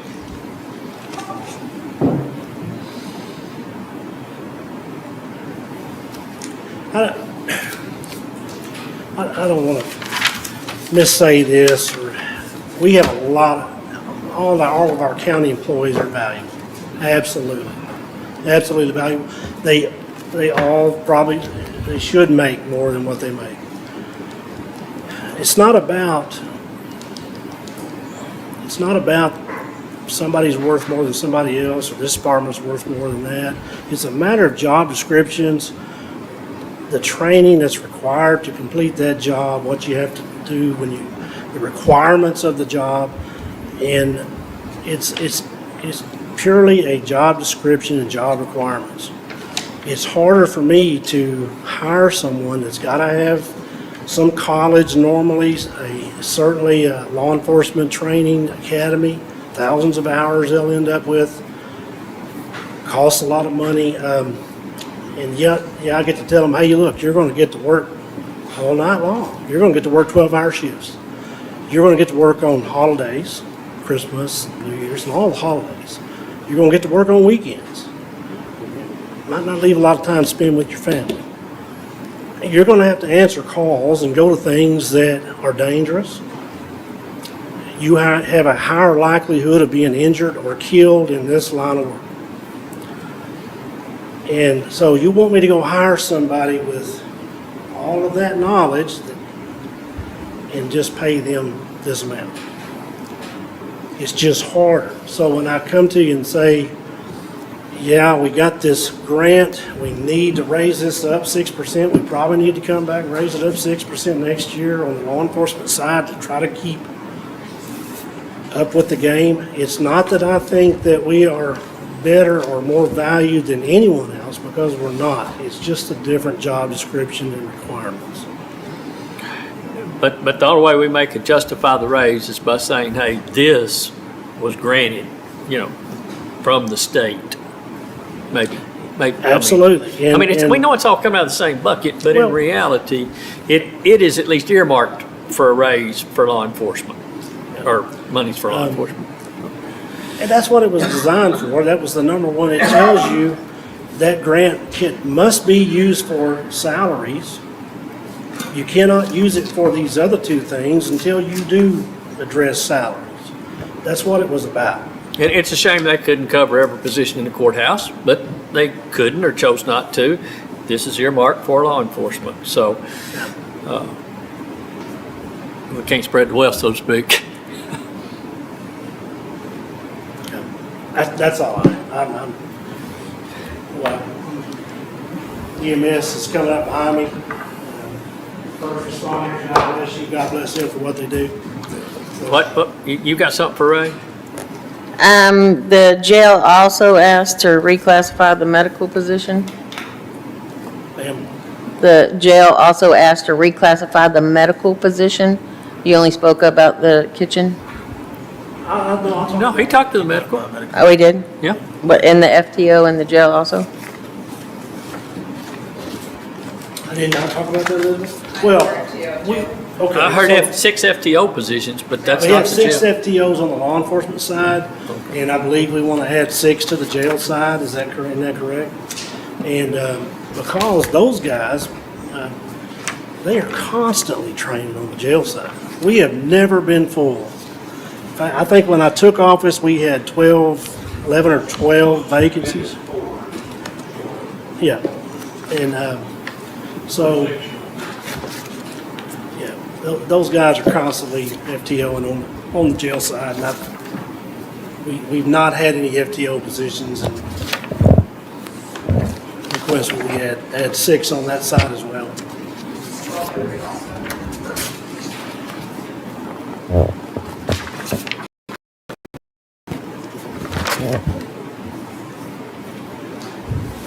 I was trying to hit the high notes. Thank you. Thank y'all very much. And I know it's, I appreciate what you all do as elected officials as well, because you sit there and have to make tough decisions for the entire county. And I know it's tough, and so God bless each of you as well. Thank you, Ray.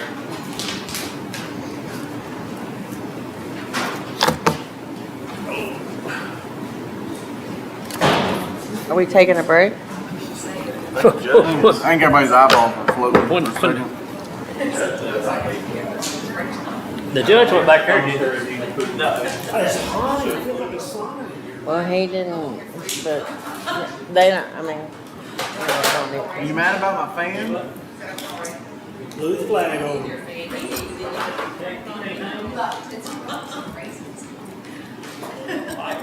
Are we taking a break? Daryl, is it off right now?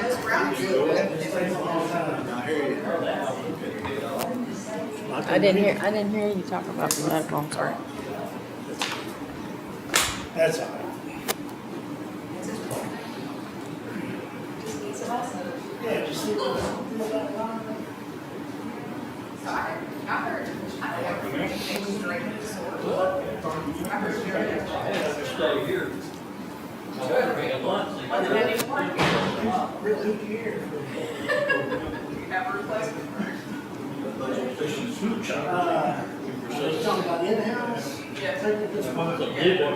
Well, we do that so you don't stay long. We do that so you don't stay long.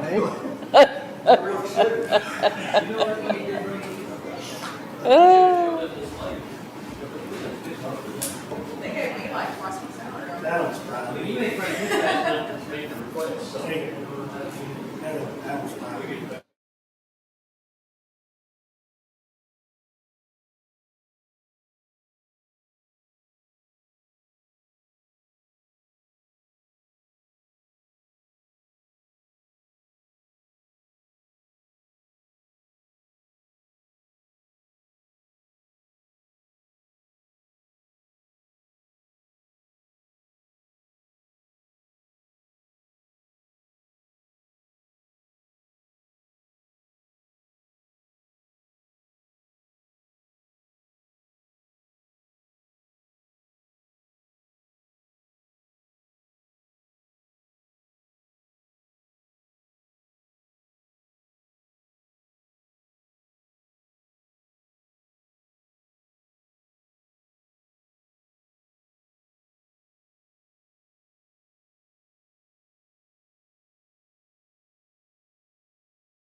Wesley Reed, I'm the EMS chief. If there's no objections, I'd like to go through the high points of the budget and come back to salaries.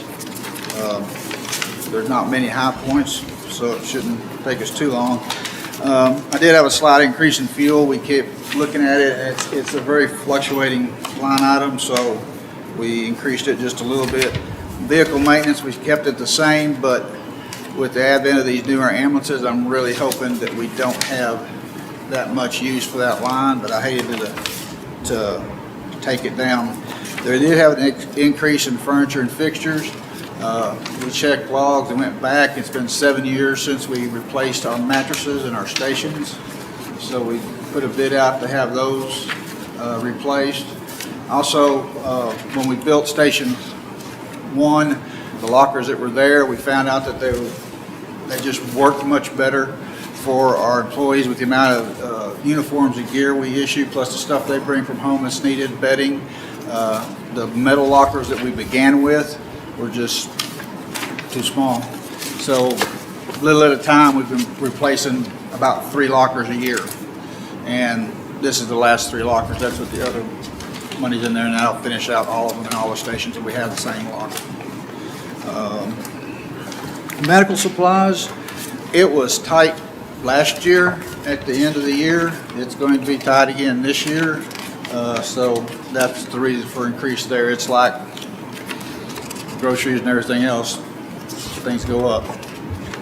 Haven't had any big additions other than just that. Slight increase on uniforms. We did see an increase in the cost of shirts and pants over this last year, so we increased that just a little bit. Radio and communications went up. It's called a HAAS system, H-A-A-S. It comes standard equipment on all new ambulances. What it is it will send out a signal, and I can access it on my computer, and I can tell where all our ambulances are and what speed they're driving anytime they're out. More importantly, what it does, it sends out electronic message forward of them. And the newer cars that are equipped with it, it will give them a warning ahead of time that there is an emergency vehicle approaching.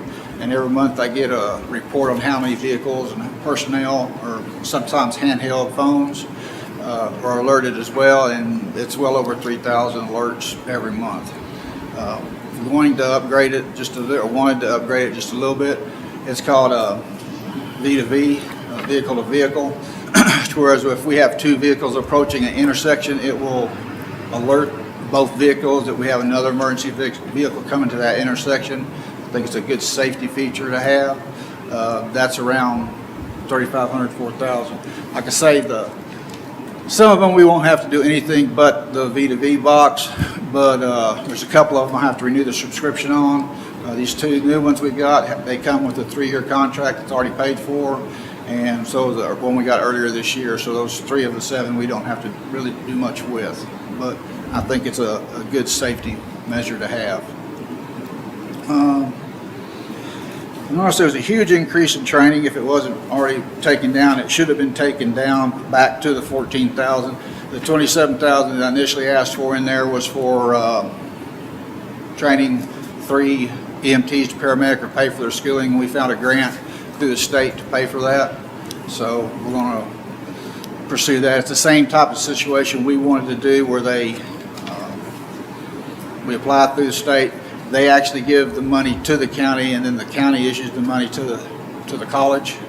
And after completion, they have to complete 2 years of service to the sponsoring agency. And I knew about this last year. I didn't pursue it because that was not the wording I read. It just said they had to fulfill 2 years in EMS. It didn't say the sponsoring agency when I first read it. I don't know if they changed it or I just didn't get a good copy of it. But the way I read it is we could go through it and do the hassle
We're $9,606 into it right now.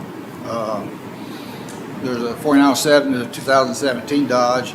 It's got a little bit more mileage, 185,000, but it's one we're going to retain and put in a backup role. Its 2-year maintenance cost was $16,409. It's a little older, it's got a little more miles on it, but its profile and history so far has showed us to be more of a dependable vehicle. So we're going to keep it and put it in a backup role. We got 5,500 in it right now this fiscal year. This is the one that I would want to replace with the new one coming in for this next budget year. It's 49 what, Wes? Which one's it you're putting in a backup row? 4907. 7, okay. Yes, sir. Now it, Got that one brand new. looking at the mileage and the vehicles that we have currently, replacing this one, I don't believe we would need to replace another one the next year because they all are in good shape. They're newer models, they have low mileage. The only difference would be our call increase.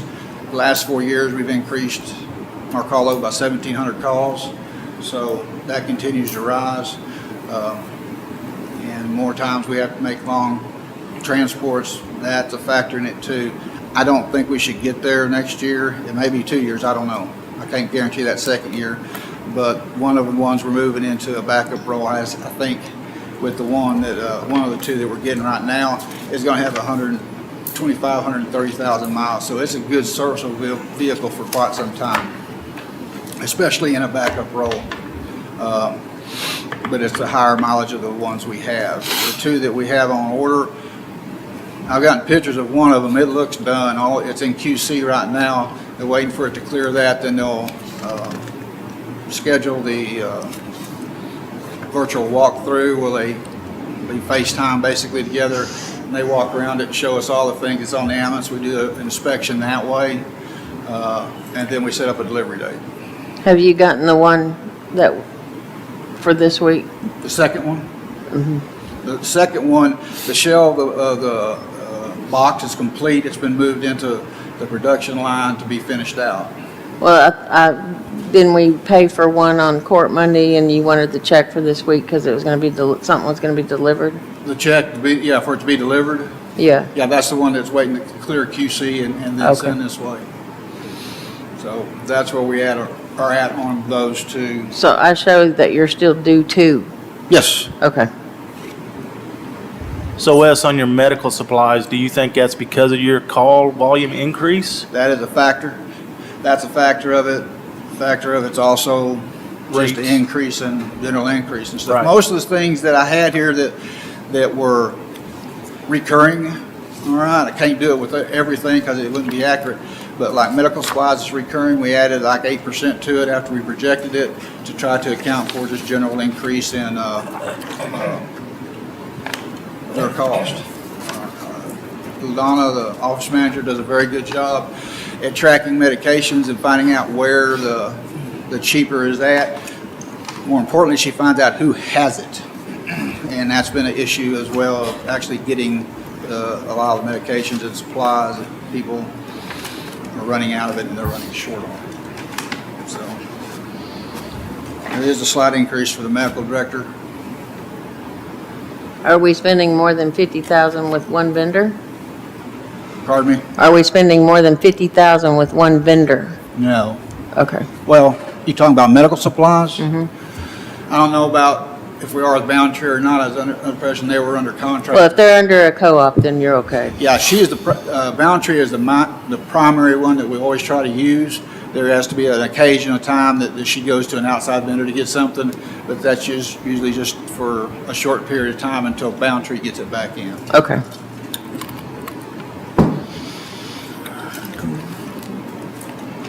Questions about that part? Anybody? You skipped over the medical director? The medical director? Mm-hmm. Yeah, we increased his pay. Okay. Just how much was it? I don't even remember. It's a little bit. Medical director. About $1,543, I believe it is. 103, 103. 15, yeah. $1,743. I can't do math in my head, that's my wife and my daughter's area of expertise. We still have the same medical director we've had for years? Dr. Lewis, yes. That's 9%. That makes sense. Oh, okay. Went up a little bit. Yes, he has, and And it used to I be assure you, if we go virtually nothing. outside trying to get a different one, we're gonna be paying a lot more than that. Yeah. And he's very proactive with our crew. He is, he's an outstanding instructor. When we have him in to teach classes, he's good. And he's got a cell phone if you need it. Yep. He'll answer it. Well, if he's in the ER, sometimes it takes a little while to Yeah, get hold of him, but usually he will, yes.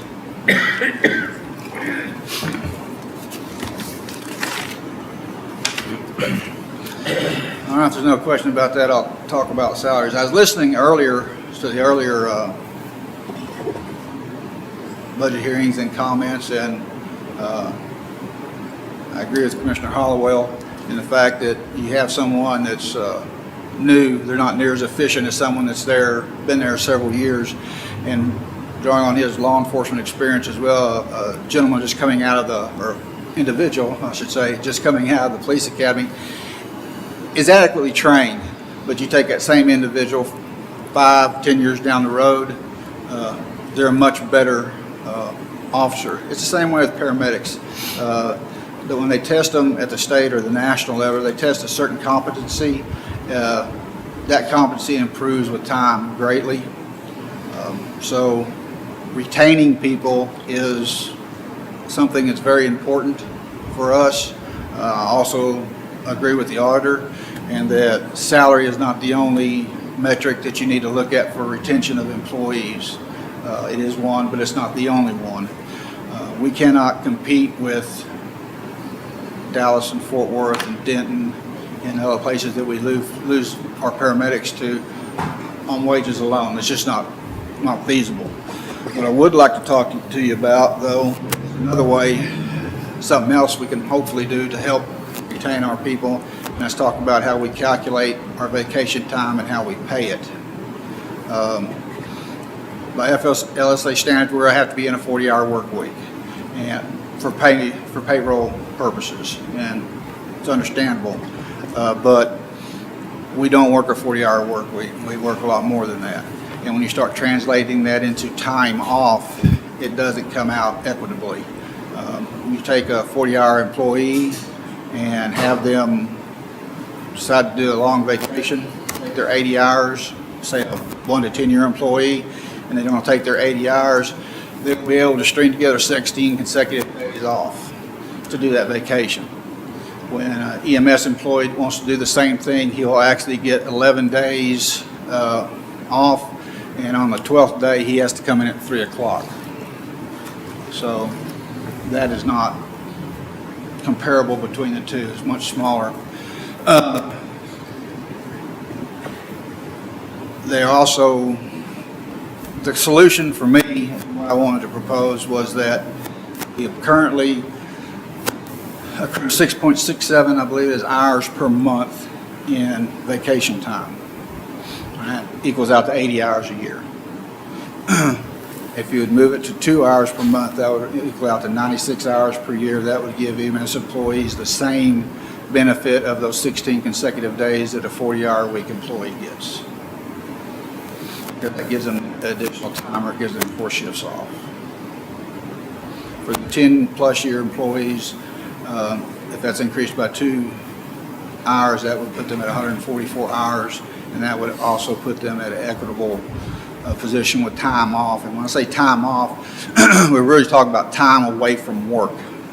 Okay, there's no 8-hour employee that works 8 hours that would consider a day off if they got off for 2 hours and 45 minutes. And so when we're talking about our guys' time off, being off 8 hours is not being off. It's only a third of their shift, 1/3 of what their time is. That's on that part. As far as the pay goes, and the auditor she knows this as well, the FLSA says that you do not have to count vacation time or holiday towards time worked and the computation of overtime. It doesn't say you have to do that, it says you can do that. To my knowledge, my department is the only department that loses money when they take a day off. Because when we take a day off, by that calculation, it comes off their overtime. Anything that they would have been getting in time and a half, they get in straight time. Okay, so they lose money for that. So I don't think that's equitable too, and I think we shouldn't do it. Let them have the same check when they take off as they do when they're here. I talked to Elizabeth about computing that.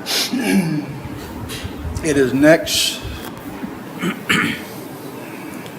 to impossible, I'm going to say, to compute it accurately, all right? Because for some of you that aren't aware, we have 3 different size checks we get. We get a 96, a 127, and a 113. Depending on which week, on which check you take off determines how much of that time is paid at straight instead of overtime. If you take off a shift on a 96-hour week, then you're only getting 8 hours at straight time instead of overtime. Take off on the 127, you may be losing all 24, or be paid all 24 at straight time as opposed to overtime or time and a half. So as far as being able to calculate it, I butted my head against the wall for a while trying to do that. I came up with a figure. I think it's an incredibly bloated figure, but I don't have any other way to figure it, and that's $90,000 in additional payroll. When we hire a paramedic, by the time we hire them, put them through orientation, put them through our FTO process, which is typically 3 months long, and get them to the point where they're adequately trained where we can turn them loose on an ambulance, we have approximately $20,000 in payroll and equipment tied up in that person. We really need to try to do everything we can to retain these people. I know all of y'all want to provide the best trained and best experienced personnel to the citizens as I do, and anything we can do to achieve that goal I think is worth looking at. Now, you used a $9,000 figure. Is that for the year to the $9,000 figure? Is that for a year to compensate the whole staff for the vacation time off? 90,000. 90,000. Yes. Ooh. A little different than 9, yes, sir. Is that increase in overtime or in the salary line? It would be in salary, because the overtime and part-time budget, actually my full-time staff, if I remember correctly, their overtime doesn't come out of that line item. It comes out of the salaries. And this would only apply, obviously, to full-time personnel because they're the only ones that accrue time off.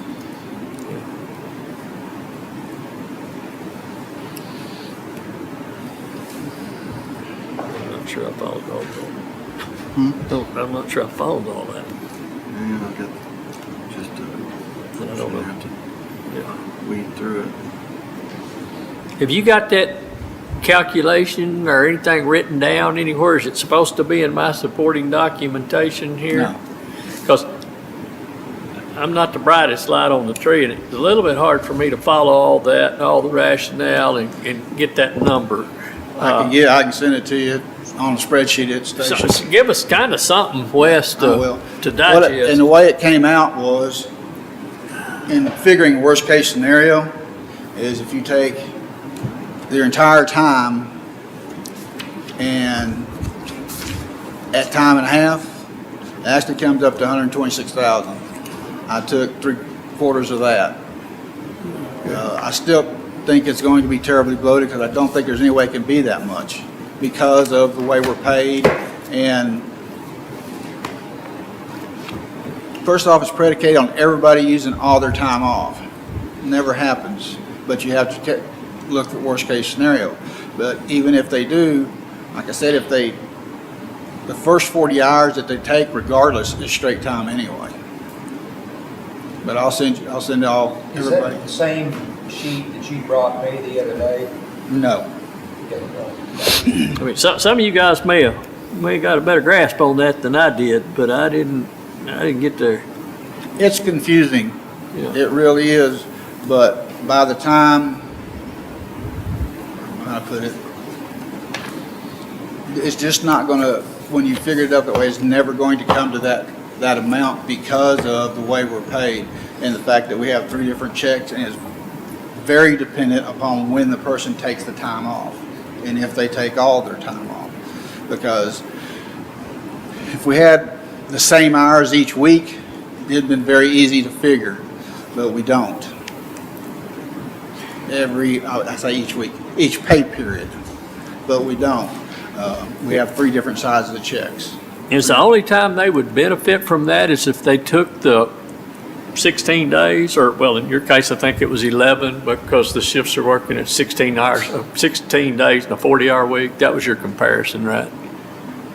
Yes, if they were if a 40-hour week employee takes their 80 hours of vacation in one lump sum, they can put together 16 consecutive days off.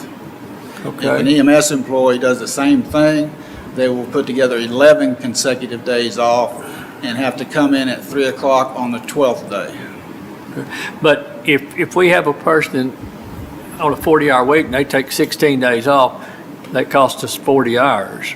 If an EMS guy does that, it's $90,000 a year, additional monies. It's what? $90,000 a year in additional monies to If you make that equal, for lack of a better term. If you're talking about days away from work, Yeah. all right, and that's what I'm calculating this on. That's the only way it's going to be equal one to the other. Well, if a regular employee takes 16 days, that would be 80 hours. Right, but he's saying, Well, look, you could See, get they got 80 hours. They got their weekend. well, and so So they take 16 off- would be 4 days of a weekend, so you'd have 12 days. That's actually the 6 days, and if you start like you leave on a Saturday, I'm counting, there's actually 6 days that are weekends, and then they get the 2 10-hour days, or 2 5-hour weeks, or 5-day weeks, so that's 10 and 16. And I'm counting the same for us too. It's just that when they use a day of vacation time, 8 hours, that's a third of a day for our personnel. But It's the They're same gonna way get with off- 10-hour days when they go to 10-hour shifts in the summer or whatever. They take off 8 hours, and then 2 hours are something else. yeah, I kind of think I probably need to see it on paper. I'm still not sure. You may still have to explain it to me, but I don't know that we can ever equate a 40-hour week to what are y'all doing, 48 on, 96 off or something. I don't know that we'll ever equate those things, but Well, it's a square peg we're trying to shove in a round hole, and it doesn't fit. And And it was the same way with 24, 48s. Yeah. I that's the mean, same difference. It really is. depending on where I fell in on what day I wanted off, where the pay period was, I wouldn't get any overtime. And it's like, well, then that paycheck would be minimal. But then if I took off the next week where I worked more time because of the overtime, I would make more. Well, if you took off during the week that you didn't have any overtime, then that would be your base pay. Right. Because you're getting straight time. Right.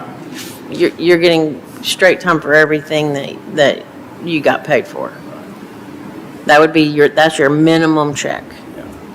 Any check after that is increased by the straight time, the overtime that you're only getting straight time for, and your overtime. I mean, could we pay them? I mean, we even talked about this one time, paying not weekly, but every bi-weekly. No, the 15th and the 1st. That's bi-weekly. Huh?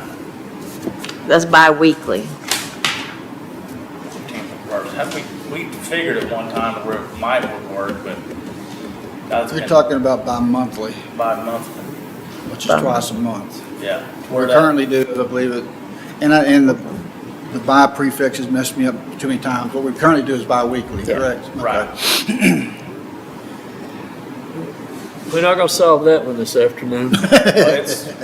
Probably not.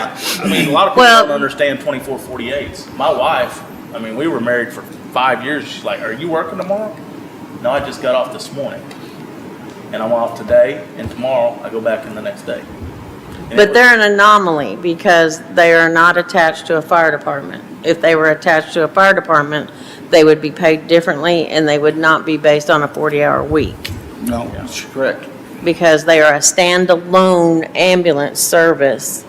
They are treated just like all of us, 40 hours a week. Is that 40 hour through week. state That's- statute or federal? Department of Labor, Yeah, federal. Department of Labor did it.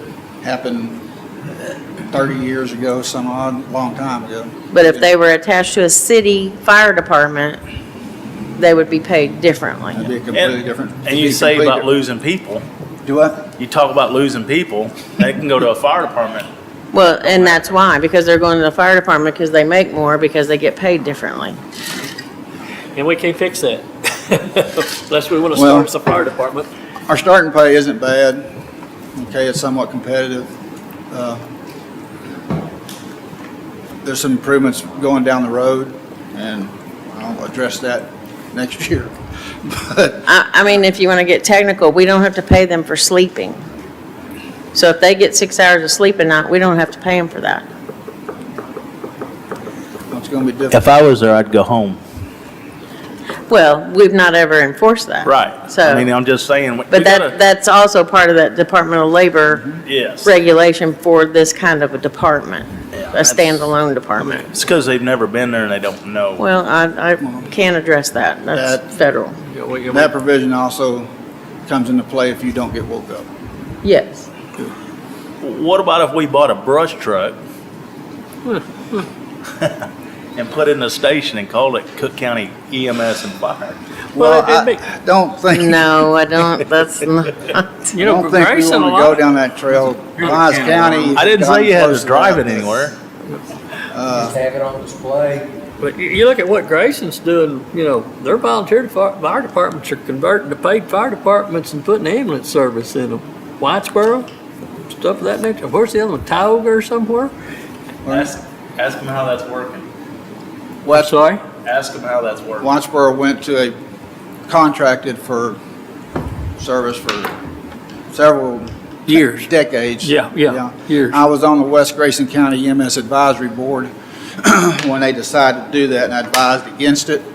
And now they've kicked the private service out, and the fire department has taken over, and they run all EMS in Wattsboro and West Grayson County. But they've gone to some paid firefighters there, so they got 24-hour coverage, right? No, they have 24-hour Ambulance. EMS coverage. Right. Okay, the people that are on the ambulance don't cross over to the fire. They have volunteers that come in and do that. Huh, okay. You already know. You live Yeah, I live there. I got several friends that are on that department. Okay. I thought they went to, so the ones that are there full-time are compensated EMS, no compensated fire? I don't know how they're compensated. I don't know if they have them fall under the fire department pay schedule. I assume they probably do, but I don't know that. I mean, they got like a paid fire chief, right? Whitesboro? I'm not sure of that. See, I think they've got a fire paid- chief or not. I don't know if Steve's paid or not. He may be. I know they've got 2 ambulance crews on full-time that are paid, and a third one that's on call.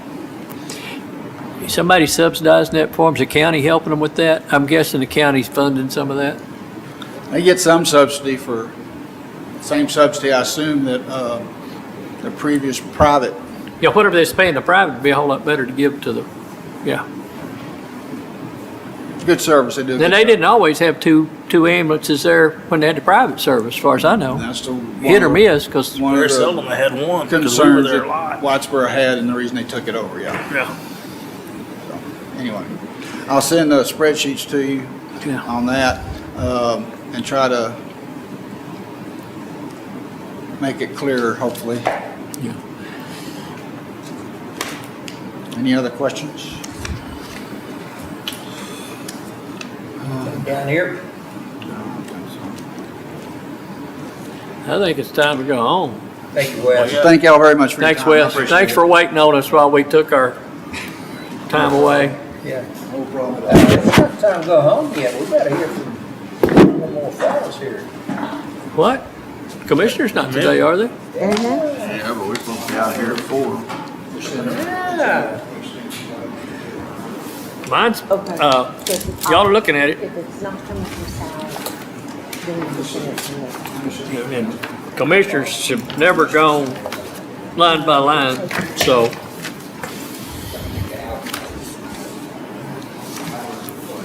If everybody looking at mine?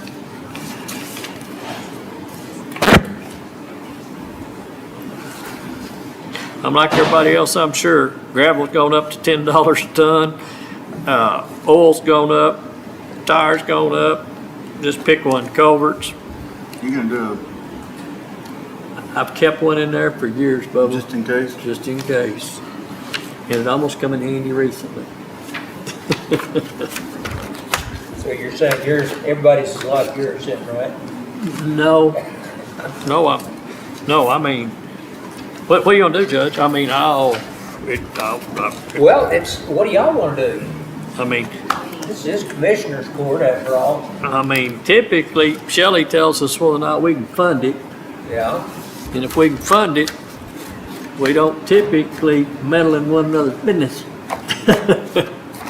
Well, if, you know, I think we're probably getting as much done if we just synopsize each one of them Yeah, I mean, as, unless one of you really wants to get up there and yeah. say what you want. Whatever y'all want to do. Mine's the same as it's been for Yeah. my whole time. I How haven't about changed a you, single Adam? line item. Matt?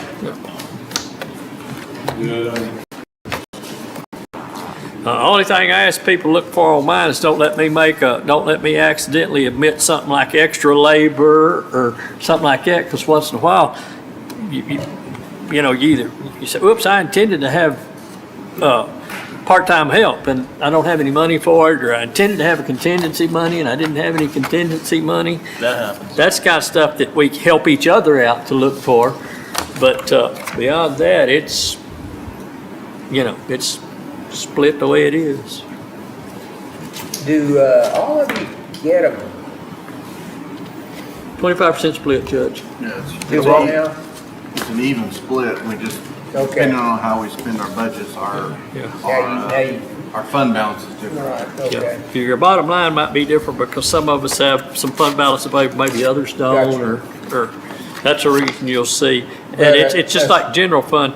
I've got like a $2.4 million budget, but if I actually fund it, I gotta go deplete my fund balance by like 800,000. So. All right. And Shelley hadn't told us if we could fund them yet or not. She's probably still working on those numbers. I thought I gave you your numbers. If you did, I don't remember it at the moment, Shelley. I don't. Anybody else remember getting fund balance numbers? My only question would be, okay, how do you decide, or individually, how much you put in asphalt, how much you put in gravel, how much you put, Condition of our understand road. it's all the same amount. No, it's. Total amount, but you. Depends on how much.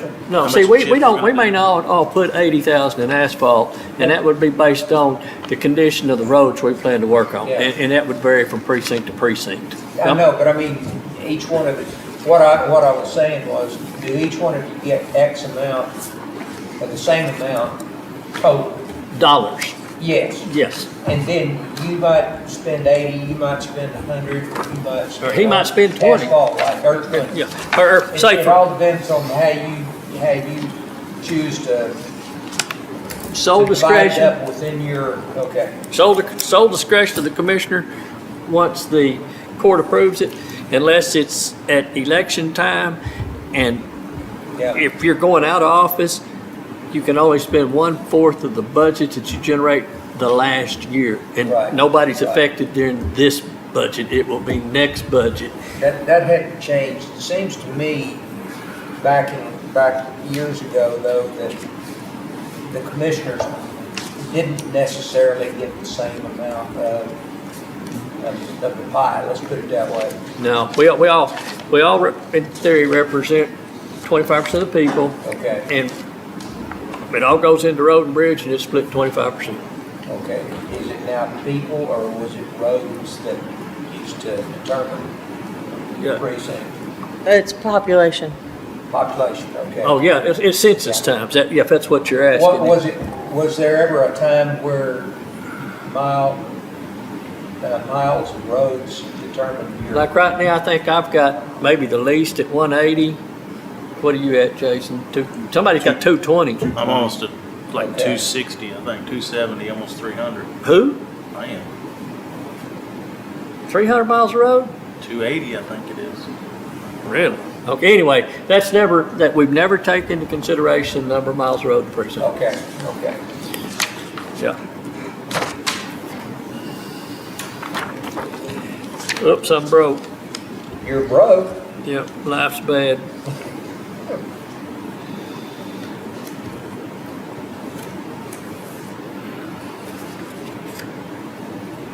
There it is. Okay. I'm looking for fund balance under fund equity, right? It's the one written in the corner. Oh, I swear I emailed that to you. expenses, revenues.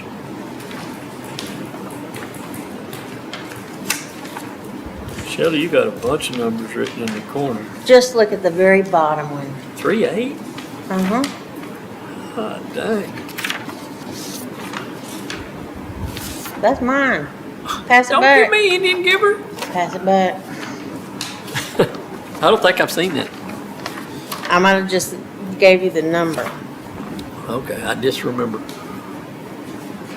That was so big it scared me. I couldn't believe it. All right, for instance, Jason, you have 25,000 tires and repairs. And Adam, you have, what, 30? I think I've got 35. And you've got, or Matt, you've got 30. Tires and repairs, I got 30. Yeah. And you think you have 35? I think I do. Yeah, I'm not looking at it now. Yeah, you do. Yeah. Well, this year you have 30, but you've gone up to, 'Cause I think all the Okay. 30. Because we had heard we wasn't going to be able to get tires. okay. And so we went out last fall and we stockpiled truck tires and stuff like that. I got you. And you look, in 2022, I spent $41,000 in tires. So, Well, it's up to y'all, whatever you want to do. well, I'm done as far as I'm concerned. It's up to, Jason? I mean, whatever you want to do, I mean, we all kind of do them just differently. It's all the same money. Yeah. It's all the same. And we can change it throughout the year. If I need to put more money in tires, I can pull from another line item and put it in tires. I had another question. Shelley, will you hand me that sheet again, please? How much do you Huh? all Will you hand me that sheet again? assist each other? When we need each other, we're out there. Okay, I believe that. but I mean, Storms, chip seals, Yeah. I mean, We're back and forth. not daily, but Somebody gets in a bind or somebody gets to bind, somebody we needs a yell. truck driver.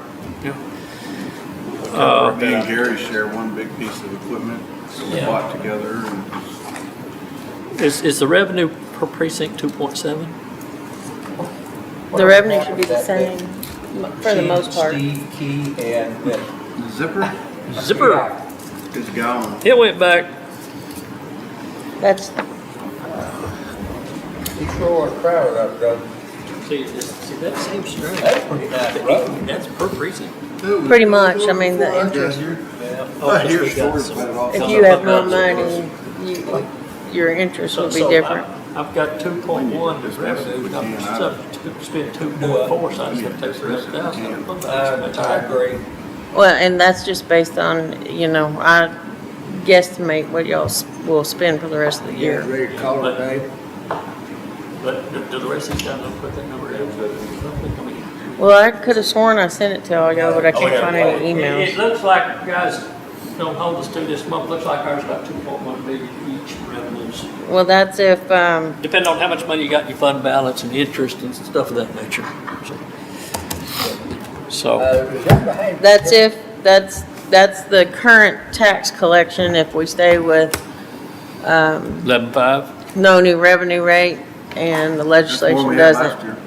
Yes, and then if the legislation doesn't Change the do something in the special appraisals. session, yeah. So that could change. Discounting,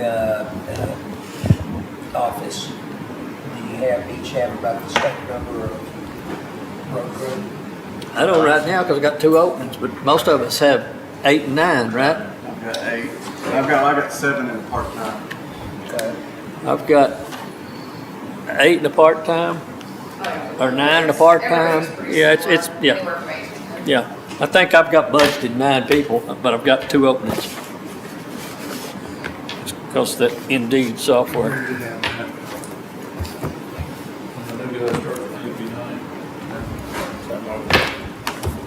Okay, with that, well, I would entertain a motion. Motion to adjourn. Motion to adjourn, Commissioner Snuggs. Second, Commissioner Arndt. We'll see you guys back at 9 o'clock or so. Aye.